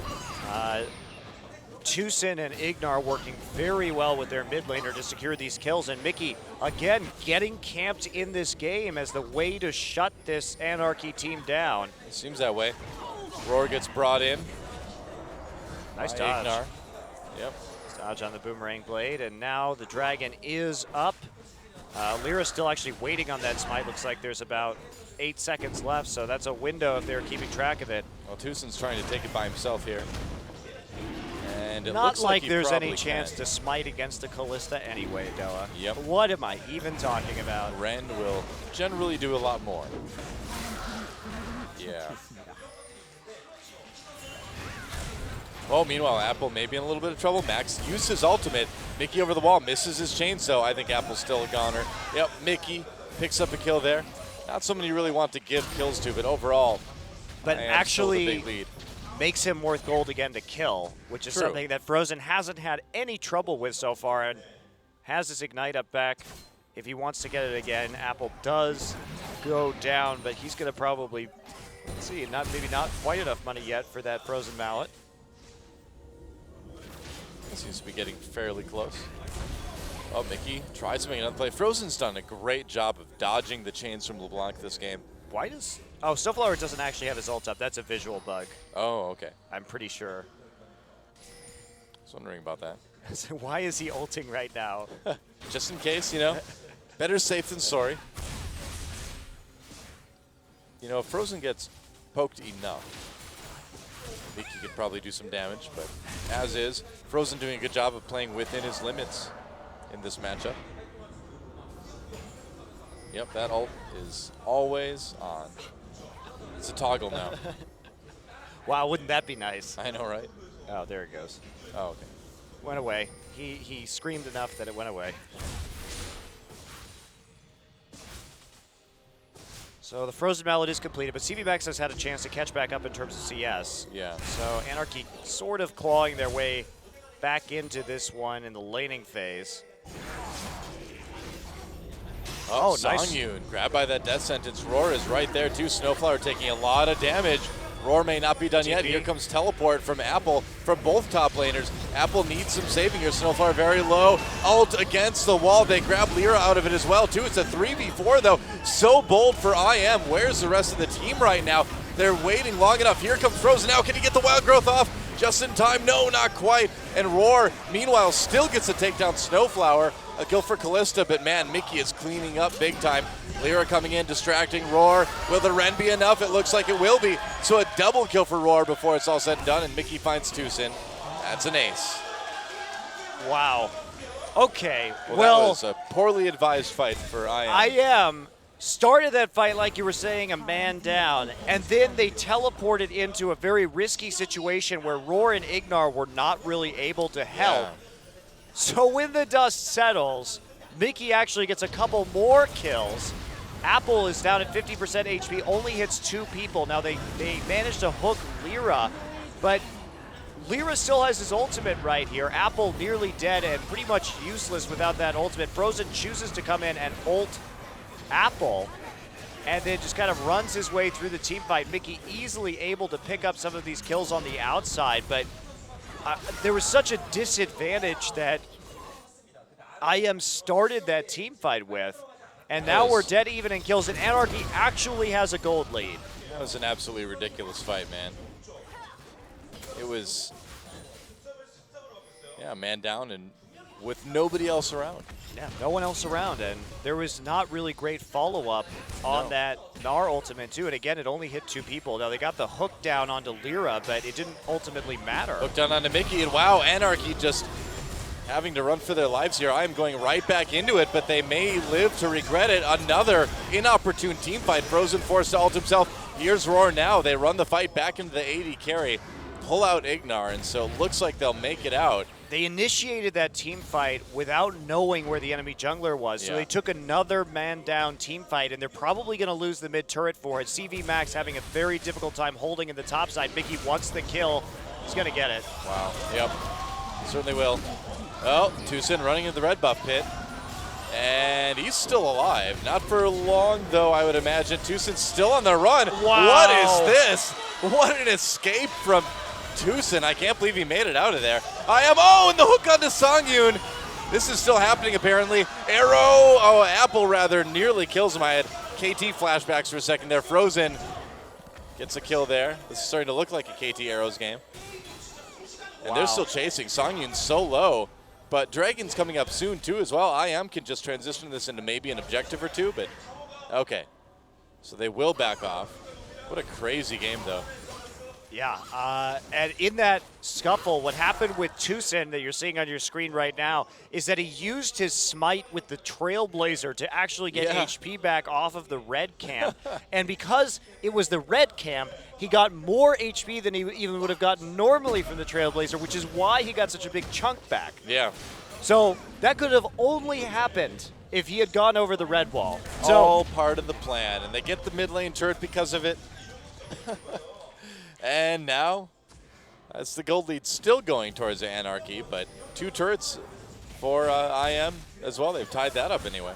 That's funny. That's like one of those really specific situations. Yeah. You don't see that every day. Well, Anarchy invading into the jungle of IM. Tucson doing a bit of damage. Dragon up in 15 seconds, but nobody really making a move towards it yet. Yeah, not good ward coverage down by either team. Anarchy wants to make a pick in this top side. They're picking the top turret right now, so they're not overly concerned with the Dragon. Anarchy has a chance just to solo that Dragon with Kalista. I mean, they have a Hurricane Bloodthirster Kalista. She can solo Dragon right now if she wants to. But they don't know if there are wards there as they push out this lane. Yeah. They're going to try and just put pressure down onto the tier 1. Well, they're going to lose their tier 1 in top. I am losing that one. Polite applause from the audience. And there we go. Now Roar going after that Dragon. They get the grab onto Lyra, though. I am just trying to distract while Roar takes the Dragon. Pulling it out of the pit, though, I feel like you would have rather left it inside, you know? Well, yes, but Anarchy was making a move. They had to leave, basically, so they're going to abandon that attempt. It was a nice try, but Anarchy already starting to set up. They have position in the river. Here comes Mickey for a little poke damage. Yep, Apple there, close to Meganar. IM can certainly bully their way into this mid lane if they want to.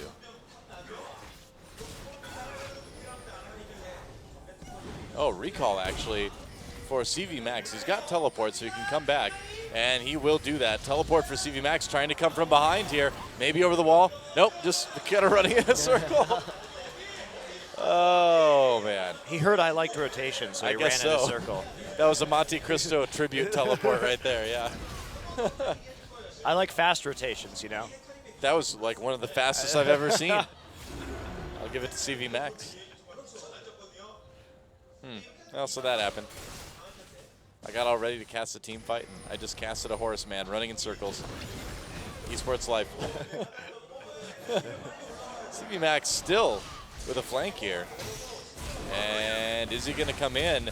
I am backing away. Tucson taking some damage. Well, I am playing this out right, just pulling back so that they couldn't get flanked right there. Apple does. Oh, they hooked Songyun. What were you doing there? All right. He's not there anymore, so everything's okay. Apple nearly done with Meganar. Oh, explosive cast. They catch Songyun again. What in the world? And Nar actually gets a chance to throw out that ultimate. CV Max hitting very low. A big knockup by Snowflower, but where's the follow-up? CV Max taken down. That's a double kill now for Roar. Roar getting very low, taken out by Mickey, and now it's Mickey's job to turn this one around. Gets a double kill, gets taken out by Apple, and Apple taken out now. Are we getting close to a double ace? Almost. Frozen makes it out.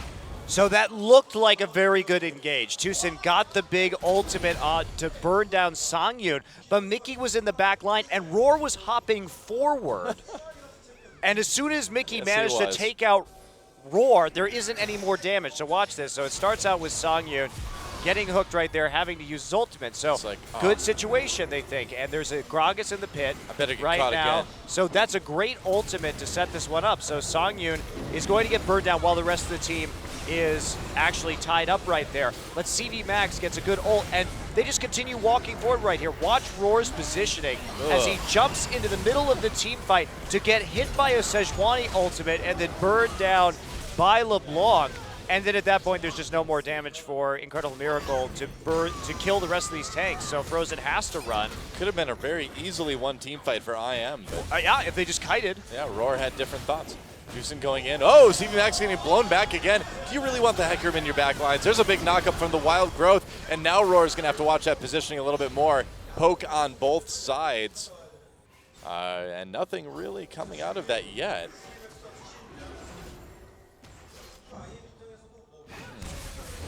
Apple Meganar for the moment. Well, the bloodier this...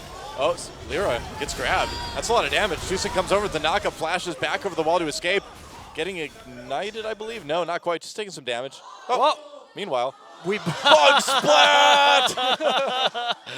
Oh, no! Would you please describe the events just before this dialogue appeared, Monty? Would you like to tell us what was going on in that game? Oh, well, wow. There were a lot of kills. Yeah, people getting caught a lot. People got caught. There may have...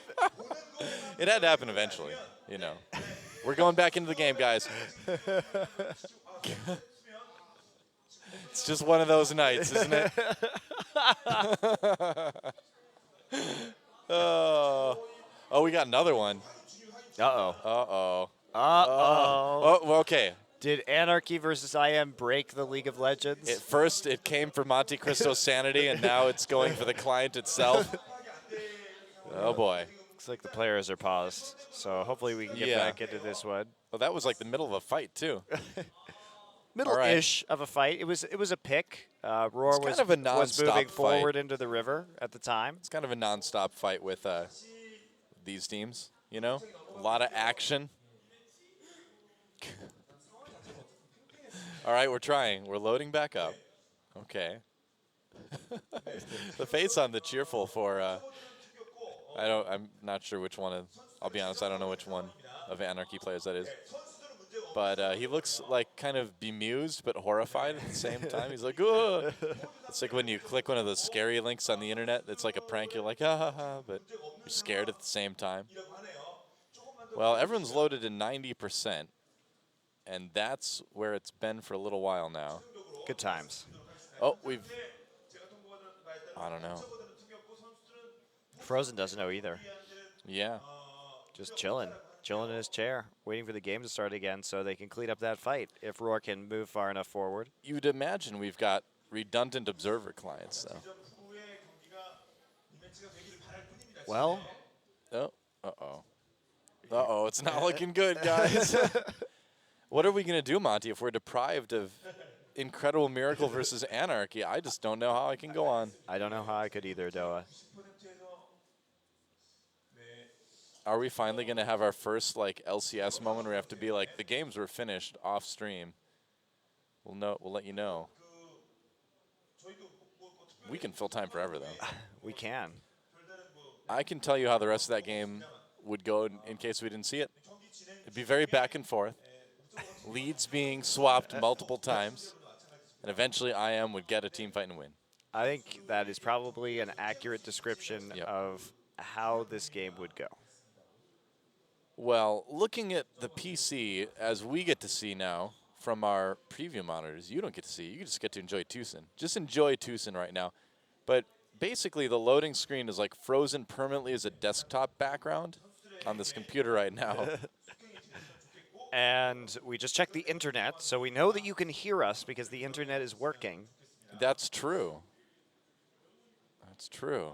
So it's not a problem with the internet here. No. As we sit here It's gloriously at 90%. It's never a problem with the internet In here Korea. in beautiful South Korea. It's true. We've got great internet. I need to call up my internet company because I've heard I can upgrade to 500 megabits down, or 500 gigabits down, rather, for only like $10 more a month. I love this country. I have 100 down, 100 up already. I don't even. What are you gonna do with that much internet, Doa? I'm gonna have a really great stream. I don't. If I start streaming someday, why not, man? Why wouldn't you pay $10 more a month for like 400 more up and down?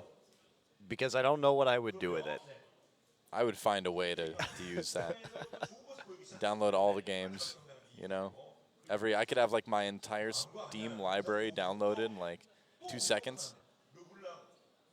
Maybe with that connection, I could like have like 10 better ping to NA server from here or something. I don't know. I don't know if it works. It probably doesn't work like that. It doesn't work like that.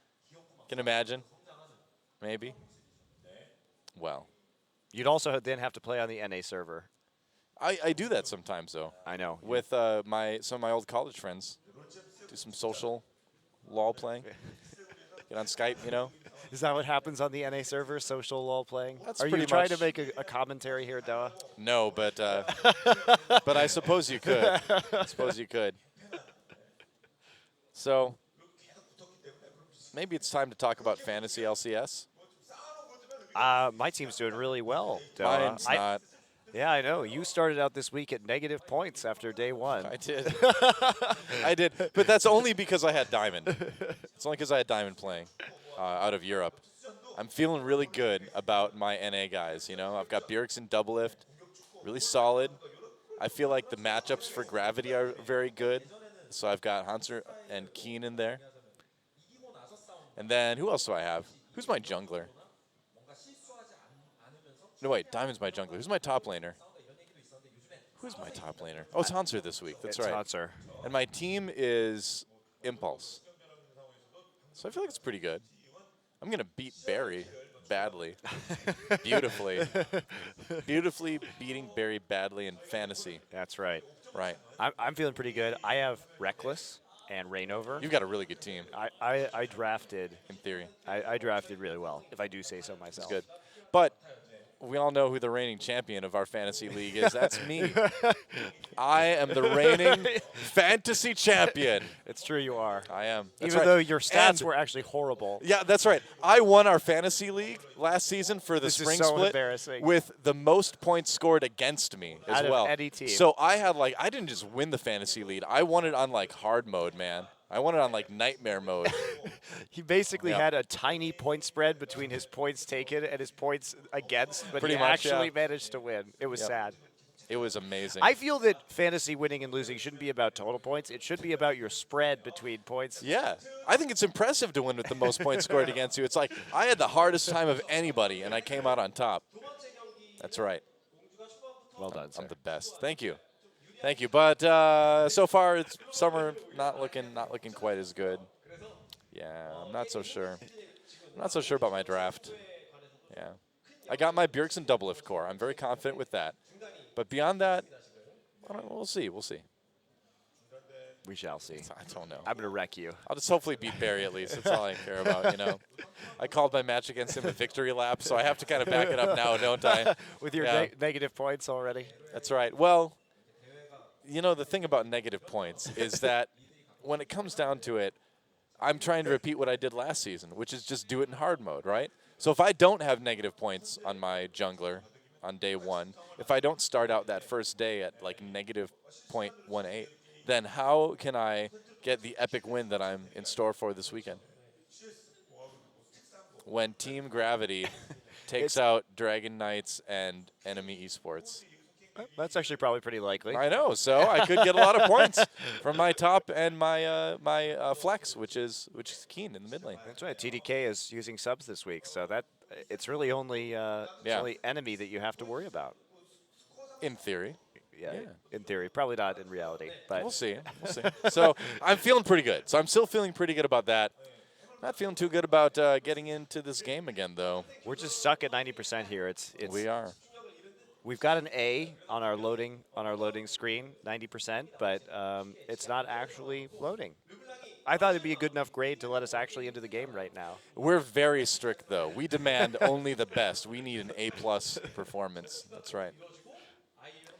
Yeah, so we had some good ramen for lunch today, didn't we? We do. It was a new ramen place. It was. I like ramen. Yeah, I like the Japanese style. Most ramen in Korea is terrible compared to Japan. So. That's true. But this was really like the bad. really good, like Japanese style ramen, though. Like, you know, we both live in the same neighborhood in Korea. Not the same apartment or anything like that. That would be weird. But we live in the same neighborhood. So, you know, we see new restaurants come up, and usually it's like slightly above average. But this was like really good ramen, actually. Yeah. Quality times with ramen. If you ever are curious about if there's good ramen in Seoul or not, there certainly is. There's maybe one good place. Two. Yeah, I can think of two, including the one we went to today, off the top of my head. But it exists. It exists. But the moral of the story is, if you want good ramen, go to Japan instead. That's true. Yeah, I think that's the big takeaway we've got from this. Yeah, pretty much. So this could be one of our longest pauses ever. I'm really excited about this extremely long pause. I was coming into today really pumped up about Incredible Miracle versus Anarchy, but I also was like, if there's a long pause in the middle of game 2, that's just going to make my night. It will. I was really excited because be the I have a best. cold and my throat is kind of dying. So, you know, a long pause with an additional 20 minutes of talking was really what the doctor ordered. We don't need to yell, though, or anything, unless we want to. I mean, I guess we could just start yelling, but I want to keep it on the down low. I want to sort of preserve my voice as much as I can, you know? Chobra's just laughing at us somewhere. That's what we know for sure. He's just watching this and laughing. I know you're out. Chobra, I see you out there. I know you're laughing at us right now. Stop it. What a jerk. Chobra's such a jerk, isn't he? Yeah, we're glad he's leaving. That guy, no kidding. Good riddance to bad rubbish. That's how I feel. Goodbye, Chobra. We've got Papa Smithy coming now. He won't laugh at us. He's Australian. He has that exotic accent. That's right. Chobra can just speak 2 languages fluently. That's right. That's why he has to go back to America, where everyone only knows one language. That's right. Well, yeah, that's true. Pretty much. Some people know more, but you know the thing is that everyone studies multiple languages in school, but then you just don't really get a chance to use them. Yeah, you could. I guess. Yeah. Hey, come on. How many languages do you speak? 1. Yeah. See.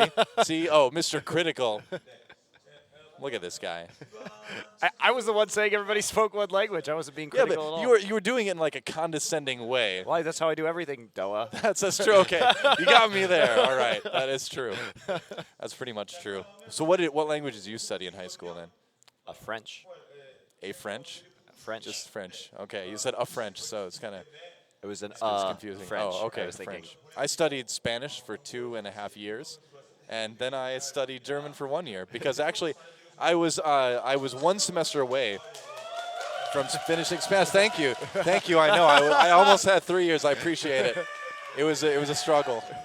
I studied really hard. I'm glad they appreciate that. Yeah, but the teacher in my university was so bad. It was actually a Dutch woman teaching Spanish in my university, and she had a very strong accent too. So how are we supposed to understand that? That's our matchups. Are we taking a break or something? I think we are going to take a break while they resolve this. All right, we'll see you later, guys. Have a good one.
Oh, there we go. Hi. Hey. Welcome back to a completely average day of League of Legends champion Korea. I'm Doa. That's Monty. Yeah, we had a bit of a pause, bit of a break. In fact, the break involved a computer.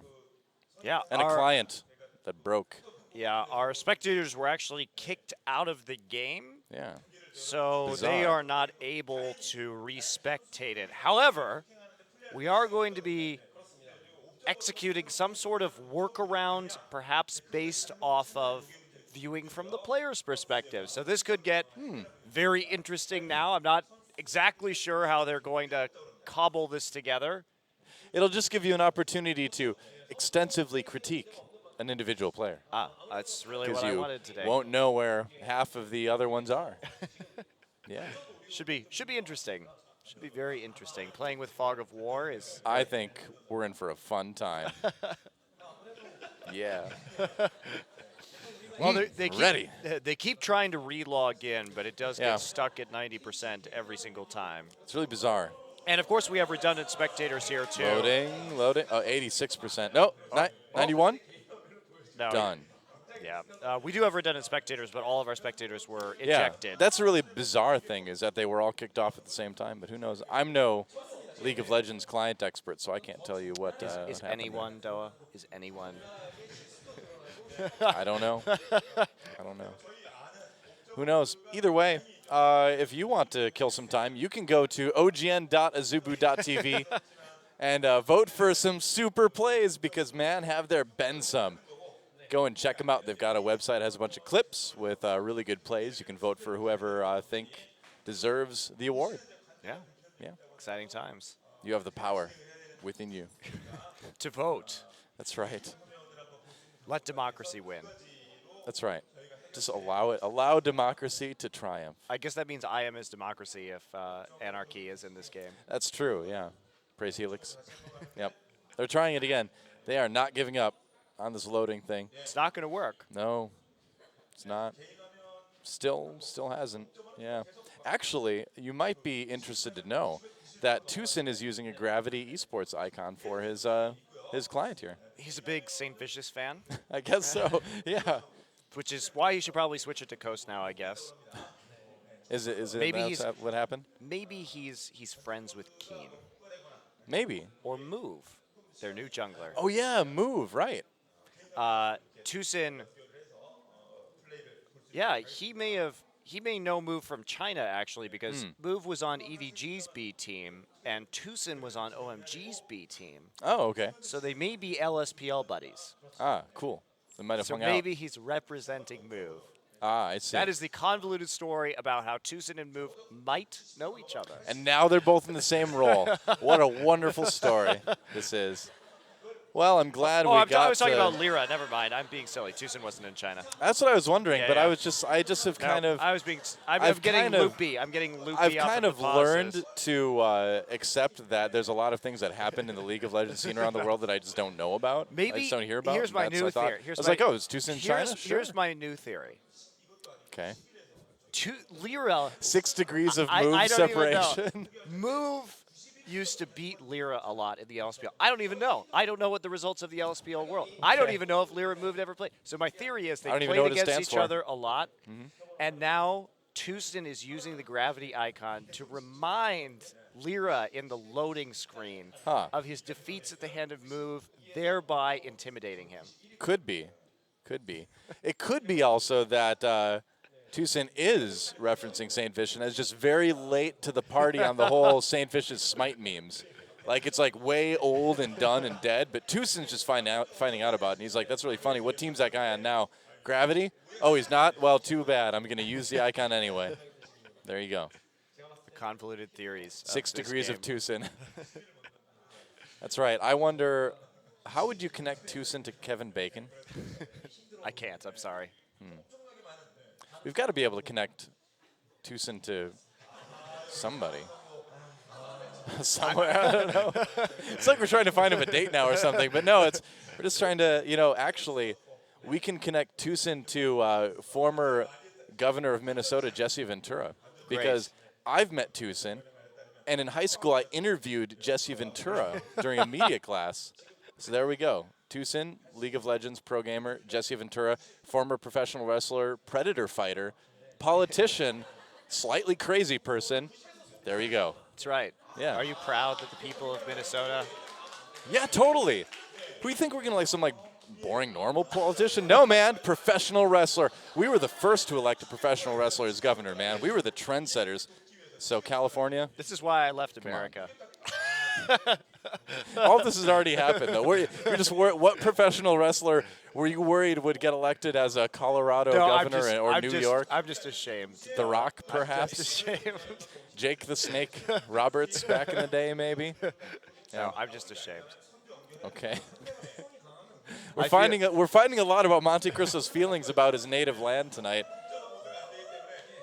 Yeah, you just. They're mostly shame. Wow. I still like America, the land of freedom and opportunity for everyone. And even though I'm far away, I still think even fondly though you of found more opportunity in Korea than America. amber waves of grain and great. The beer is a lot better in America.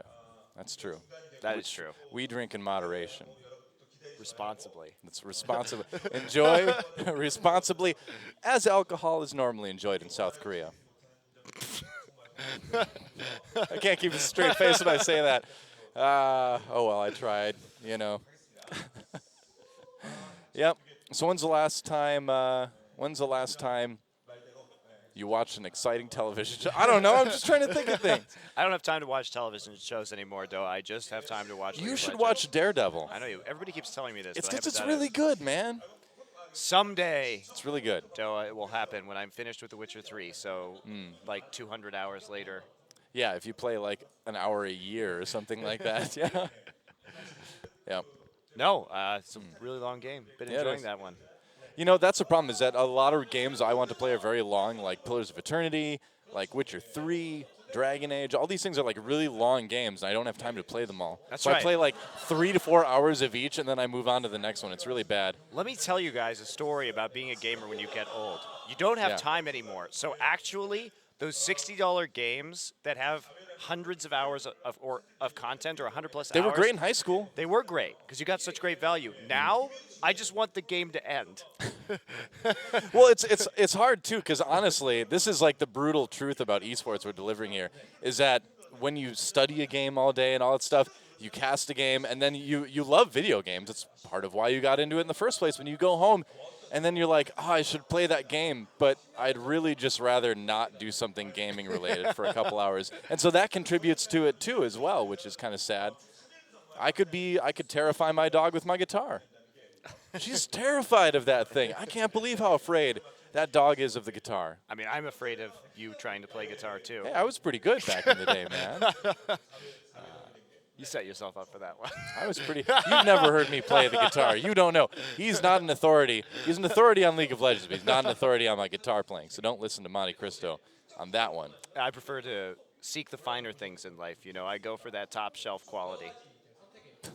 Okay. What would you like? What? Okay. What other guitar player would you prefer to listen to, or do you just mean a different instrument? You're like into the oboe or something, the clarinet perhaps, something a bit more cultured. Which other guitar player would I rather listen to than you? I mean, like every there other are one. So many. I feel that. I feel that way too. I feel that way too. Yeah, I can agree. We were actually trolled into getting back onto this broadcast, I feel, think because so. there was no actual resolution There's no game. to this problem. Rumors of a game breaking out on this video game broadcast have been greatly exaggerated, but at least we know we could have a talk show if we wanted to. I mean, we're doing it right now. Yeah. Right? We just need some guests. We need a third microphone and guests. Riot, see, you're clearly missing out. Thank you for putting our talk show on your channel. This is a great boost for us when we eventually start it. People will already know the quality. That's right. They're trying. I mean, the thing is Riot has. Thank you, everyone. Appreciate, please. All right, thank you. We Primetime League is a very popular show. Well, it's on anyway, and we could do a talk show as well too. Yeah, like but that. not about League. Primetime us. Primetime OGN desk. Doesn't need to be video game related. Oh my gosh, wow. Are we actually? No, we are. We're in the game, and Roar's already dead. What do you know?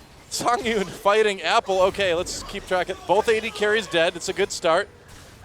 I am Okay, backing so away. Okay, so it that's, appeared that somehow we're back in. wanted to Wow. take a turret right, or wanted to take a Baron right there, and then traded 80 carry for 80 carry. So not sure what happened in the interim.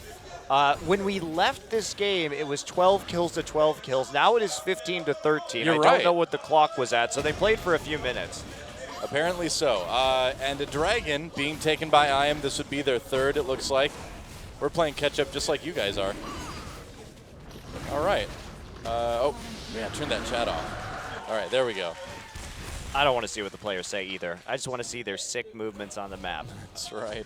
Okay, so 3 dragons over for Incredible Miracle right now. Gold advantage to Anarchy. Let's take stock of the situation. 2 frozen hearts, so that's going to help against Roar, that kind of only damage output. Ooh, he's getting Black Cleaver onto Callista. This is a really good build. He's going to be getting so many stacks with that in combination with the Hurricane and having some extra tankiness so he can stay in the mix longer and get... Oh, Mickey. All right, I'm just going to end that one there. Oh, Mickey. Oh, Mickey. So fine. And no So Black Cleaver fine. yet. All Apple right. decided to grab the Randuins instead. Yeah. So not really looking to stick in lane as much as he could otherwise against CV Max. All right, well, Anarchy's still slightly ahead in gold, too. And turrets, but those dragons may really come in handy for IM a little bit later here. Yeah, that's probably how this game is going to play out, is just around the dragon right now. Anarchy can't really allow any more to go over. And they have the multiple damage sources, so the tankiness also not really there yet, even though the locket already completed. Yeah. For Tucson. You know, that Santa Graga skin throws out like Christmas presents, but they really just look like grenades. Giant grenades? They do, yeah. Maybe it's more like the Santa robot from Futurama. I haven't seen that one. There's actually a lot of episodes. I thought you didn't have time to watch TV. It's in my past, Doa. I see. Just like everything you reference. If it was 10 years ago or more. It's like everything before this moment right now. Let's get deep. That was in the past. Well, the game is kind of stabilized after a little bit of craziness. I'm glad we get back into it. It makes me happy. Well, oh, look at this. Blue buff being taken, and so IM deciding to go for a Baron. There's a ward there, though. This could be dangerous. There's a Callista that can burst this down. CV Max already there. Yeah, a Snowflower already there actually as well. Roar gets over the knocked side. out. His spears went away. That's right. IM may be in a little bit of trouble. They turn though onto Snowflower, onto CV Max. Where is Roar? He needs to get back here. Apple with the, he gets taken out after using the ult. Roar comes back in, gets knocked up. That's what was a great Sejuani ultimate from Anarchy. And that basically set up the kill, the double kill for Mickey, and now Anarchy turning onto this Baron. What a play, though, by Snowflower to knock Roar out of the Baron pit. Yeah, this is going to be so slow, but they can't go back in because the potential for Mickey to burst someone down is too great, and there's no more TP available. Apple is dead, and his TP's down anyway, so a Baron going to go over to Anarchy. Oh, boy. IM tries to deal with it, but Snowflower knocking Callista out of the pit, reset all the Ren stacks. Yeah. It was a dangerous Baron. Callista or not, it was risky. Well, they didn't turn either. They had a 2v5, or a 5v2 rather, for IM with just CV Max and Snowflower there, and they didn't take that advantage to turn. They got greedy and wanted to burst it, and instead even up the game for Anarchy in terms of those kills and then give the Baron over. Very bizarre. So, like I mentioned, half an hour ago? So, back and forth game. Continues to be back and forth. The question is, can Anarchy actually push this Baron advantage? IM didn't do a whole lot with that earlier. So we take a look at this again. Snowflower, I mean, that was so clutch because that Baron was so close to being taken with all of the Ren stacks that were already down. CV Max then gets an ult into the back line. Roar continues to try and kill him, but he doesn't have a whole lot of completed armor penetration yet, and then he gets just annihilated in the front, tries to pop the QSS. Let's hide in the brush. It's one of those times, isn't it, Doa? They know Hachani's the coach for Anarchy. They're trying to take advantage of it. Well, they've got some pink wards down, but there's not going to be any real opportunities right here. Oh, back on the Snowflower, and they grab him with the death sentence. Not a lot of damage there, though. They forced the TP, though. Yeah. Nar able to go back to lane without using it, so that's a lot of pressure off the top side. Yep. Ooh, Mickey's that was very starting to close. do a lot of damage, though. Yes, he is. Looks like they're going to have to give this turret up. Apple not really able to push up that top lane as well. Can they get an inhibitor off of this? Apple did delay his recall to reverse that wave. Now they're going to try and actually push into the mid lane, continue to snowball off of their gold lead, but still these 3 dragons from IM are quite worrisome. They have to get this next dragon. Looks like they should be able to secure it with that Baron buff, but it's going to come at the cost of probably getting another turret. Whoa, explosive cast used they doesn't missed hit Snowflower. anybody. Yeah. And now it was spell shielded onto Song Yoon, so that was actually a bit of a missed ability there from Tucson because they didn't actually get the Alistar back into the team. Yeah, you'd think that would make it very easy for Anarchy to take It's this possible dragon that now. he hit them and Snowflower actually had to hit his ult at exactly the right time, but it was a little hard to tell right there. But regardless, they got rid of... Oh boy, Roar might be in trouble here. Yep, might be. More like is dead. 8-5-3 now for Mickey. Even through the magic resist on the QSS, still taken out. But no attempt at the dragon yet. Solo split pushing. Now finally they start the dragon, but CV Max has to ult out the turret, got some decent damage done. Well, he's been good at distracting as well too, so Anarchy is going to get their first dragon of the game, and that big 6% is going to be very big at this stage where everyone has so many items ready. Yeah, and also just the denial for the 4th stack is absolutely huge. Yeah. So there it goes, over to Anarchy. Yeah, not bad as well. Nice little power boost for Team Anarchy. 6K gold ahead now. So we could pretty easily go to game 3 now. Roar sold his Phage, so he's not going to be doing that. Just got a Last Whisper instead after that last fight. The more immediate, especially against 2 Frozen Hearts, that percent penetration probably going to do a lot more work, especially if he has to burn through a Hecarim that's charging him down. Right. Definitely going to be doing a little bit more initial damage. Apple could be very helpful, though, with a Black Cleaver of his own, adding more armor penetration to help Roar out, considering that he is, again, really the only damage threat on this composition. Well, he's a ways away from anything like that. So we'll see if he goes for it, maybe. Whoa. Nice attempt by Ignar, but nobody in that brush. They need to be so careful. Man, Mikey can do a lot of damage. Mikey? Mickey. Mikey. I don't know. I don't know. Look at this build from Roar, too. He's going to be getting a Blade of the Ruined King as his last item, it would appear. So just having a lot more sustain and the ability to burn through some of these tanks that Anarchy is using now. They're going to try and dive.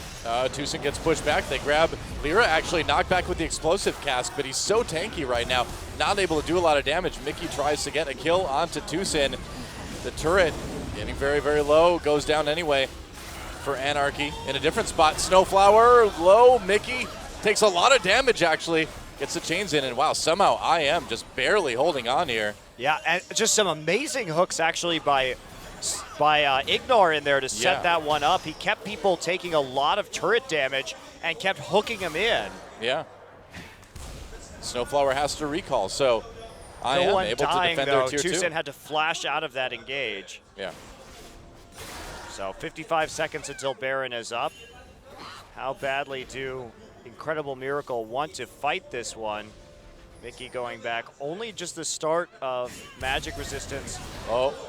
Ooh, that was close.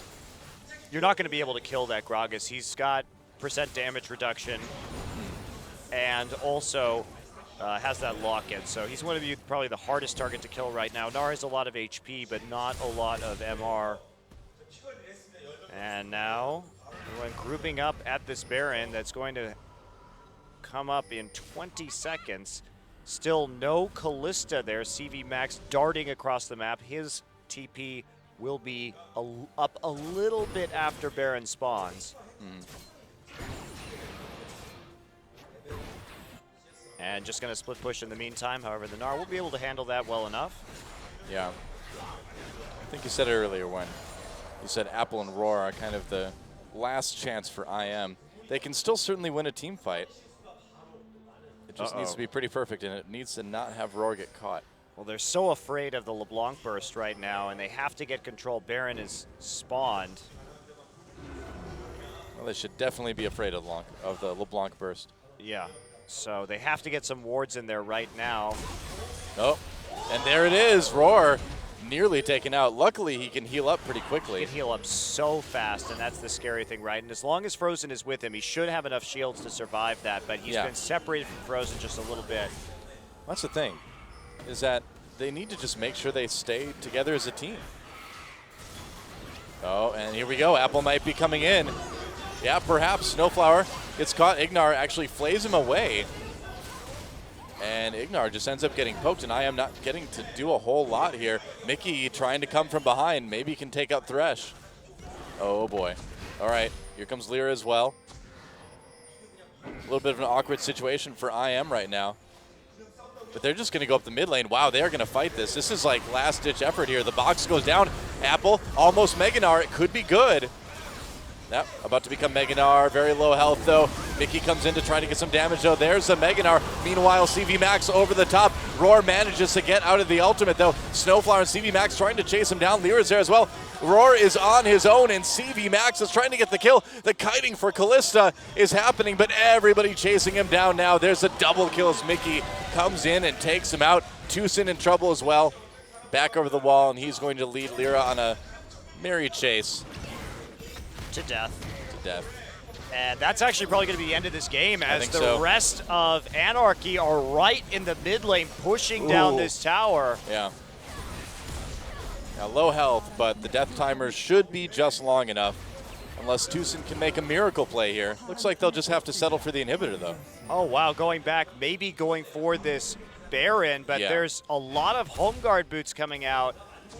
And also teleport up for Apple in 10 seconds. Well, Ignar can't go in 1v4 here. He needs to be very, very careful. And I think they should be able to get this Baron, yeah. But can they get the Dragon after it is the next question, because that's going to put IM on the cusp of having 5. Yeah. So they can rush to the Dragon right now before Anarchy is able to respond. They know Mickey is at half health in the top lane clearing out this minion wave, so they should absolutely just rush Dragon right now. I think that's exactly what they're doing, yep. People on the way right now. Frozen and Apple going to that Dragon. And so this will be a 4th Dragon then for IM.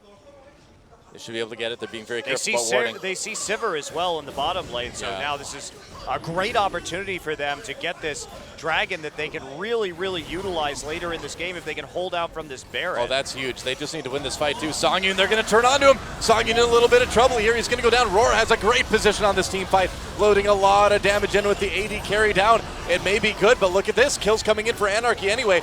Roar gets taken out, and it looks like Anarchy's going to be able to end it right here. Another double kill for Mickey. They had to go for that Dragon, but Anarchy taking the fight, and Songyun kind of giving his life, I guess, for the win. Yeah, now they're just going to charge down the middle, go ahead and end this game, and send us to a game 3 tonight. I guess so. I guess so. Only Tucson left to try to stop this from happening. I don't think that's going to go too well for him. Dodging the skill shots, but the Nexus can't dodge anything. And that is it. Well, he gets the kill on the Mickey at the end, but we are going to go to game number 3 as Nexus goes down. GG. Crazy night. It is a crazy night indeed. Lots of kills in that game, lot back and forth, many throws were had. But in the end, this composition built around Callista just didn't quite work. Too easy to be locked down by some of the burst coming through. So, wacky game, but in the end, Anarchy actually takes it despite being down early. Very wacky game. And we will see if IM is able to sort of regroup after that. And that was a game where IM really had everything going for them, but just They sort did. of They made had some, the advantage in top lane too with that Gnar. some bad decisions. And Anarchy too. Mickey coming back. Remember, Mickey was 0-3-0 earlier in this game, and he actually still managed to come back, have an effect, find the picks in this game, and pull out a win for the team in the end. Wow. Well, we'll be back, guys, with game number 3. Don't go anywhere. The final game of the night. Ideally, pause 3 between pause free between IM and Anarchy. It's Anarchy here tonight, man. It truly is a bit chaotic. It has been. Well, we'll see if this last game is as chaotic as the first ones. Hopefully, we don't have any more of those pauses for you guys. Yep. We'll be back right after this.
And we are back on Champion Summer, and Mickey with the MVP coming back from a pretty rough early game to go 12-6-5 on this LeBlanc. Well, it's really amazing that he managed to come back in that situation in order to carry the game and get the necessary picks. Yeah. In order to make it work, and there he is atop our MVP standings with 400 so far. And if we take a look at him right here, he's really going to punish Roar for jumping forward. Now, not the best positioning for Roar, right? Yeah, had some issues all game long with that.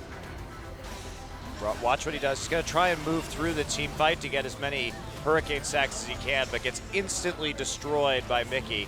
Yeah. And then again right here, Mickey gets flayed through, back to the distortion, and just skirting the edge of the Gragas barrel.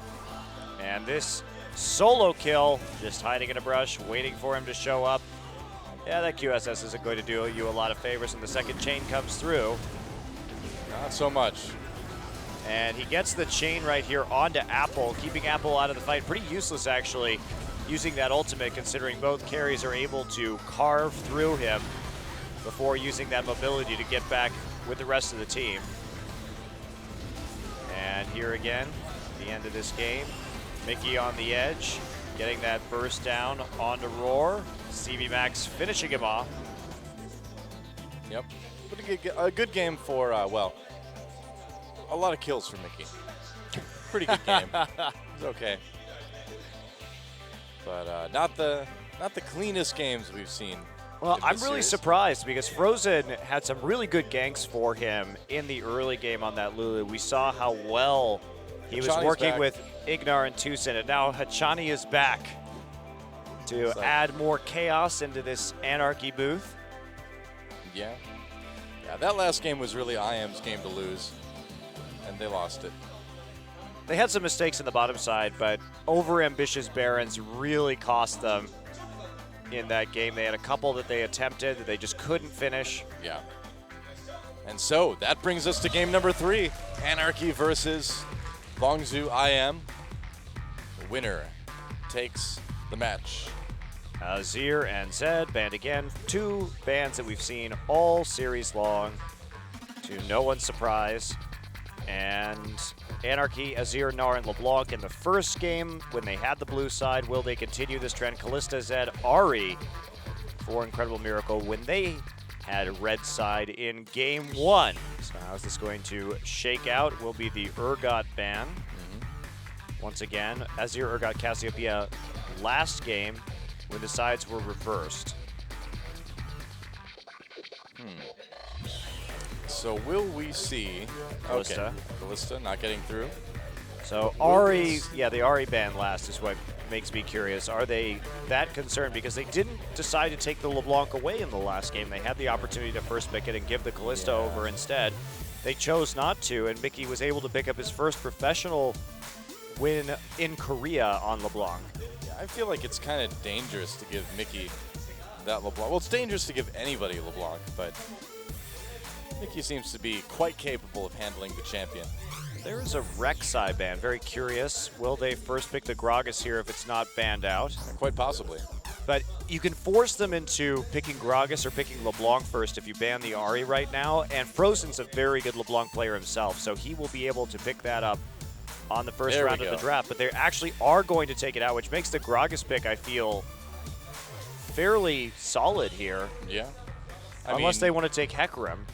True, true. Gnar's still open for Apple, but he wasn't really able to make that be a big part of the last game for too much anyway. Well, they did punish CV Max pretty well early, but they didn't transition that into split pushing where Apple could repeatedly put pressure onto CV Max, which is what you have to do if you build that Frozen Mallet first. It's definitely not as good for team fighting, so you really just want to prolong the laning phase with that item.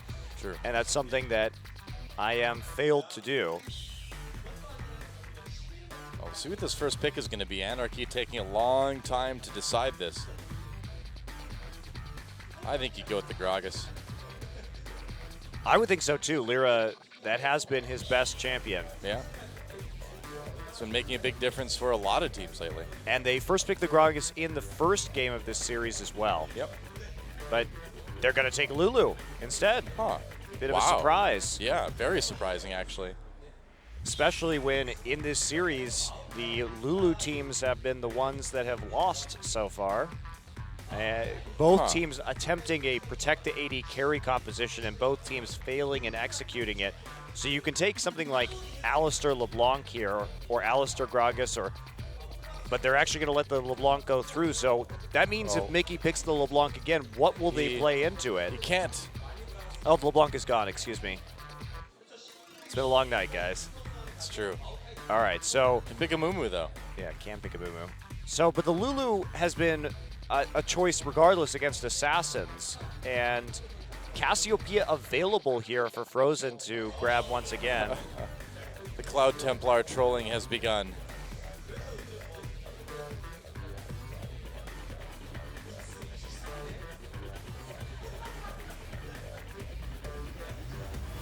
So we're waiting on this next pick to come through. We'll see what it ends up being.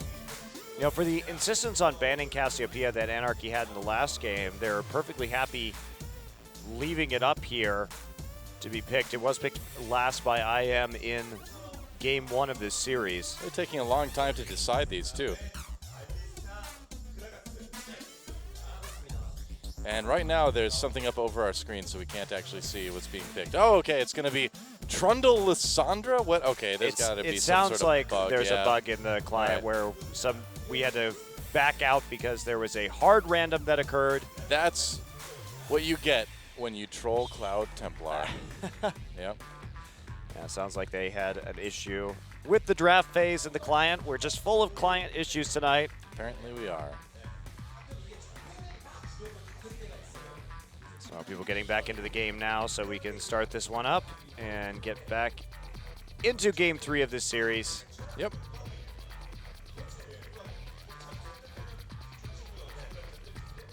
So the Lulu first pick, then the Gragas and the Alistar, picked by IM. And after that, who knows? We don't know.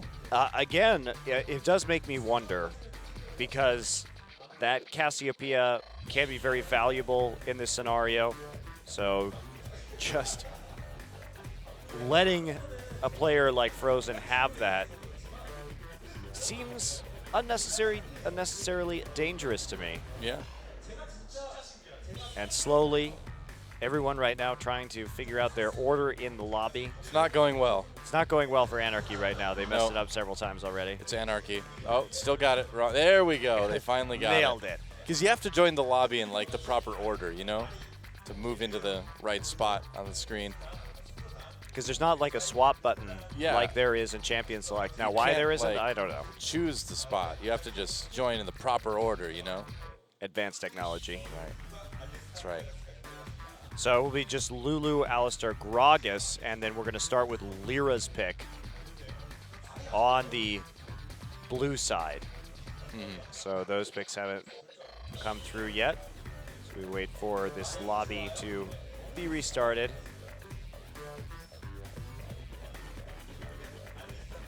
Yeah, we will see where things end up after that. So I don't know. What do you think you go with on this? I don't know. I'm just not a fan of the protect the AD carry compositions that we've seen with the Lulu so far executed by these teams. Neither one of them's figured out how to make it work. Doesn't seem to be that helpful to actually pulling out wins right here when their team play, I don't feel, they don't group enough. They're not tight enough in terms of their coordination to really pull this off. Yeah. So just going rapidly through the bans right now. Yep, making sure everything is banned the way it was. And we're right back to where we were. There we go. Okay, finally. Okay, here we go. Funky music aside, it's time. Wow, they could be going for a very similar composition to the one they attempted to play in Game 1. Remember that Anarchy tried to play mid Lulu with Gragas, Jinx, Morgana, and Nautilus for a very CC-heavy, shieldy comp for Jinx. Didn't really work out that well for them. So I think it's smart of them to mix it up, add another damage threat here, and Stevie Max will be getting his Hecker in one more game. Yeah, Sejuani for Lyra as well, which will be a powerful pickup, of course. And I suppose they could go pretty hard engage. Well, they could, and also the Spell Shield helps to survive against this Hecarim. You can go for Sivir Gnar here, something like that, have a lot of turret diving potential, and then finish it off with a high damage mid laner like Cassiopeia. It still hasn't been taken.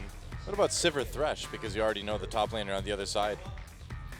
Well, I mean, they already have the Alistar. Oh, yeah, you're right. So top Alistar. I wish that was still a thing. But I think the Gnar here is just a great pickup against the Hecarim. You're going to take that when you can get it. Most teams ban Gnar just to avoid that situation, but CV Max so apparently enthusiastic about playing into that matchup. And will we see the Jinx against the Sivir? Would be a nice lane matchup for the Jinx, at least at the first few levels. Due to that range difference, you can push the Sivir out and harass her quite a bit. So we could see Jinx Thresh here. Or Jinx Nautilus, either way. Jinx Nautilus would make a lot of sense. A big front line for Jinx, some shields, a lot of stuff to help Songyun get the damage done.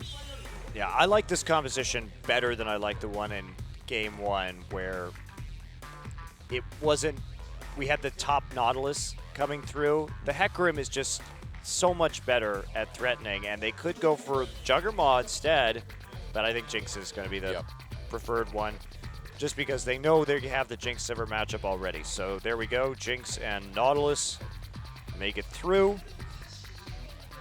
And so the final pick over to IM, and we'll see what they decide to go with for their mid laner.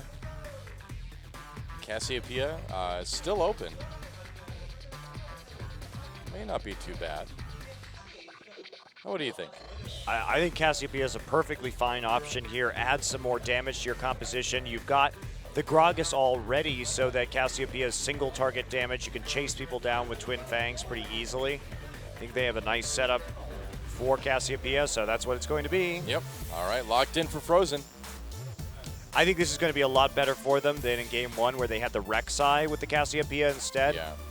Just because you're able to pursue somebody so efficiently and really just use that Petrifying Gaze after the Gragas ult goes down, isolate somebody, chase them down, and that's it. Yeah, Plus they have so much speed this time as well with the Sivir instead of the Corki.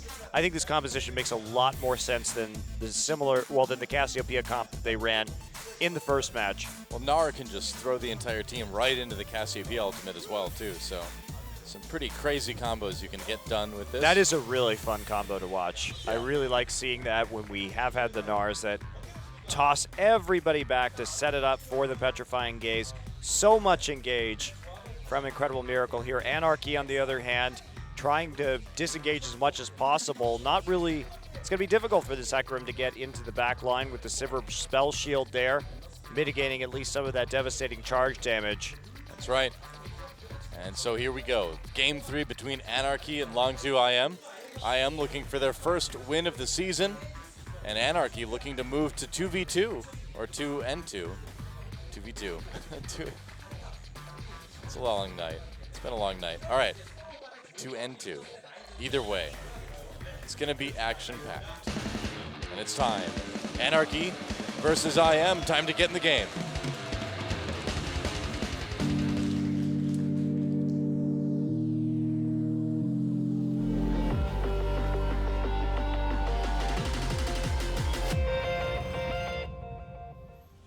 All right, welcome to Summoner's Rift. CV Max and Anarchy trying to take down Apple and Incredible Miracle. Fans not going anywhere. Well, the fans are going out on the map at the very least. Looks like we're not going to see the early invade to detect the lane swap, if that was possible. This game, pretty deep invade in the last one.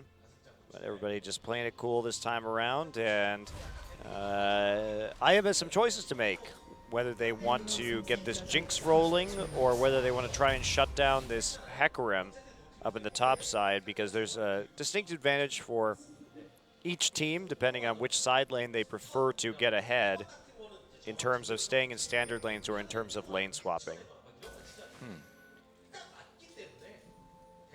And here we go, just looks like, are we going to see that Gromp start from Ignar and Roar? They're pinging it right now. We haven't seen that in quite some time.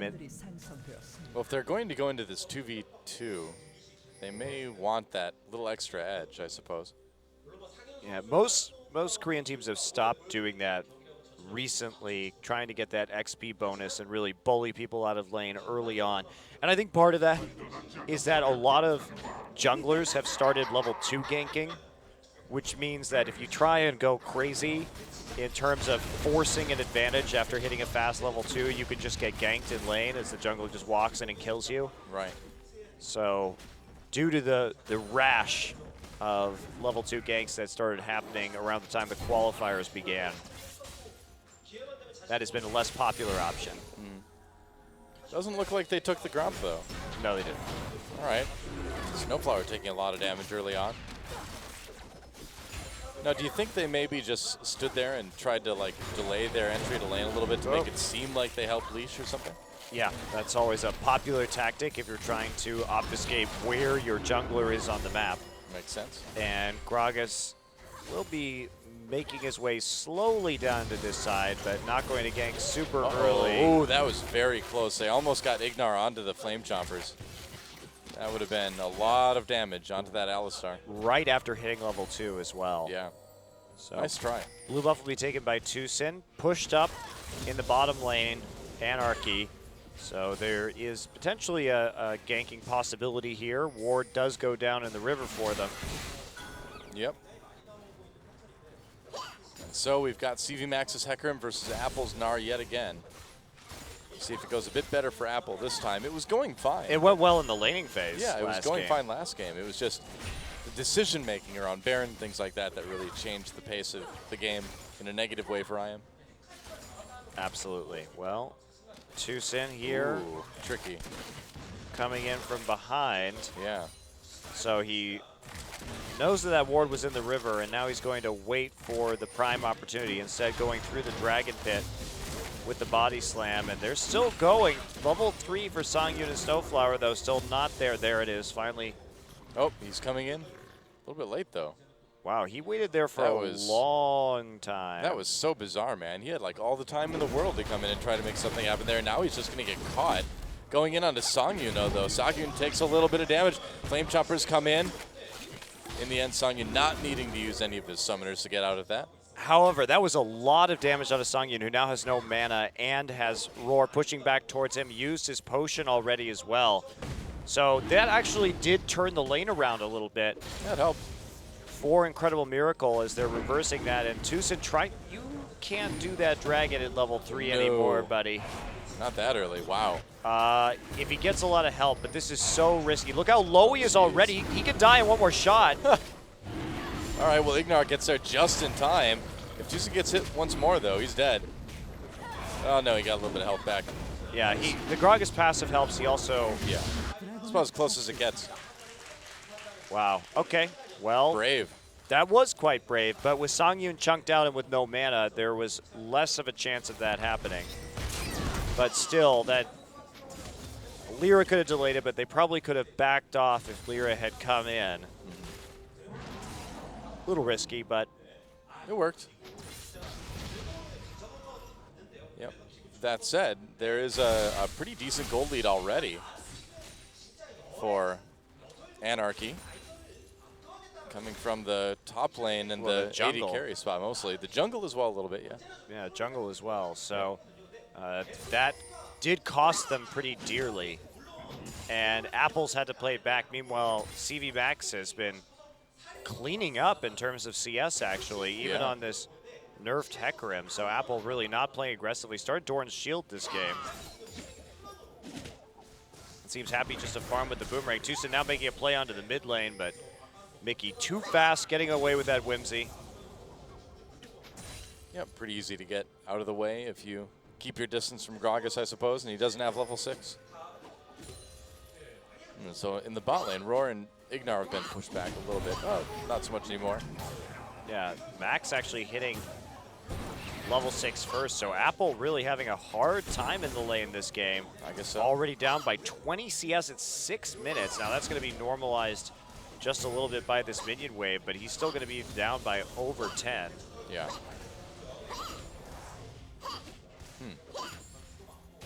And the CV Max, like, no doubt, he is certainly an expert on Hecarim in the top lane. Yeah, I'm impressed with how confident he was just picking into this matchup. Yeah. Well, certainly, in the initial impressions, it looks like the confidence is paying off.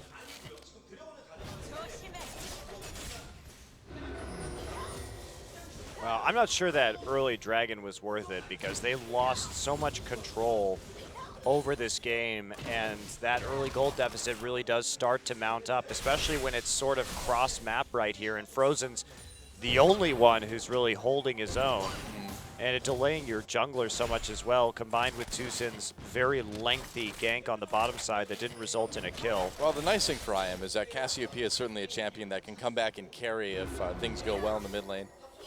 Oh, we saw that earlier tonight. Yes, with we FLICKR. did. Yep. That was FLICKR. You get that advantage in the mid lane, and you can quickly mow the enemy team down by yourself. Right. That was FLICKR, but Frozen's a good Cassiopeia player too. And he has played it probably longer than most of the other pros here in Korea. So Apple finally starting to come back in terms of CS, but CV Max just going to go harass him while he attempts to recall. That's very annoying. But he should still not have to use his TP on the way back, even if CV Max tries to push this out quickly because of the way the wave is positioned right now. Right. And he's going to zip back to lane with the Ninja Tabi and the home guard enchant already complete. Same build for CV Max. Seems pretty reasonable. I'm surprised to see it a lot on of the damage. Gnar, actually. Surprised to see it on the Gnar. Maybe just really worried about having utility to pick up that second dragon with, perhaps? Yeah, and the main damage sources are attack damage on Anarchy as well, which does lead you to that itemization to prevent Jinx from getting resets on you also. But right. That said, you still probably want to be a little bit more punishing. Oh, Frozen's got him with the Twin Fangs now. Mickey taking a bit of damage, having to back off. But a very passive game right now. Well, third game of the series. Nobody wants to be the one to lose this one for their team. So if both teams are going to be scaling fine into the late game, so nobody really desperate to make ganks this early or get any particular lane ahead, playing as cautiously as possible and trying to build towards certain advantages. Now, when the dragon comes up again, things could get interesting. You see the deep wards already going in. Great timing from Incredible Miracle because they may actually be able to take another dragon for free. Yeah, you can definitely tell that's what they want to do. And because this Jinx has to go back soon, I mean, neither AD carry has recalled yet, in spite of the fact that we're 9 minutes into this game. And so Jinx is going to take that opportunity now. So she'll be back in lane by the time the dragon spawns. Tusin wants a gank right here with Ignar, both level 6. Yeah, they're going to give it a try. Here we go. Mickey could be in a little bit of trouble or not. He's fine. No, you know, just sidestep it, no problem. You're just kidding. And I am not wanting to commit to this a lot, too, because they want to have that dragon. Looks like Frozen uses ult, though. Yeah. Yeah, not sure. Oh, he used it onto Mickey right there, actually. I was wondering where that slow came from. I just didn't see the ult come in. I see. So that's not... I mean, it's a relatively short cooldown ultimate. It's not going to be after the start of this dragon. Meanwhile, Roar goes back, picks up BF sword and pickaxe for the possible impending dragon fight. And it's like Ignar not going to be recalling right here. Some wards going in from Snowflower. Oh, here we go. Snowflower in a little bit of trouble. Ignar jumps onto him, and that's a lot of damage over the wall from Frozen, poking him out pretty effectively. Yeah, that's very nice to get down early, but with the potions, he should be healed up in just a little bit. Speed Shrine already down for Incredible Miracle. Frozen skirting the sides, doesn't want to get in range of that brush. Still no ultimate. Snowflower getting caught out again. Yeah, That's a flash. Went into ward, and he's really getting punished for it. Tucson used his ult right there, though. Oh, Ignar's here. He missed his combo. Yeah. Well, sloppy play there. Yeah, a little bit. 2 missed abilities in terms of that combo and then the cask as well. And in the end, that does give Anarchy a little bit of position over this Baron area.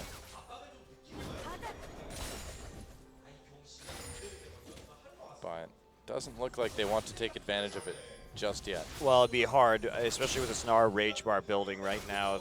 Taking a fight immediately may cause them quite a few problems. Ignar did use his ultimate. Yep. So we've got a few ults down on the side of Incredible Miracle. Looks like they just want to wait him out until they are back up again. Meanwhile, everything available for Anarchy. And Roar is still starting to get what he can done. Whoa, action in the mid lane. Frozen getting really low. Frozen getting low again. Use that ult and again. Actually, on the hunt used as well, Anarchy has blown pretty much everything from Incredible Miracle, so they can absolutely make a Baron play right now, especially, or a Dragon play rather, especially since Frozen had to recall. Yep, Lyra starts it. Anarchy just doing a good job of just being barely frightening enough for IM to have to use a lot of long cooldown ults. Anarchy found a way, to make them use 4 ultimates, only Nars available, and send Frozen back to base, so that is more than enough. Wow. To take that second dragon of the game for free, and now Anarchy's evened up in that category, as well as having that 1K gold lead coming through from the farm in this game more than anything else. Apple trying to get back to lane right now. Looks like he is perhaps not going to be going for the Frozen Mallet this game with that extra Ruby Crystal. That could mean a Warmog's armor or something like that, which I would be surprised to see, but possibly, or he just had enough money for that and not enough money for the pickaxe. One of the big stories, too, is that Mickey has been able to keep up in CS with Frozen. Like, we're not seeing that big lead that we saw from FLICKR's Cassiopeia earlier tonight. Yeah, well, I think in that case, it was more of an instance of FLICKR being FLICKR than anything else. I suppose. Also, it was a different matchup versus the Ahri as well, and that was an interesting time from FLICKR, just getting the Merc Treads first. But Lulu, much stronger in the early game in terms of able to shield some of this damage and trade more efficiently with Cassiopeia. So, problem is the late game. So if Cassiopeia can go even here, which wasn't the case in the first game of this series, then the problem becomes, how do you stop Cassiopeia later? Yeah. So the shutdown on the Cassiopeia really hasn't happened. Not yet. Still a lot of action around the river, even though the dragon is long gone. Trying to contest the blue buff right now. Making sure to keep the mid laners as safe as possible, too, I suppose. So, it's like Ignar may want to do something right here. He's sitting inside the Tri-Brush, and Tucson there for a little bit of backup, but they're going to not find much and just have to back off while that ward is cleared. So they try to get a pick, and will they get one? Maybe they do. Flash knockup onto Snowflower, and he is going to get taken out. That's first blood going to Tucson. Not bad. Ignar used his flash to get underneath. With that pulverize, now more action up in the top lane as Apple tries to escape from Mickey and CV Max. And it looks like he can. So success for IM, but Apple might be getting dove here in a moment. Trying to get away. That's a lot of damage actually from Lyra over time. Apple just one hop away from safety. Yep, there we go. And during that time period too, Frozen actually got a lot of tower damage down, proxy farming going on in the bottom side. No one able to stop that after the pick onto Snowflower. So tons of turret damage taken, and just a TP into the top side makes sure that the same thing doesn't happen to Apple's turret. But they're not going to quite finish the tower off. And when they do, though, it'll be a huge gold swing in their favor, and it'll probably be shortly before Dragon comes up again, too. So it seems like they've got a pretty decent plan here for the next 5 to 10 minutes or so. Yeah, they denied a lot of CS bottom, too, so that actually gave Roar an advantage in that category. Yeah, not bad. And it looks like Anarchy still concerned about trying to do something to Frozen, but Frozen's just staying so safe under that turret. Well, they want to keep chipping that turret down, which is something that Mickey has done a good job of, keeping that pressure on it, making sure that Frozen can't really defend his turret, so it will take a few hits over time. Right. It's inevitable, but he's done a lot of damage to Mickey's turret as well, too. And either way, it's good farm. Wow, where's Mickey going? He really wants to get this kill onto Apple. I don't know if they can do it through Mega Gnar. Apple's ult is back up also. Yeah, it seems like it'd be kind of tough to burn through that with a Hecarim and a Lulu at this point in the game. Junglers, so find each other there. Wow, I'm really surprised. So he's going to take out a pink ward. Green ward goes right back in, but he's lost control of the lane, and he's looks like barely not going to take damage on his turret because Lyric comes there just to tank the minions with his face. Huh. Well, whatever works. FLICKR in the meantime, hiding in the brush. And it seems like they've kind of identified Snowflower a little bit as a target that's fairly easy to pick, you know? Well, they had to wait for a while to get that one in the bottom side, and they keep trying to mess with Snowflower. It's true, but he's still going to be a Nautilus that isn't the easiest champion to take down. No. I think you want to go for the Jinx if you can find that opportunity. So Anarchy again starting to set up around this dragon. Good wards in. Yeah, they have such good wards. They really do a good job of keeping track of everything. And it, you know, you see other rookie teams just throw down a lot of wards and then just not use them, but it feels like Anarchy really does use that information that you gain from it too. Yeah, indeed they do. So a little bit of vision conflict here, but Songyun is going to show up to lane in time, and this should be Roar going back and finally finishing that Infinity Edge before the next fight begins. Had the Avarice Blade just to stack up a little bit more gold. Well, 20 seconds until Dragon, so they really do need it. There and the first turret goes down in favor of IM in the bot lane. Yeah, nice push. Songyun had to go back just so he was ready for this next Oh, that's little really bit of combat. Yeah, that's very nice indeed. Mickey too, so low in terms of mana. It looks like Anarchy not going to be able to do much of anything about this next dragon. So a lot of free dragons this game. Very few fights around the objectives as people get poked out before it could even really start. Yeah, I suppose you've got two teams that are just really good at doing damage from afar. So when you do that, you can kind of end the fight before it begins, I suppose. Okay, well, here we go.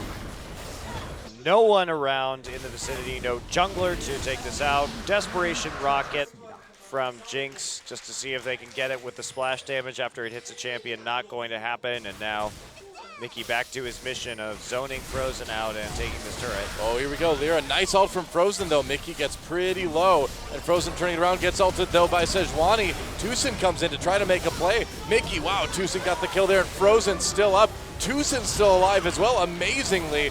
They got a couple kills, and IM cleaning up this fight. Wow. CV Max teleporting in and not finding an angle onto anything.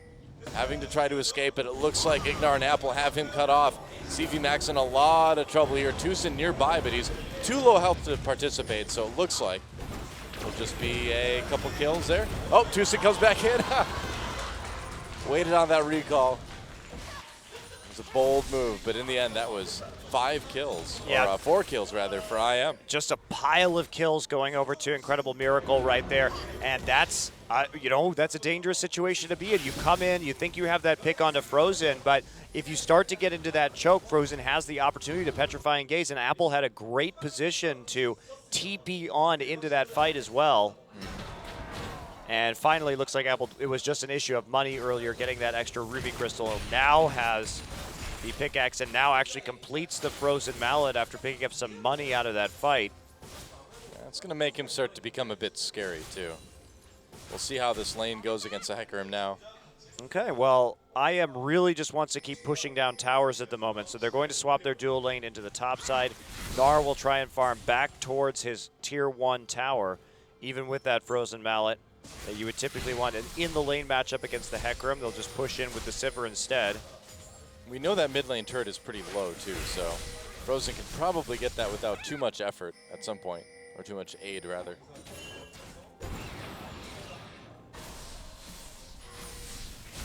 All right, well, Roar and Ignar moving into the top lane. We'll see if they can push down that turret as quickly as they did in bot.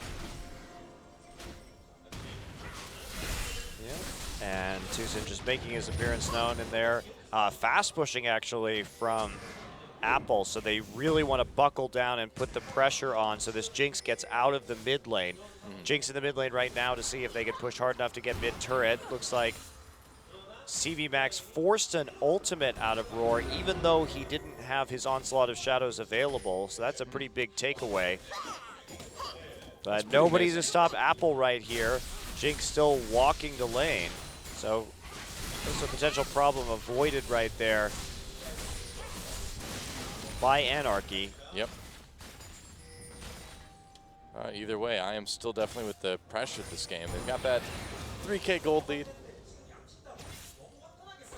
But that turret's going to go down to the minions. Like, one hit should do it. Yeah, I don't know what happened to Roar up in the top side where he took so much damage that he couldn't hold on to the tower. That was a bit odd. Maybe just moved up a little bit too far when Hecarim was in a brush or something? Yeah, but you should be able to spell shield. At least Hecarim's Devastating Charge was going to do most of the damage. Now, the Trinity Force was already done. But even so Apple now back in top after a brief expedition into the bottom lane. That is going to put him right back against that Hecarim. I suppose now that the long lane is there, they don't want the AD carry quite in that same position. Yeah. Songyun going to start trading a little bit and zoning him off the tower. Oh, here we go. CV Max gets caught by Tucson. Slow down a little bit. They trade ult for ult. Frozen was right there too, so CV Max making the right decision to just get out with his Onslaught of Shadows. Yeah, one less tool is going to have to deal with this Gnar in the top side, however. No one in bottom to stop the push. Roar backs off the tower, allows it to go down. Frozen feverishly clearing minions in the mid wave. Meanwhile, Apple winning this battle rather, now that he has the Frozen Mallet in top and is going towards that Warden's Mail. So he wants to get this turret before the dragon comes up. That's the idea. And he probably can. It doesn't look like there's going to be any defense coming in from CV Max. I mean, CV Max trying to get back as fast as he can, but it's going to be a little bit too late. Yeah, smashing his face into the turret over and over again, and that's where he'll back off, picks up that local gold. I am with that nice gold buffer right now of 2.5K as they start to set up, or think about setting up for this dragon rather. Apple will have TP back up in time, as will CV Max. Well, I've got a feeling things are about to blow wide open this game one way or another. This next dragon is up in about a minute. And even though IM has a little bit of a lead, we've shown they are quite capable of giving that up if the circumstances are correct. If Anarchy can catch them at enough Barons that perhaps they shouldn't be so eager to take. Yeah. Well, as is, IM. It's 30 seconds away from going for this third dragon. Yeah, setup's pretty good right now. Mickey in the bottom lane just pushing it forward, but don't really want to be flanking with a Lulu here. You have to stay with the rest of your team and with that Jinx so that you can actually get your ultimate and your shields down on the proper target. Meanwhile, CV Max actually having a good time with Apple right here. Oh, there's the Onslaught of Shadows. And Apple, can he get out of this? I don't know. No, Ignite does it. CV Max wins the 1v1. And that is definitely not supposed to happen when there's a Frozen Mallet onto Apple. He should never have been able to close the gap between the two champions in the first place. He doesn't have Flash, and he waited a long time, so I don't know how that happened. Well, either way, Anarchy going for this dragon. This would be their second. They tie it up, but Tucson comes in. Dragon still taken by Anarchy. And will IM be able to get anything out of this? Tucson grabbed by Snowflower. Here comes CV Mac over the top. Frozen avoids most of it, but Roar getting chased down by this Hecarim. And meanwhile, Songyun gets taken out. Double kill for Frozen. So Frozen gets a triple before finally going down to Lyra. Looks like Tucson in a lot of trouble. Another kill for CV Max. Roar's still there, though. Oh, he turns right around. Roar's positioning gets him into trouble. Again, Apple coming in. He came back to life. He's got the teleport, and now CV Max finally in a little bit of trouble. Whoa, but meanwhile, Lyra comes in and takes out Roar. Seriously? All right, well, a lot of kills on both sides. That's just how this series is, guys. That's just how it is. We've come to accept it. Yep. That there are going to be a lot of deaths in these games. Frozen picking up that triple kill before he goes down. And then the cleanup teleport from Apple. Tucson tries to make the steal, but Lyra secures it anyway. Songyun moving forward right here. And you can see him trying to get some of these rockets down from the outside. CV Max comes in, tries to deal with Roar, but can't quite take him. Meanwhile, Petrifying Gaze absolutely wrecks Songyun as Frozen moves forward through the team fight, gets the triple kill. And then here's Roar coming back around once again, having dealt with CV Max, and now it's going to be a 3v2 in the end as Apple revives, TPs, makes it there, and then helps to take out CV Max. Yep. And in the end of all that, we see still about a 3,000 gold lead for IM, so that hasn't really changed. Anarchy got the dragon, though, so they're tied up on that. So the game's still very close. Could go either way. Yeah, although it is tilting more and more in favor of Incredible Miracle. Well, that Cassiopeia is starting to do a lot of damage. I mean, like we just saw, even though Frozen died in that fight, he still managed to take 3 people down with him, and all they need is Roar to have a little bit better positioning, I think, and those fights are going to go very much IM's way. There's the cask. Yep, throws Lyra right into Roar, and that's going to be an easy pickup for IM. Frozen gets the killing blow on that one. Oh, Ignar taking some poke from Mickey. And now, are we going to see the Baron attempt right here after the kill onto the enemy jungler? Nope, it's just the bait. Oh, flash pulverize onto Mickey, gets knocked back in again. Great play by Ignar. Tucson with the kill. Snowflower on the run now. Yeah, Ignar saw the traps Very go nice. down and then reacted to it by not headbutting and instead just flashing over them to get the Q instead. Yeah. And now this will be a very fast Baron. I am looking to close this one. Yeah, they want to. They've got the Baron. They're going to turn. Ignar a little bit low. CV Max trying to cause some trouble. Frozen, though, completely safe here as he walks his way out of the Baron pit, helping get kills along the way. And now the gold lead getting pretty high for IM, and with that Baron buff, we'll see how many objectives they can take out of this. Yeah, they keep moving forward. Looks like they actually want to take towers with this Baron buff in this particular game after unbelievable struggling with that fact in game 1. First tower goes down. Another explosive cast knocks CV Max into the wall. No follow-up, however, and they're just powering right on through. Yeah. Not really worried about anything Anarchy can do at the moment with that Baron buff. IM is bulldozing their way into the base. There's an inhibitor turret. Not wanting to push it any farther with everybody back up on Anarchy. That's probably a good idea. Yeah, just backing off and taking the edges where they can find them. Now they've expanded their lead to 9,000, so they should be very comfortable. The advantage that IM has too is that gold is very efficient, considering that armor is going to be really, really valuable against Anarchy's composition the longer this game goes on. Just because of the Hecarim and Jinx damage, and really you're just trying to prevent those Jinx resets, and Lulu's there for the utility, so you don't have to be as worried. Meanwhile, Sivir and Cassiopeia, the very big threats on Incredible Miracle. Yep, that's right, and they're only going to keep getting bigger at this rate. Songyun also playing a champion that can potentially get very, very big, but he's 0-2-2 right now. He's got the eye, he's got the static shiv, but that's really all the team has going for them.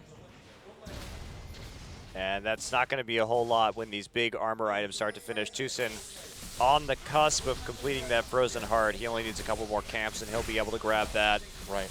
And with the Randu and Zoman already finished on Apple as well, it's not looking great for Anarchy, obviously, considering the Baron buff and the gold difference, but it's just those items are going to work so, so well.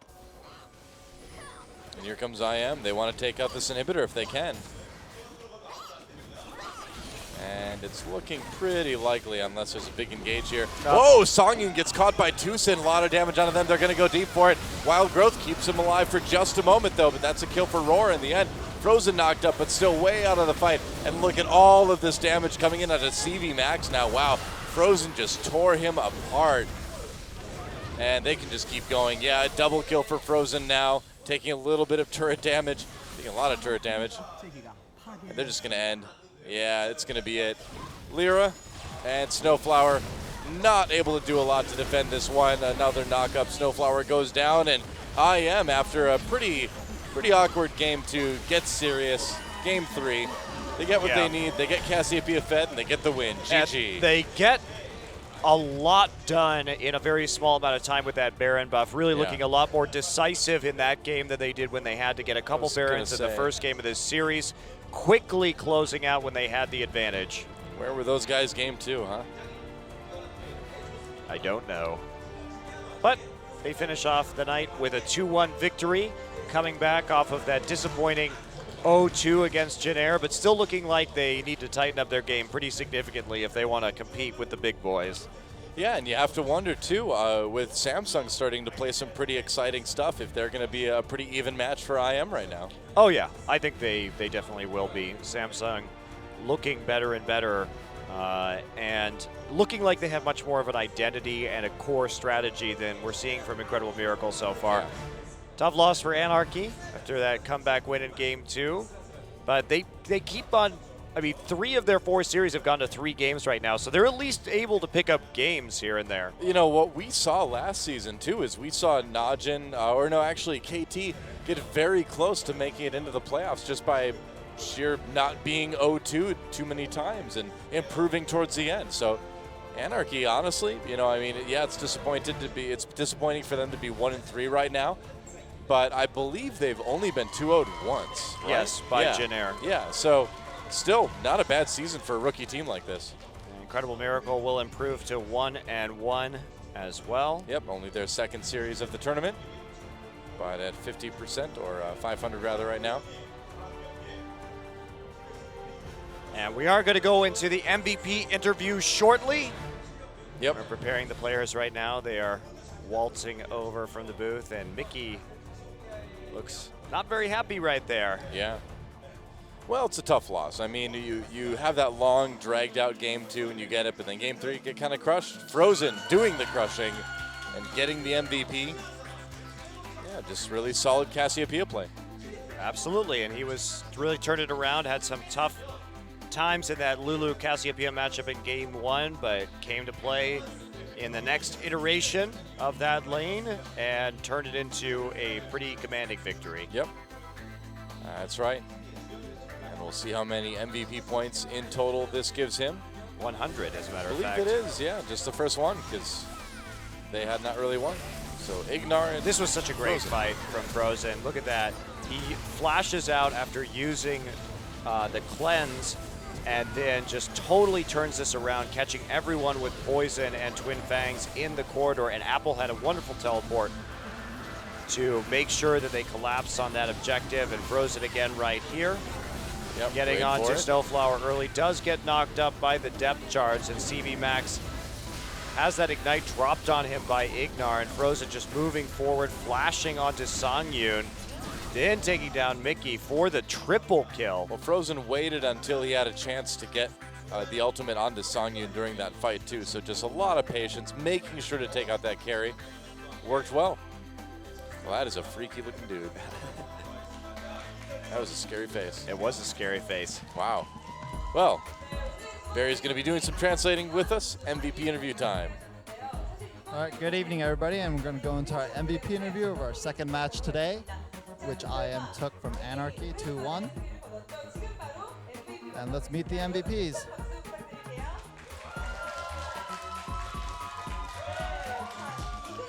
And now let's talk with Ignar first. Hello, hello. This is your first MVP interview. How do you feel? Well, it feels good because it was such a tough win. But there's no like things that specifically feels good, but it just feels good overall. Are you nervous right now? He's like, and he says, yes, I am. And yeah. So instead of Ixu, it was CV Max today, playing for Anarchy. Did you guys expect this to happen today? We didn't expect CV Max to play today. And And today we only prepared picks and bans with only the mid lane in mind. And afterwards we had to kind of like adapt it a little bit to think about the top lane as well.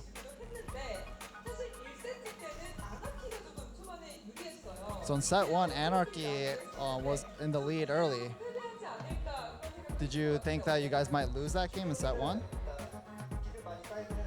Well, we did get killed a lot in game 1. We weren't that nervous though, and our teammates had like good mental fortitude, so I think we were able to win.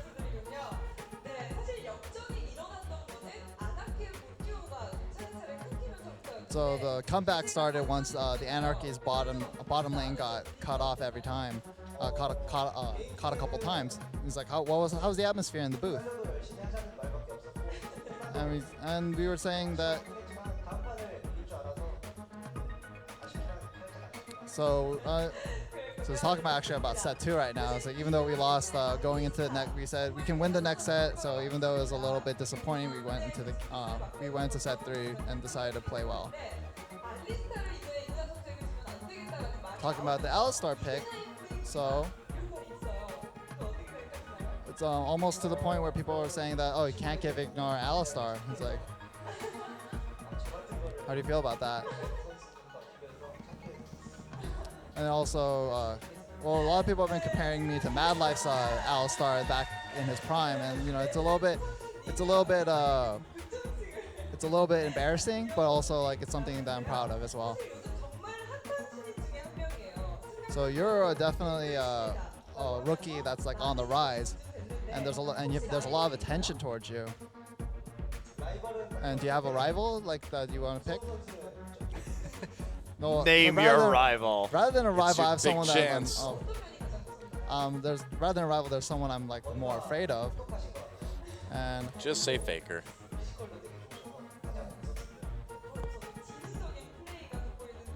And he says, I'm afraid of Wolf. He plays very smart, and he's a very intellectual player, so I'm like actually afraid of facing him the most. He's also a scary animal. That's true. Well, do you have something you want to say to the fans? Well, hello.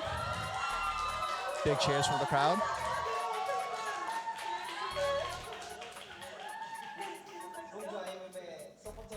And I am Longzu, I am support, Ignore, and Oh, that's who he is. please cheer for us going forward. I see. And now let's talk with Frozen. Hello, hello.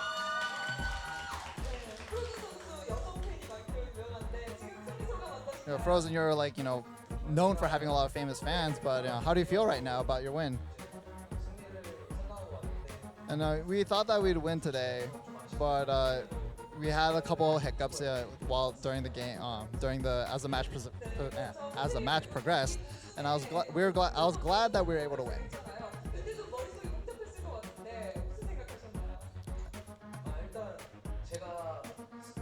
And when you're losing in lane,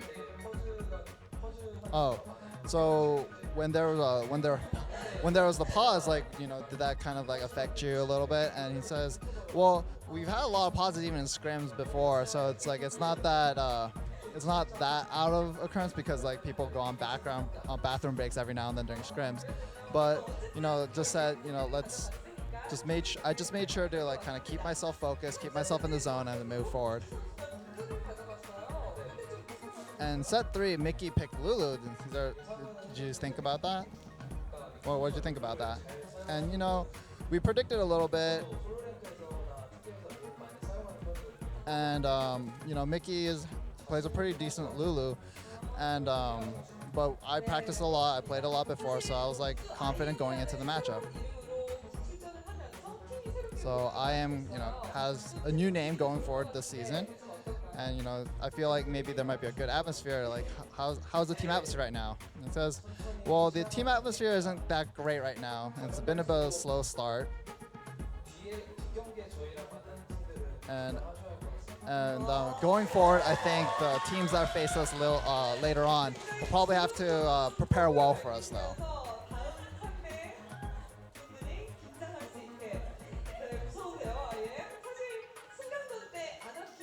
So you guys played Anarchy before during the promotion tournament.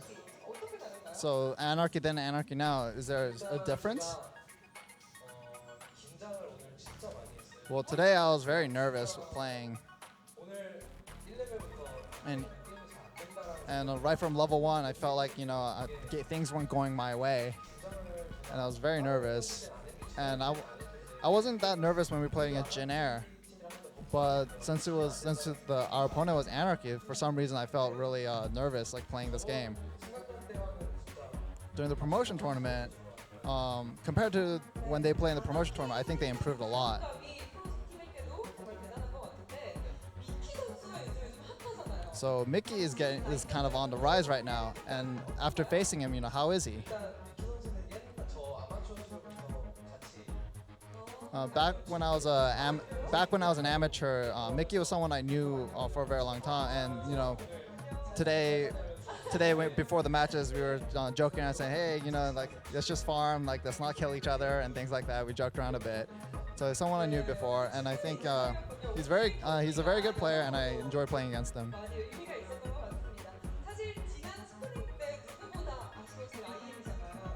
And last spring, IM had a little bit of a disappointing performance. What's IM's goal this season? Like, how far do you guys want to go up?